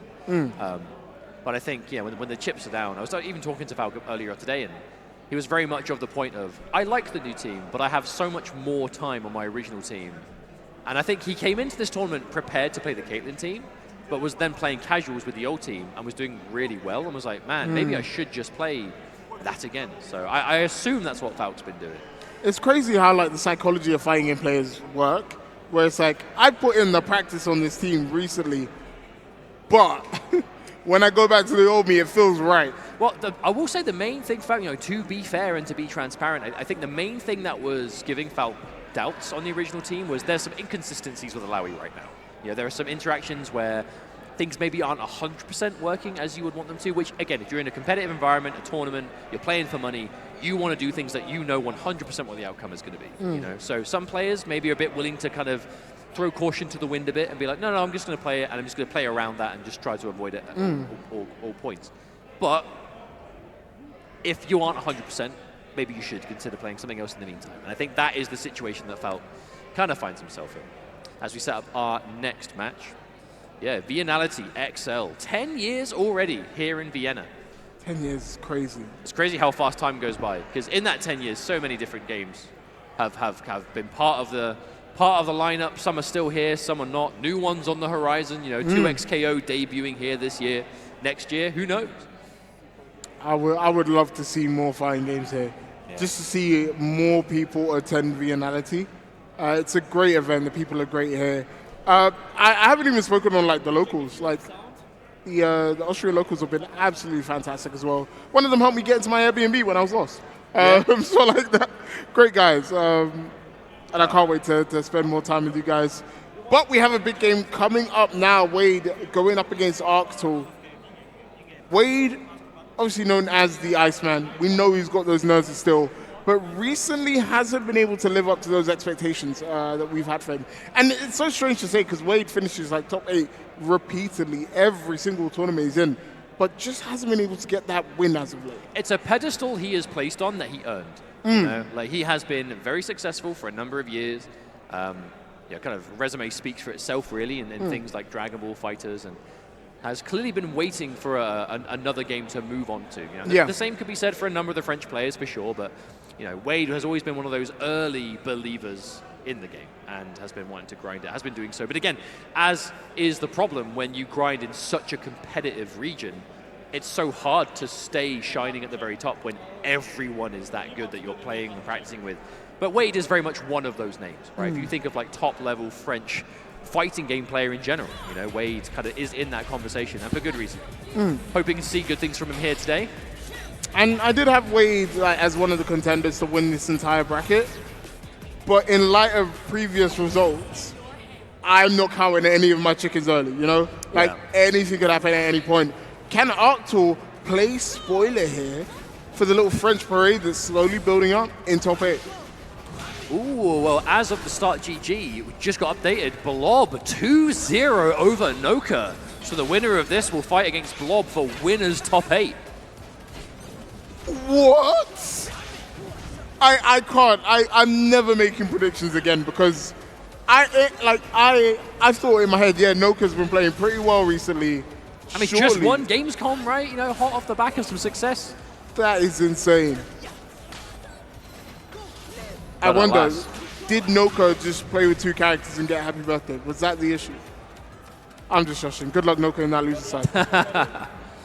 They were saying before, Noka's no stranger to being in that situation, has been able to bounce back many times in the past. But again, the winner of this match, whether it's Arctul, Wade, can be taken on Blob.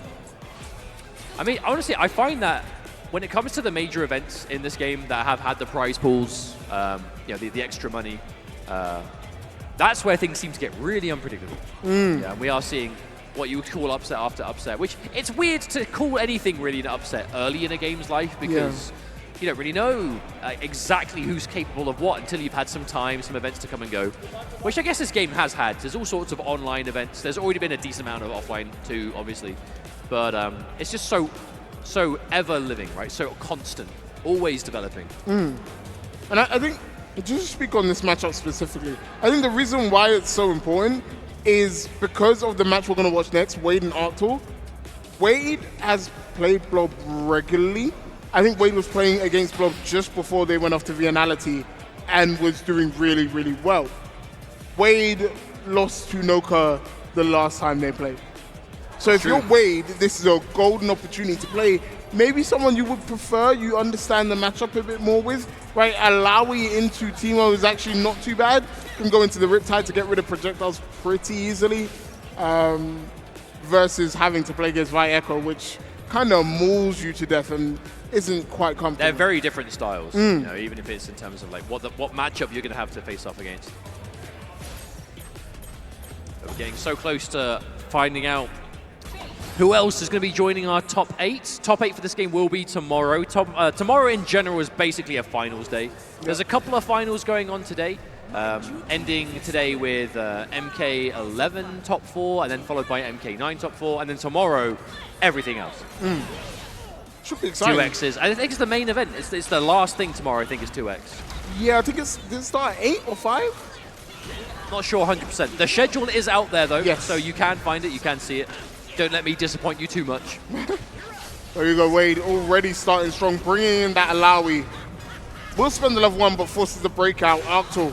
I love the timing on that break. Yeah, wait for the time where normally you'd want to break early in a combo, avoid the damage, but if you wait for when you know they're going to use that technical super, waste the meter, get out of the situation. Yep. And now, in that situation, Wade would have had a bar to parry the rocket. Didn't have it there.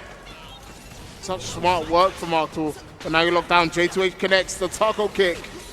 Catching Arctal unawares. And Wade in the driver's seat again.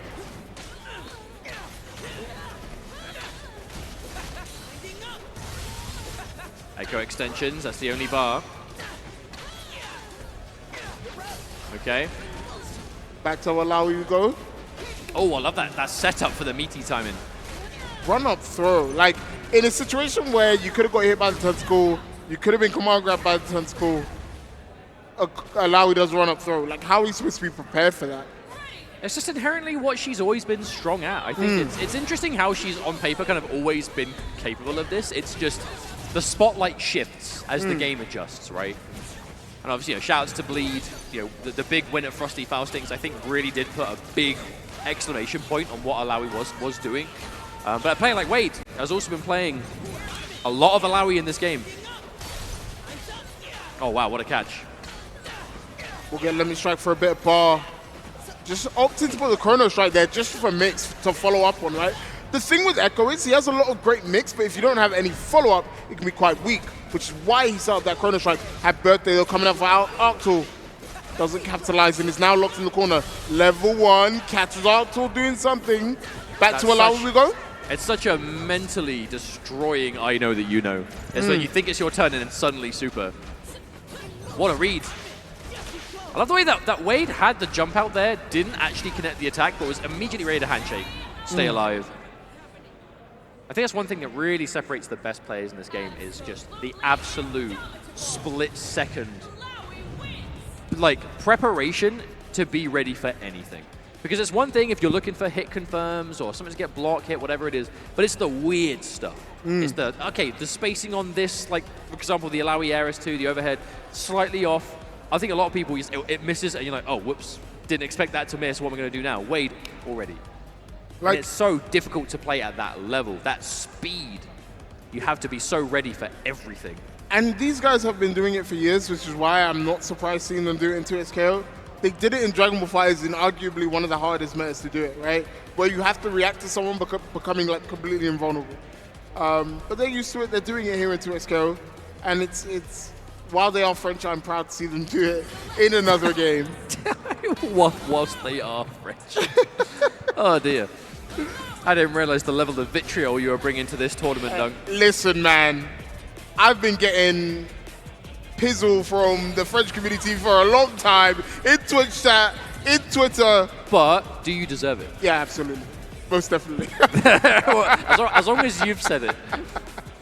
I would do it to me too. But to be fair, do you have it coming? It's so though, Iceman Wade. Chilling. Yeah. Looks like he could take a nap right now. It's so scary how like relaxed he looks in what for most is quite a nerve-wracking moment.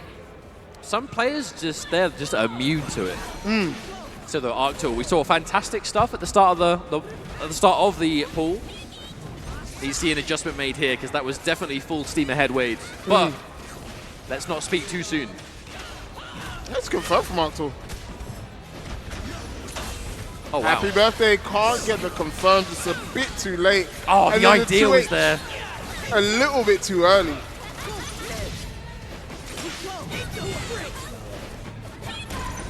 Okay, another anti-air. Meaty grab again, the tentacles on the screen. You got to make a decision. Oh, a drop, never mind. It's so threatening in combination with that 0 on block 5L, right? Any moment she stops, she's thinking, oh, she could throw here. Okay, here we go again. Rock in a hard place. What do you choose? Oh, there's so many of them. Does it destroy? Wow, Oh what my a God. tag parry from Wade. But you can totally understand why Arctur will want to do that. There was like 5 tentacles on the screen. Use that invincibility, clear the space, but Wade still ready for it. The fact that he was ready for the tag and then the parry afterwards in such a close time. And it was even faster because Echo was closer to Vi. Yeah, no, he's cool. Oh, wow. Keeping things nice and simple. Oh, gets the hit but couldn't pick up. Mix, incoming. Same Goes- side. It's so hard to block, man. I don't fault anyone getting hit by any of this. That's the danger, right? You got the tentacle, it's going to get activated left, right. Who knows? Oh, there's a Ooh. sub chip. No, doesn't need yeah. chip. Just kill straight up combos. Arctur looking to take the fight to Wade. And you can hear it from the crowd. Definitely wanting to root for Arctur right now. Hard to be surprised. Okay. Okay, the crowd is livening up.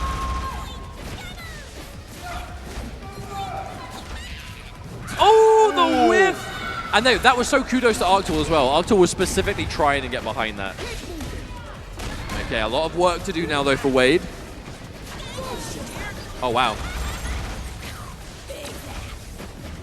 Ooh, Oh, what the a late- 2H. I feel like in the first game, we actually saw quite a few just straight up whiffed 2Hs. The 2Hs that have connected are the deal breaker here. So it's really nice to see that adjustment, especially when it's been this important. So it's that time when it goes low to try and beat out the parry. Couldn't get confirmed, but the next hit will. And has that level 1 on deck with this Alawi. Does it on to spend it. Command grab connects, no Fury in time. Blob, oh sorry, Arctur. Could go out here. We'll have that Fury available for Vi. Oh, the confirm of the forward S1. Oh, okay, no, that avoids all of it. I don't want to say it was a dangerous Fury activation, because I think we saw waited for the second handshake first, but immediately got hit afterwards. I mean, Fury keeps you very much alive here, but you're definitely going to be in an oaky situation. What do you do to get out? Oh, wow, okay. It was so nice. He wanted to do it twice, and it worked out. Wade. That's peculiar, right? Yeah, no, that's absolutely strange. It's negative on use. So, like, the first time you do it, you want to do it on a knockdown, so, like, you're not negative anymore. Do you think it was a input error or just complete vibe check? Like, I'm going to do this because this is something that you've never seen before, and unless you know exactly whether it's worth doing or not, are you going to get overwhelmed? When you're like 1 hit away, and 1 hit will literally win the set. I think... Because given how much Wade has played Echo, I feel like it was unlikely to be an input error. I think... Even though it definitely could have been.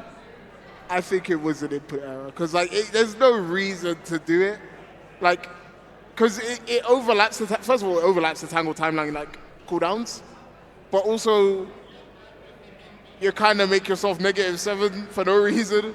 But I don't know. But what like, if your opponent doesn't know that? then it's And they hell. might be like, why are they doing 2 of them? What's coming? Okay, maybe you have a point because like if they try to punish, you can then disappear back to where you used to be and punish them trying to punish you. But now we're going into like 12th level intellect mind games. Which, to be fair, players like Wade might be at. No. Maybe. Maybe. But no, happy to have you guys here for viennality. We're slowly, brick by brick, building our top 8, as per it's very French. RZA, Wawa, Krilu, and Run already booked their tickets into top 8, so it should be very exciting. All to take part in a fight for a piece of that pot bonus for our 2XKO Challenger event for the competitive series for 2026. Yeah, it's been absolutely fun to just be around everyone, be born into viennality for my first time. It snowed this morning as well. So, What's up with that? who let that happen? But no, my first time in Austria was outplayed. And I touched down, and it was snowing. I did not bring snow clothes because I thought Austria was just a normal country. Now, see, I went to Frosty Faustings. We're in the middle of like Chicago winter, and I thought I was prepared. I was not. I had never experienced a physical sensation quite like that cold. I was not ready. But alas. Have you felt the like hot cold yet? It's so cold, it's hot. I'm not sure. I came back with all my fingers. When I went to Frostbite didn't get me. outplayed, I got the what's it called? The cold rash. And I was like, oh god, this is like this hurts. Yeah, it's strange. But it doesn't happen if you're indoors. True. Shout outs to the viennality venue. The heating's been cranked up in here. I bought a hoodie. I saw the line of merch and I was like, because of how cold it is, I want to get a hoodie. Yeah, it's definitely. I want to buy it for London, for home. Yeah. The merch. Can you buy the merch online? I don't know. I don't know. I looked up there. I looked up there like someone would help me. But if you can't buy the merch online, buy the merch online. It is fantastic. It looks great. Got a nice black and red motif. I will certainly be picking something up before I go home. Yeah, it's fantastic. As will this next match, no doubt, as we see the return of Blob and Wade. Will Wade join the number of French players who are already waiting in that top 8 tomorrow? Don't say it again. It makes me really upset. Well, then again, I mean, it's going to be Blob or Wade, so it's one of them. Either way, France is adding a +1. You're right. I mean, you sound legitimately mortified. because they're going to come for me. They're going to be like, Doug, we were all top 8. And I'm going to be like, yeah, you were. They're going to tell me I suck and bully me. If you were in the bracket, it'd have been different. You'd have gate kept. So right, that's such a what I'm good saying, OS. That's what I'm saying. Yeah. That's the commentator benefit. Unless you're me and then you lose on stream in tournament. But yeah, sometimes it happens. No, but that's you were the way playing- the cookie crumbles. You were playing to be a commentator first, you know? That's true. Thing is, no, I play for the love of the game. Exactly, yeah. I do not play for the success. I mean, I feel like... I play to have finally an excuse to play at the same time Yes. as Ketchup, a co-op fighting game. I like watching more than I do doing. So commentating is like the best of both worlds. We were talking about this in the other room. It's like those who don't... Mate, I'm playing in a Mortal Kombat 9 tournament later. That's different. Yeah, it's been a hot minute. Were you sorry, we're going to go into like the deep lore. Were you a commentator back when you were playing those Mortal Kombat? MK9, no. We would just compete back in the... 'cause, 2011 was like, that was the original kind of debut of the UK MK scene that kind of that we now recognize it as. But no, didn't really do any commentary back then. Aside from like, back in the sense that everyone kind of could at grassroots events, there'd just be a table with a microphone on it, and you would pick up the microphone and just, talk for a little while, whatever it is. But no, it's been a good old while. But that's a nostalgic game right there. I'm going to watch it. Yeah. I've never seen competitive MK9. It looks like a strange game, like very weird. But I'll be watching for sure. I think that's one of my favorite things to do at like offline events. Just like randomly show up to games I've never seen before and be like, what's going on? It's why it's so good to be there, especially on the finals day where everything's kind of happening in order. Just you're going to see a lot of games you might normally not watch, but if you're around, next time you go to an event to watch a specific game's top 8, watch the top 8 before and see what's going on. Or hang around and watch the one after. But here we go. One more player will book their ticket to top 8 right now. Blob going up against Wade. And it's Wade who finds a clean hit. Not opting to go back into the back towards the corner, was switching to that Alawi even though it's mid-screen. And just taking some chip damage on that. Timo is dying in the background. Very lucky that he got out of there. Oh, overhead. Other side overhead. I feel like Wade just has Blob's number at this point. Some of these decisions, like that, for example, just knows what Blob is going to do before Blob even knows. And is looking in the driver's seat. It's round number 1. That's a particularly uncomfortable play as well, though, right? Is if you do get your break baited like that. It takes so long for it to come back. Yeah, you are not getting this back before the next round. Oh, but that's one way of firing back. Just simply get rid of a character. But you have no bar, no break, no life. All it takes is to allow you lock you down once. I love that choice. Great way to eliminate that Teemo. Oh, bloody hell. Yeah, left, right, and covering it with the Echo too. Wade, not going for anything overly crazy, aside from the clean reaction to punish that Teemo super assist. Oh, nice throw. It's just like Flop doesn't expect some of these. That might be Wade switching up from practice mode. But either way, he'll take these. Yeah. Run up, throw again. Wade has done that to so many different opponents now. Well, it's weird because when you see people get a knockdown with a lot of advantage and they whiff buttons, it's usually to time a meaty button press. So you'll be like, okay, they're going for some sort of frame kill scenario. I've got a block, and then suddenly you get grabbed. And especially with Alawi's quick 5L. Kind of using someone's fundamentals against them. You know, the fact that they will see it and recognize it to their detriment. It's like, you're so good, you will get hit by this. Oh, another throw attempt this time. Blob jumping in the air is Fury. Oh, here's a reset. That should be dead, actually. Could spend level 3 if necessary. No, wants to go into the level 1. Not quite enough, but Chip is on the table, and he will get it with the Super Spirit Rush, or Hyper Spirit Rush. Hey, especially if you've got that Super Assist ready, you will get that chip damage. What can you do now? Fury almost gone. Oh my gosh, Helmbreaker out of nowhere, and finishes off with the 5L to catch the roll. Wade looking calm and composed. Singing along to music, I I think. don't know how he does it. Wade has been on the biggest stage of them all, singing to whatever is in his headphones. That's the secret to some players, man. Absolute chillness. But looking composed and ready, honestly, hungry for this top 8. Yep. Because Wade is one of those names you will see in a bracket and be like, right, top 8, top 16, you know, could win. But just hasn't had that massive result in a little while. Yeah. And like you said before, right, it is a stacked setup he's against to get that win. Oh, But if you can do it here, you'd be so happy. Damn, Teemo got caught so high up. Took so long He to reach spun the ground. all the way. Another throw. Wade really relying on these to catch blow.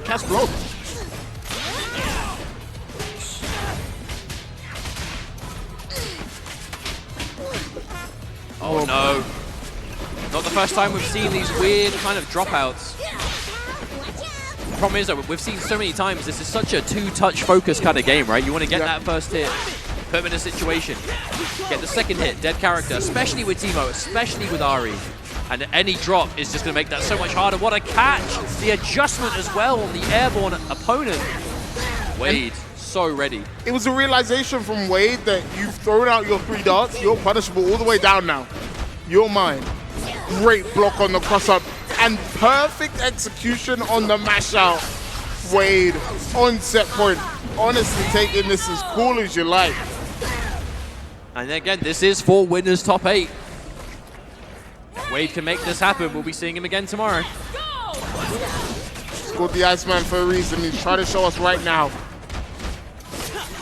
2M just clean, like Wade finding the perfect moments to punch through Blob's offense. Doesn't need level 1. Run 2L into throw this time. Like, how do you deal with this if you're Blob?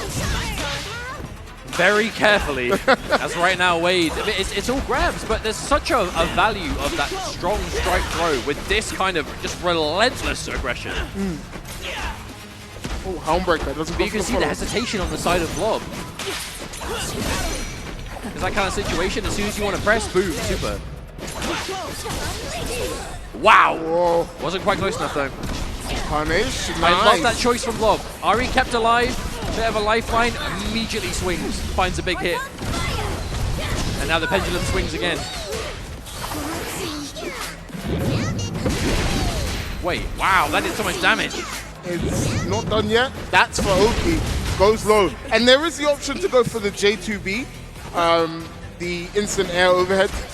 So that's why Wade got hit by the low there, but another throw seals this Ari. It's Teemo versus Echo. If Teemo can get set up, this is a great matchup for Teemo, but that air throw is grand.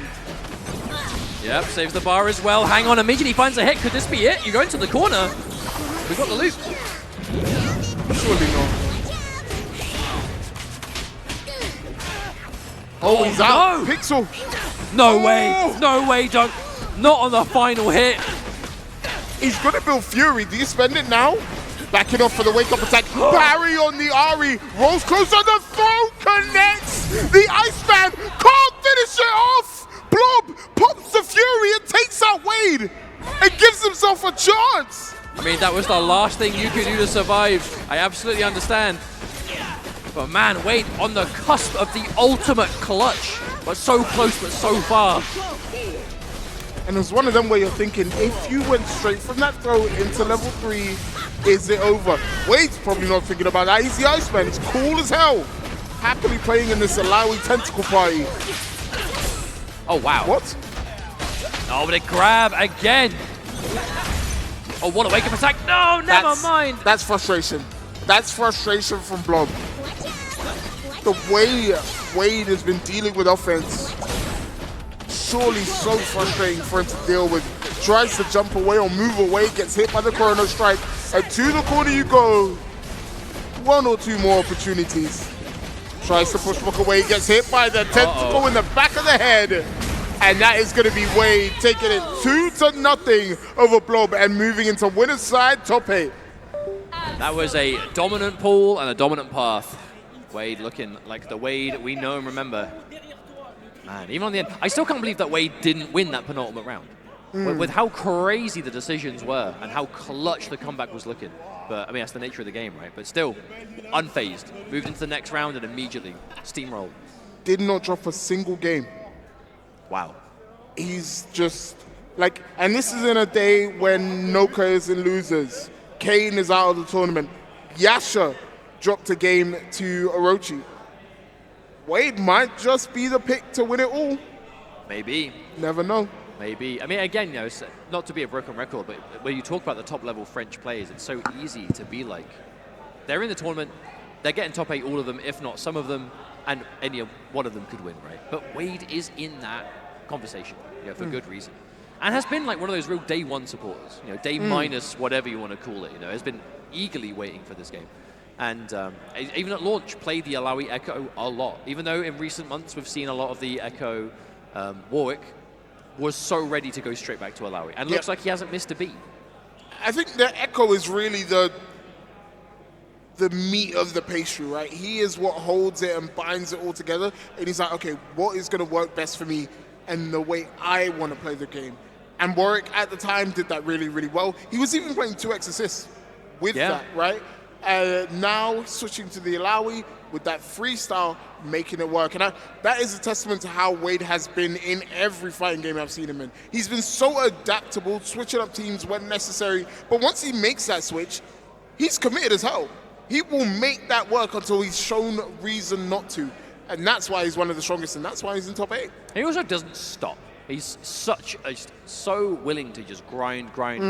One tournament won't go so well. Next one, a week away. You know what I mean? Whether he's got travel, online, whatever it is, he just lives to grind 100%. But although I feel like maybe that was one of the changes that saw Alawi now compared to not as much before is I feel like for a long time at launch, Alawi was mainly seen as a bit of a 2x assist character, where it was always Alawi in the back, 2x assist, and it's just as much technical stuff as possible. Whereas freestyle Alawi is kind of scary. And that is now the premier Alawi that we see most of the time. So I wonder if that was the shift that kind of put Alawi more into the spotlight, because we see a lot of her these days. Yeah, I mean, just because you can go from your point character to Alawi and do down S2 charge, which is tracking, locks you in for mix from that other character, it just has loads of value in freestyle. You see all the players do that now anyway. And every character interacts with the technical, right? Exactly. So it's not just enough that she's there and she's getting you blocking. It's whatever she gets you blocking, puts a technical out, and then suddenly other character gets a lot scarier because of it. So this could be our final match of 2xKO, I think. on this block. After this, we'll be starting moving into some of the finals for some of the other games. But we have one player left to get into 2x KO top 8. Yep. Going to be Yasha going up against Canix. Yasha was a slow start to 2XKO. Didn't really pick up the game as quickly as his sort of Dragon Ball Fighters mates. But Yasha's the kind of person, once he figures out what he wants from a game, it's the most diabolical, strangling game plan that you've ever seen. And he is doing that now with, I believe, Yasuo Ari. That's the main team I've seen him on for a decent while now. But now that he's settled, it's been very consistent from Yasha. Consistently making top 8s, consistent strong performances, losing to like only the people that make it to the grand finals or being that person in grand finals, for example. He's really, really strong. Yeah, we're talking about Noka's success at Gamescom, but kind of hard to have that conversation without bringing Yasha into it as well. You know, definitely is capable of those, especially in European events. Very capable of those big grand finals showings in general, I suppose. But will we add viennality to the already impressive list of successes? And he's going up against Canix. Canix is someone that is very, very willing to grind. The one and only great Canix, by the way. So willing to grind online, offline. Yeah, we got Gary Oak in the picture. You know, I saw that when I was doing the analysis, and I was saying. like, it fits him so well. There's just a swagger and arrogance about Canix, right? But it comes from like well-founded skill. There was a moment during the first season where he was just like, Leffen, I'm gonna take #1 on Challenger from you. And what did he do? He went and did it. And like, he's just a very strong player who's very confident in their own ability for good reason. And look at the tournaments, the last 5 events that they've been in. That's TNS, an American event. Hustle Games, a community event. Gladiators Gambit run by Falk. Witches Cove run by Quebeco, right? He's entering everything he can just to get tournament experience. Canix is the definition of a hard worker. Well, that's the real grind set in modern fighting games, you know, because it's when you hear players going to tournaments and competing all the time, you might hear that and think, oh man, but you got to go to all these events, you got to book hotel, you got to take time off work, whatever it is, which, you know, for some events, yes, you absolutely have to make preparations. But a lot of events, with a game with netcode this good, you can just get online experience. Yep. You know, so you can find, I guess it depends on your region, of course, but if you are a European player, if you are a North American or whatever, and you're like, I want to play this game, I want to test my mettle and see how I'm doing and compete, you don't have to leave the home to do it these days. You know, there's a lot of community folks out there with Discords and regular weeklies or bi-weeklies or whatever, right, to get that experience in. And a lot of the players, they get as good as they are without setting foot outside their homes. And that isn't something that just like players with time, like it's not, oh, you get to a certain skill level and there's no point doing it. Diaphone does that still. Diaphone entered Witch's Coven and played in that. So did Fabulous Zucchini. In fact, they made up the the grand final for that tournament. So enter the American tournaments, figure out a way to do it, but enter the American tournaments, enter the European tournaments, and just grind online, see how far you can get. And maybe you will be just like Canix with an opportunity to get top 8 winners side against one of the greatest to ever do it. Have a look at Yasha. Look at how determined he is. Once he's in the game, it's just about the game. He's focused solely on that. No other emotions. I love his drive. I've loved it ever since I've seen him. But I feel like that is a mindset, especially because a lot of these players came from Dragon Ball. You needed to be composed in that game. Yep. You know, that was, again, another one of high damage, crazy offense, scary situations you were always defending against. If you get flustered in Dragon Ball, it's a lost character. Yeah. No exaggeration, like you lose the character. In 2XKO, it's somewhat lenient, where it's like you get one more touch, but the skills translate really, really well across. There we go. I believe our last of our winners finals matches for qualification into winners side top 8. Yasha going up against Canix. It starts now, and already a potential happy birthday for Yasha, but Alawi smartly gets out of dodge. But Ari's still suffering the damage here from this Orb of Deception and this limit strike.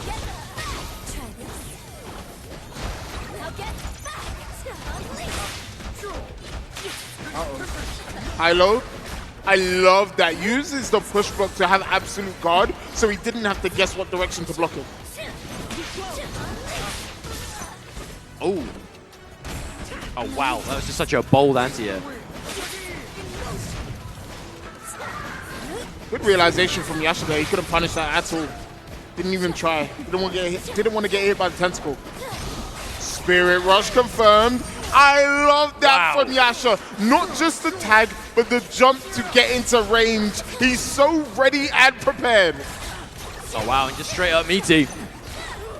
Yasha looking good already. To no surprise. Limit strike? No, it doesn't get... Wait, what? Did he get limit strike or not? It gave you the popped pop-up, but I don't know if it gave you the resources. Either way, you're full on meter anyway, I suppose. Yeah. And honestly, Canix, this comeback, I'm going to say it. Mustard, I'm going to say it. It usually ends badly for me.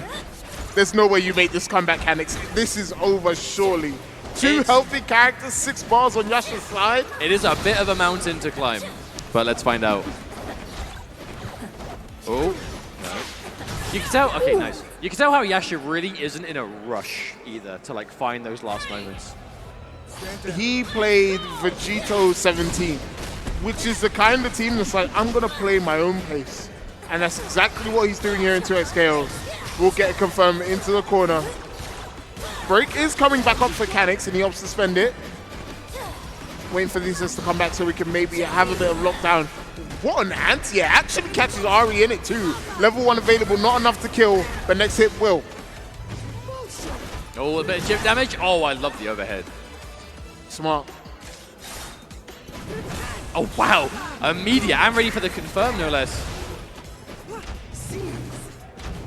Oh, nice. Continuing the pressure off the command grab. And now you're locked down. Went for the grab, but was still ready for Yasha to avoid it. And still continuing. Again, kind of shades of round 1. Nice. Canix. Really quite calm about that. Again, when you've got that much of a life lead, much like Yasha before, no reason to just take any unnecessary risks. And Canix has, by virtue of them playing on so many of those online tournaments, has been in those situations quite often, right? Exposed himself to being down, being out, or being up. So definitely has the experience. Oh my god, look at this damage, man. It's not even finished. You're dead? Wait, what? There's no way, no bloody way he's dead. And you know, the worst part is it wasn't done because he could have gone back into level 1. That was a bona fide TOD. Oh yeah, there's no way the like one more bar doesn't finish off what could have been left. That's disgusting. I love it. Ari now with the Fury popped. And punish. Great JM. Great choice of button from Yasha to punish. And looks to waste as much Fury time as possible.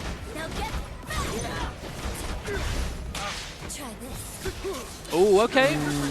That's quite a long range crouching L, to be honest. It still worked. I mean, that's got to be enough, right? Surely. Yeah, you go for the hard switch. Yeah. Nice from Yasha. Punches a hole through Canix. Now the question is, can Canix hold composure? Can they stay calm? I mean, we did see them near enough TOD, sure, but it wasn't like the whole match was a wash. Canix was showing some good signs. Also, you were saying the focus from Yasha. Has to. That round start is so crazy. They both did nothing but tagged anyway. Yeah. Just to get the advantage on the other one. That's the power of freestyle.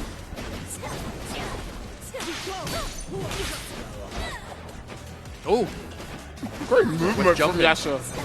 Like, Yasha... Oh, the quick out and in. Yasha is so good at prioritizing like screen real estate. Like, we'll just jump out of the corner underneath you when you least expect it. Like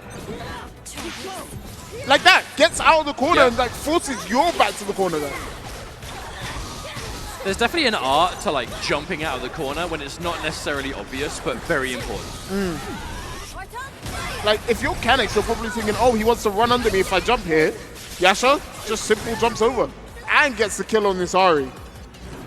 Yeah, I think the movement with this Yasuo has been such a highlight, though, in this entire match. Even then, oh, wasn't quite ready. Just turns it into advantage, into a multi-overhead from the jump in. Okay, not tons of damage here, but the situation you can build from it. Actually did build quite a lot of break here, so it looks like Canex is going to be able to threaten a potential Fury in this round, if he wants to. I guess normally you see the Fury if you can get some damage on one of the characters, maybe take one of them out. But easier said than done as Yasha. Okay, no, the Fury is popped. Canex wants to come back. Hang on, hang on. Oh, that's a dead Ari for sure. Wow, and you know what? I quite like this decision from Yasha. That cancel has used quite a lot of the Fury timing from Canex. So now Yasha has a full life bar, lots of meter, and potentially Fury, which might not even matter. Does Fury...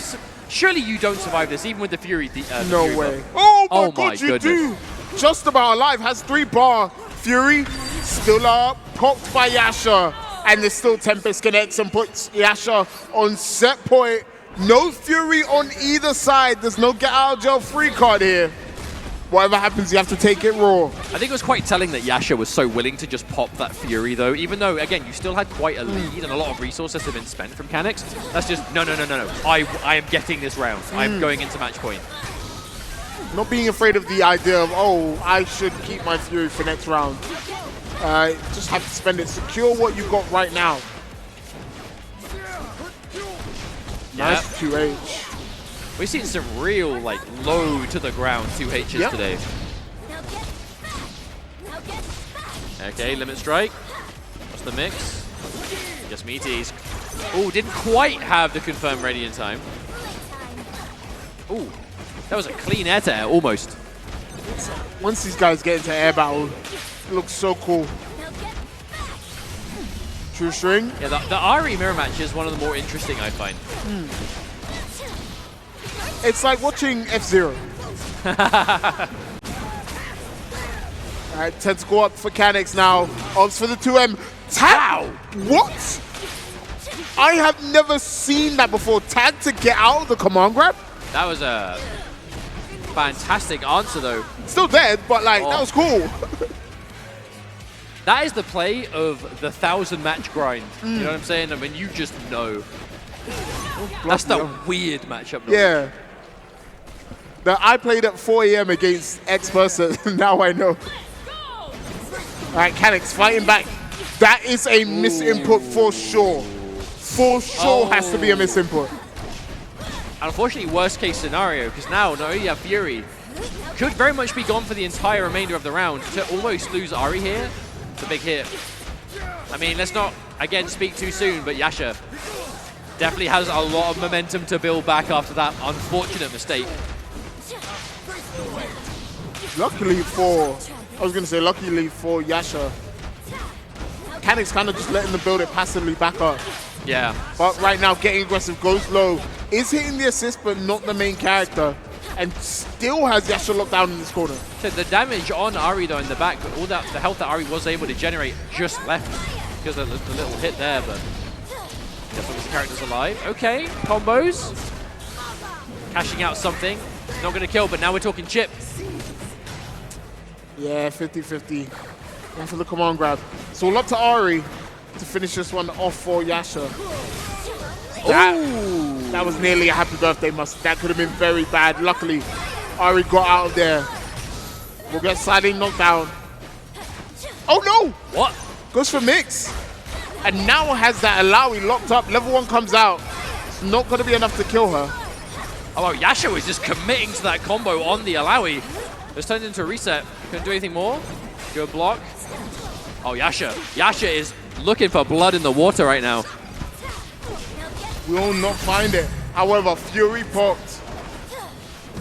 The cross up connects. Canex not out of this one yet. All right, Canex. I feel like thrown a bit of a lifeline. That unfortunate Fury timing was, or the break in general, could not have been what Yasha wanted. But you know what? If you're Canex, that ain't your fault. Yep. You know, you play the cards you're dealt, and sometimes. Hey man, if your opponent wants to make mistakes, you capitalize. No questions asked. Hey, if you made the mistake, they do it to you. You know what I'm saying?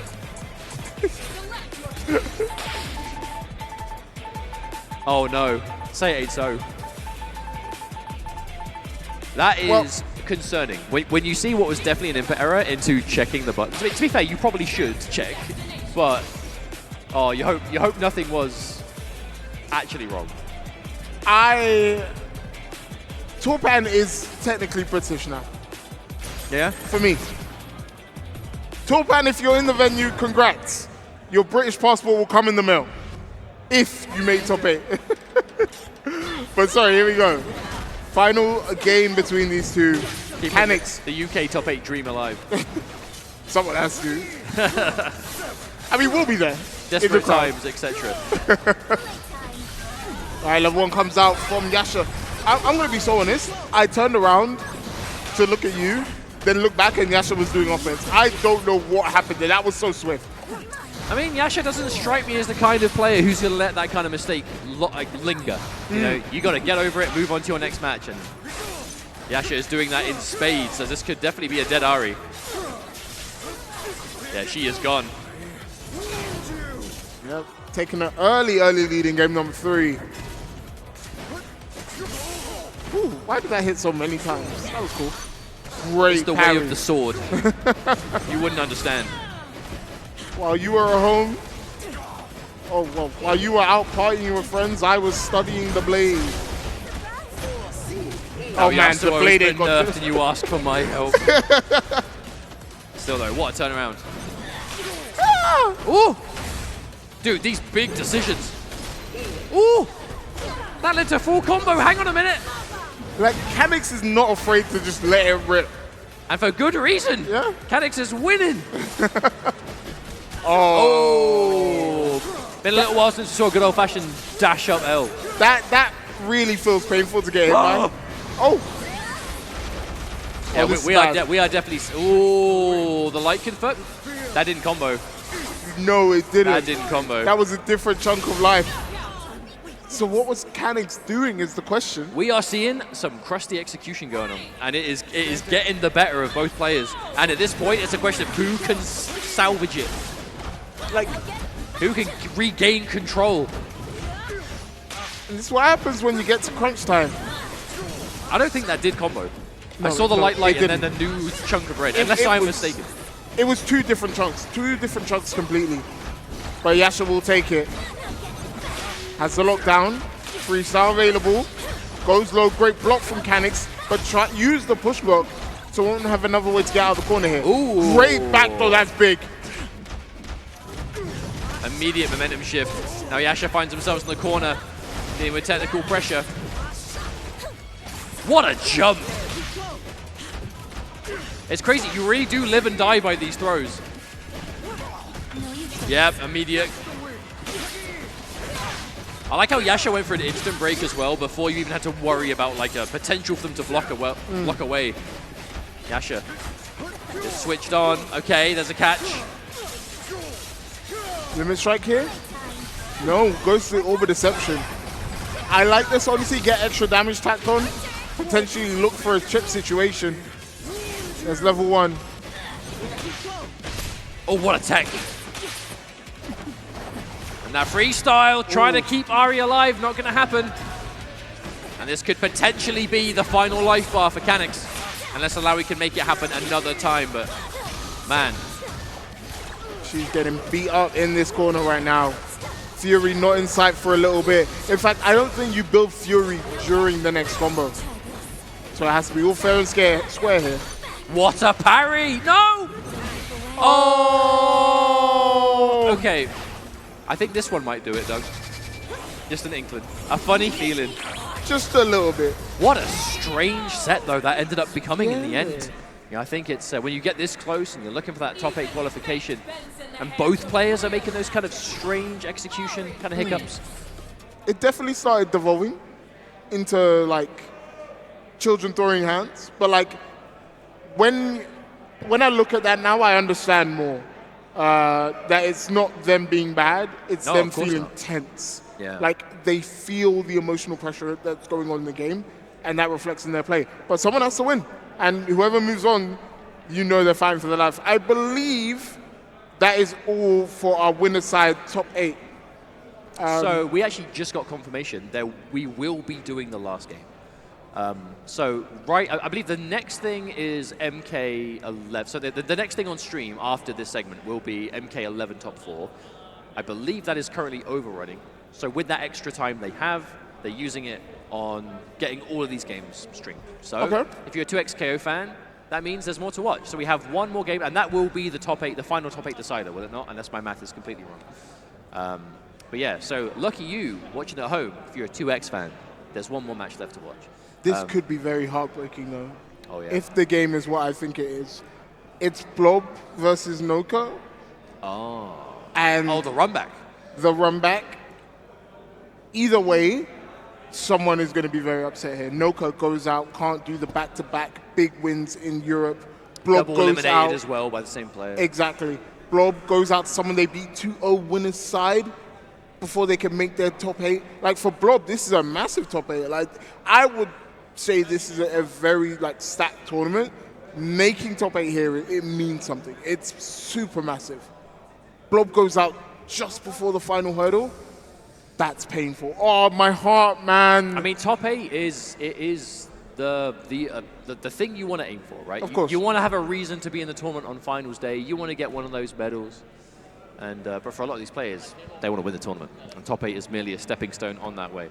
I know Noka will have a lot of fans out there, though, looking to see him kind of continue that success.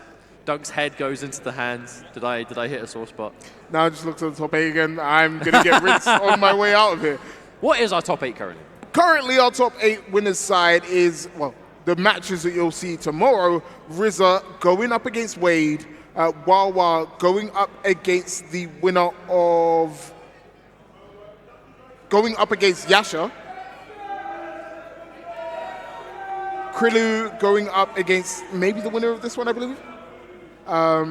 Yeah, Krilu going up against the winner of this next match in Blob versus Noka. Wait, are there 2 matches left to go for top 8? I think so, yeah. Oh, okay. Wow. Let me just take one last gander. Yeah, I was super wrong on that. Yeah, so Canix has to play the winner of Orochi versus Tokan. Oh wait, of course there is, because we just watched the winners match. No, yes. Oh my goodness, sorry, chat. I am like scrambled egg brain today. No, don't Good apologize. Lord. I went on the same track as you. So yeah, no, my bad. Our bad. We apologize, chat. Sorry, chat. I'm stupid. My bad. Speaking for just myself. Okay, chat. I'm also stupid. There we go. Bases covered. Silly us. Oh well. But yeah, should be good. Should be a good finish. Oh, dude, I'm too emotionally connected to these players. Genuinely, like it gets difficult where it's not about there's one person you want to win and just be a bit biased for them, whatever it is. It's when you just don't want either of them to lose, but you know one of them has to. You're such a veteran because you just described the exact feeling I'm feeling here. Oh, it sucks. I would love for Noka to win. I would love for Blob to win. It cannot happen. One of you has to go home. Well, not go home. I would like to keep you in the venue if we can. Nah, leave. Get out. Get out. But one of you will not be making it into top 8. Oh, it comes down to this. So I guess the question is whether we will see every top 8 qualifying match or if it will just be this one. I guess, we'll keep an ear out, see what production tells us, and we'll go from there. But once again, folks, thank you so much for tuning in. Welcome to Viennality XL, the 10-year anniversary of this fantastic tournament, which is in Vienna every single year. We are here at the brewery, here in the city, having a good time. Shouts to this venue, shouts to the staff, shouts to the good vibes. We've got some cool artists down there. We've got cosplayers. We've got hella tournaments, lots of Mortal Kombat, and 2XKO, and Tekken 8, Street Fighter 6, and Skullgirls, and it's a good weekend. Yeah. We also have the cold, and honestly, I've been enjoying it. It's great. Like, it's definitely a change. I prefer the piercing cold as opposed to the British. Oh, maybe I'm a little bit cold. You know what I mean? Yeah. At least you're committed. But here we go. Like we were saying, one of these guys is going home. Will it be Blob? Will it be Noka? Again, Noka coming to this Viennality hot off the back of some success at Gamescom. Which shows Gamescom Germany, right? So it's Cologne. Similar, yeah.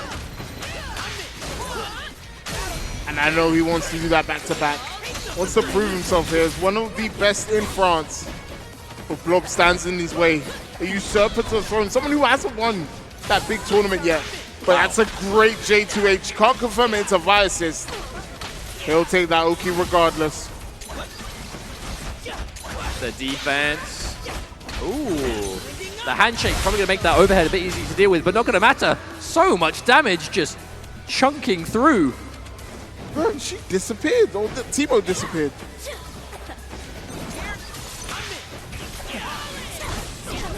Oh, great inception. Can't get the hit onto that Echo though. Noka choosing not to parry. Doesn't want to risk it, and that's a great 2H from Noka.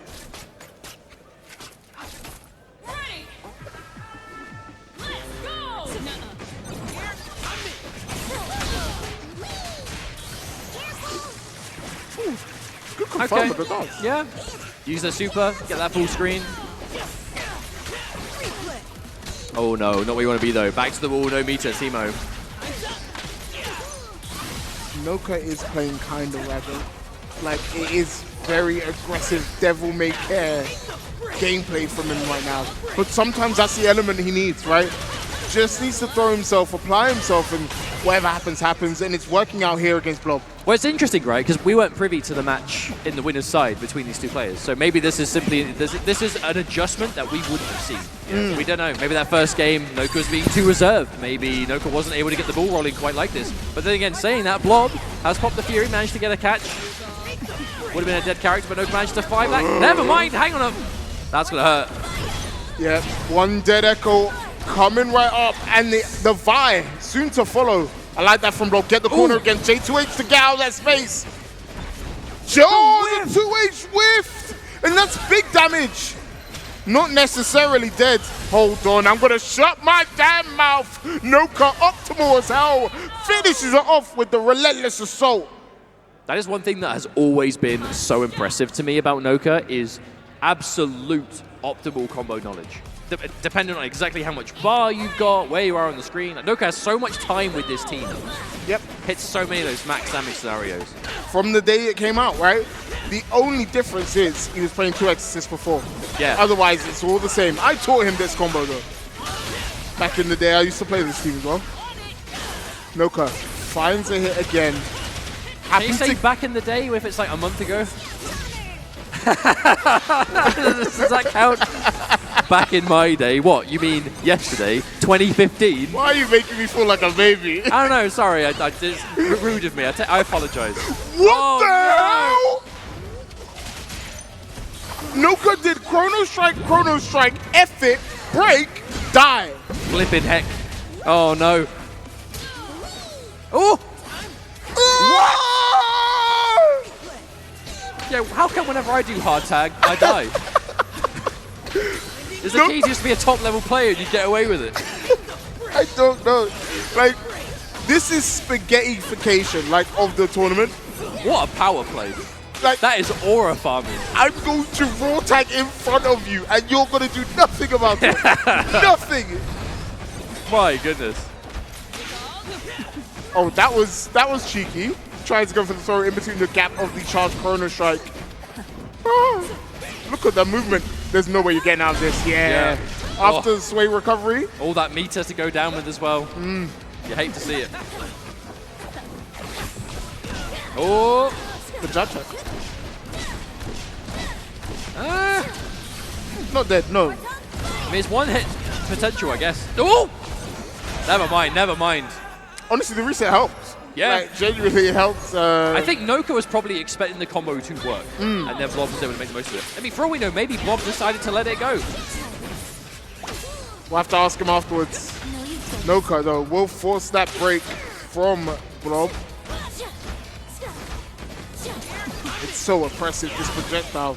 They're getting locked down by Echo, also oppressive. Great confirm from Blob. I know, the Blob has been consistently playing around the dash punch so well. I know obviously that is kind of like Ari's well equipped for it, but it's easier said than done. Noka wants to just get absolute advantage, control the screen, and do what Noka does best. But Blob is just not letting him. At the very least, he has to work really hard for it. Oh, the execution. But it's so rare that you see Noka mess up any of those charges. What a tech. I'm not sure who initiated the throw, but god damn. Nice, 2-0 connects. Now it's all up to Timo against Vi. Not the greatest matchup. And she has 3 bar.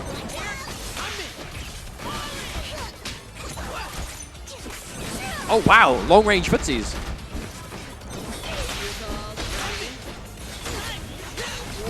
Okay, okay. Is that dead? No, wants one more mix. Counter here. And Noka evens it up. Okay, Noka, match point. Best case scenario 2 reset there, right? If your combo ain't gonna kill, you may as well take the advantage. Wait, actually, open the pause menu? Got hit by the time when that peak range has to break there. Wants to keep some semblance of advantage. Hits with the cross up, and that's Noka's break now. Oh, wow, so late to the ground. Okay, mix up. Oh, how'd you get out? Still picked up? Wait, is that? Oh, no way, is Ari gone? I think that's dead. Oh, it's a heartbreaker to lose a character on that kind of weird trade, you know, where it's kind of just like bashing heads together. Oh my god, the entire fate of Blob's world lies in the hands of Teemo. One Bandle Scout and a dream. Not exactly one of the premier solo combat characters without certain resources, but I mean, not impossible. Okay, okay, the chase down. Oh no. A drop for Blob will build that fury. Will he get an opportunity? Another chance here. No, Noka has to set up again. There's the fury spend. Okay. Even getting the fury activated is a bit of a blessing here. Try the instant overhead. Couldn't finish off anymore. Whoa! Oh! 528 blocked. The fury's just about fading. What blocks from Blob? Great defense to not get hit during that entire situation. Decent amount of regeneration too. Blob, I mean, it's a rough spot, but it's definitely not an unwinnable angle. And I like this from Noka. Run away from the zoner. Why not? Force him to come to you. It's one of his weaknesses. But there's Charge H. Run up throw connects. No! Big drop. Managed to push Block away, but the 2M connects. A drop from Noka. A chance for Blob. JL connects, but the Fire Assist comes and wrecks Blob's day. Noka will take it. But it was out of his hands, Mustard. He gave it all to the gods. That was one of those situations where you see what should be the end of the match, and it isn't. And then it happens again, and it isn't. And it happens again, and it isn't. And then suddenly, it's just what can you keep track of in those scrambles? And it is so difficult to stay on top of scrambles in this game. But you have to try, and you have to make it work. And Noka was able to find it. You know, you said before we even started that match, it was going to be a case of there's no way you feel good at the end of it, right? It's either Noka gets that double elimination and doesn't get the top 8 after just having massive success at Gamescom, or Blob gets eliminated by the player that Blob just beat 2-0 in winners, right? But what I said it was, you know, and we saw some real stress by the end of this block of games. And I don't think that's for coincidence. If anything, it showed me that the European players have loads of heart and will continue showing that. I think we have one more game. I was just told by production that will be the end of 2X. So for today, that is the last match of 2XKO. We did get a couple of extra bonus games in there. MK11 was running over, so we had some extra time to play with. We're going to go to a break while we set up the rest of our games for today. We have MK11 top 4. After that, Mortal Kombat 9 top 4. So thank you so much for tuning in. We will be back again with 2XKO tomorrow. It is the final top 8 of the day. But from us, it's been a pleasure, Dunk. Of course. Hopefully we get to do this again soon. But thank you very much, everyone. Don't go anywhere. We'll see you in a few minutes after this break.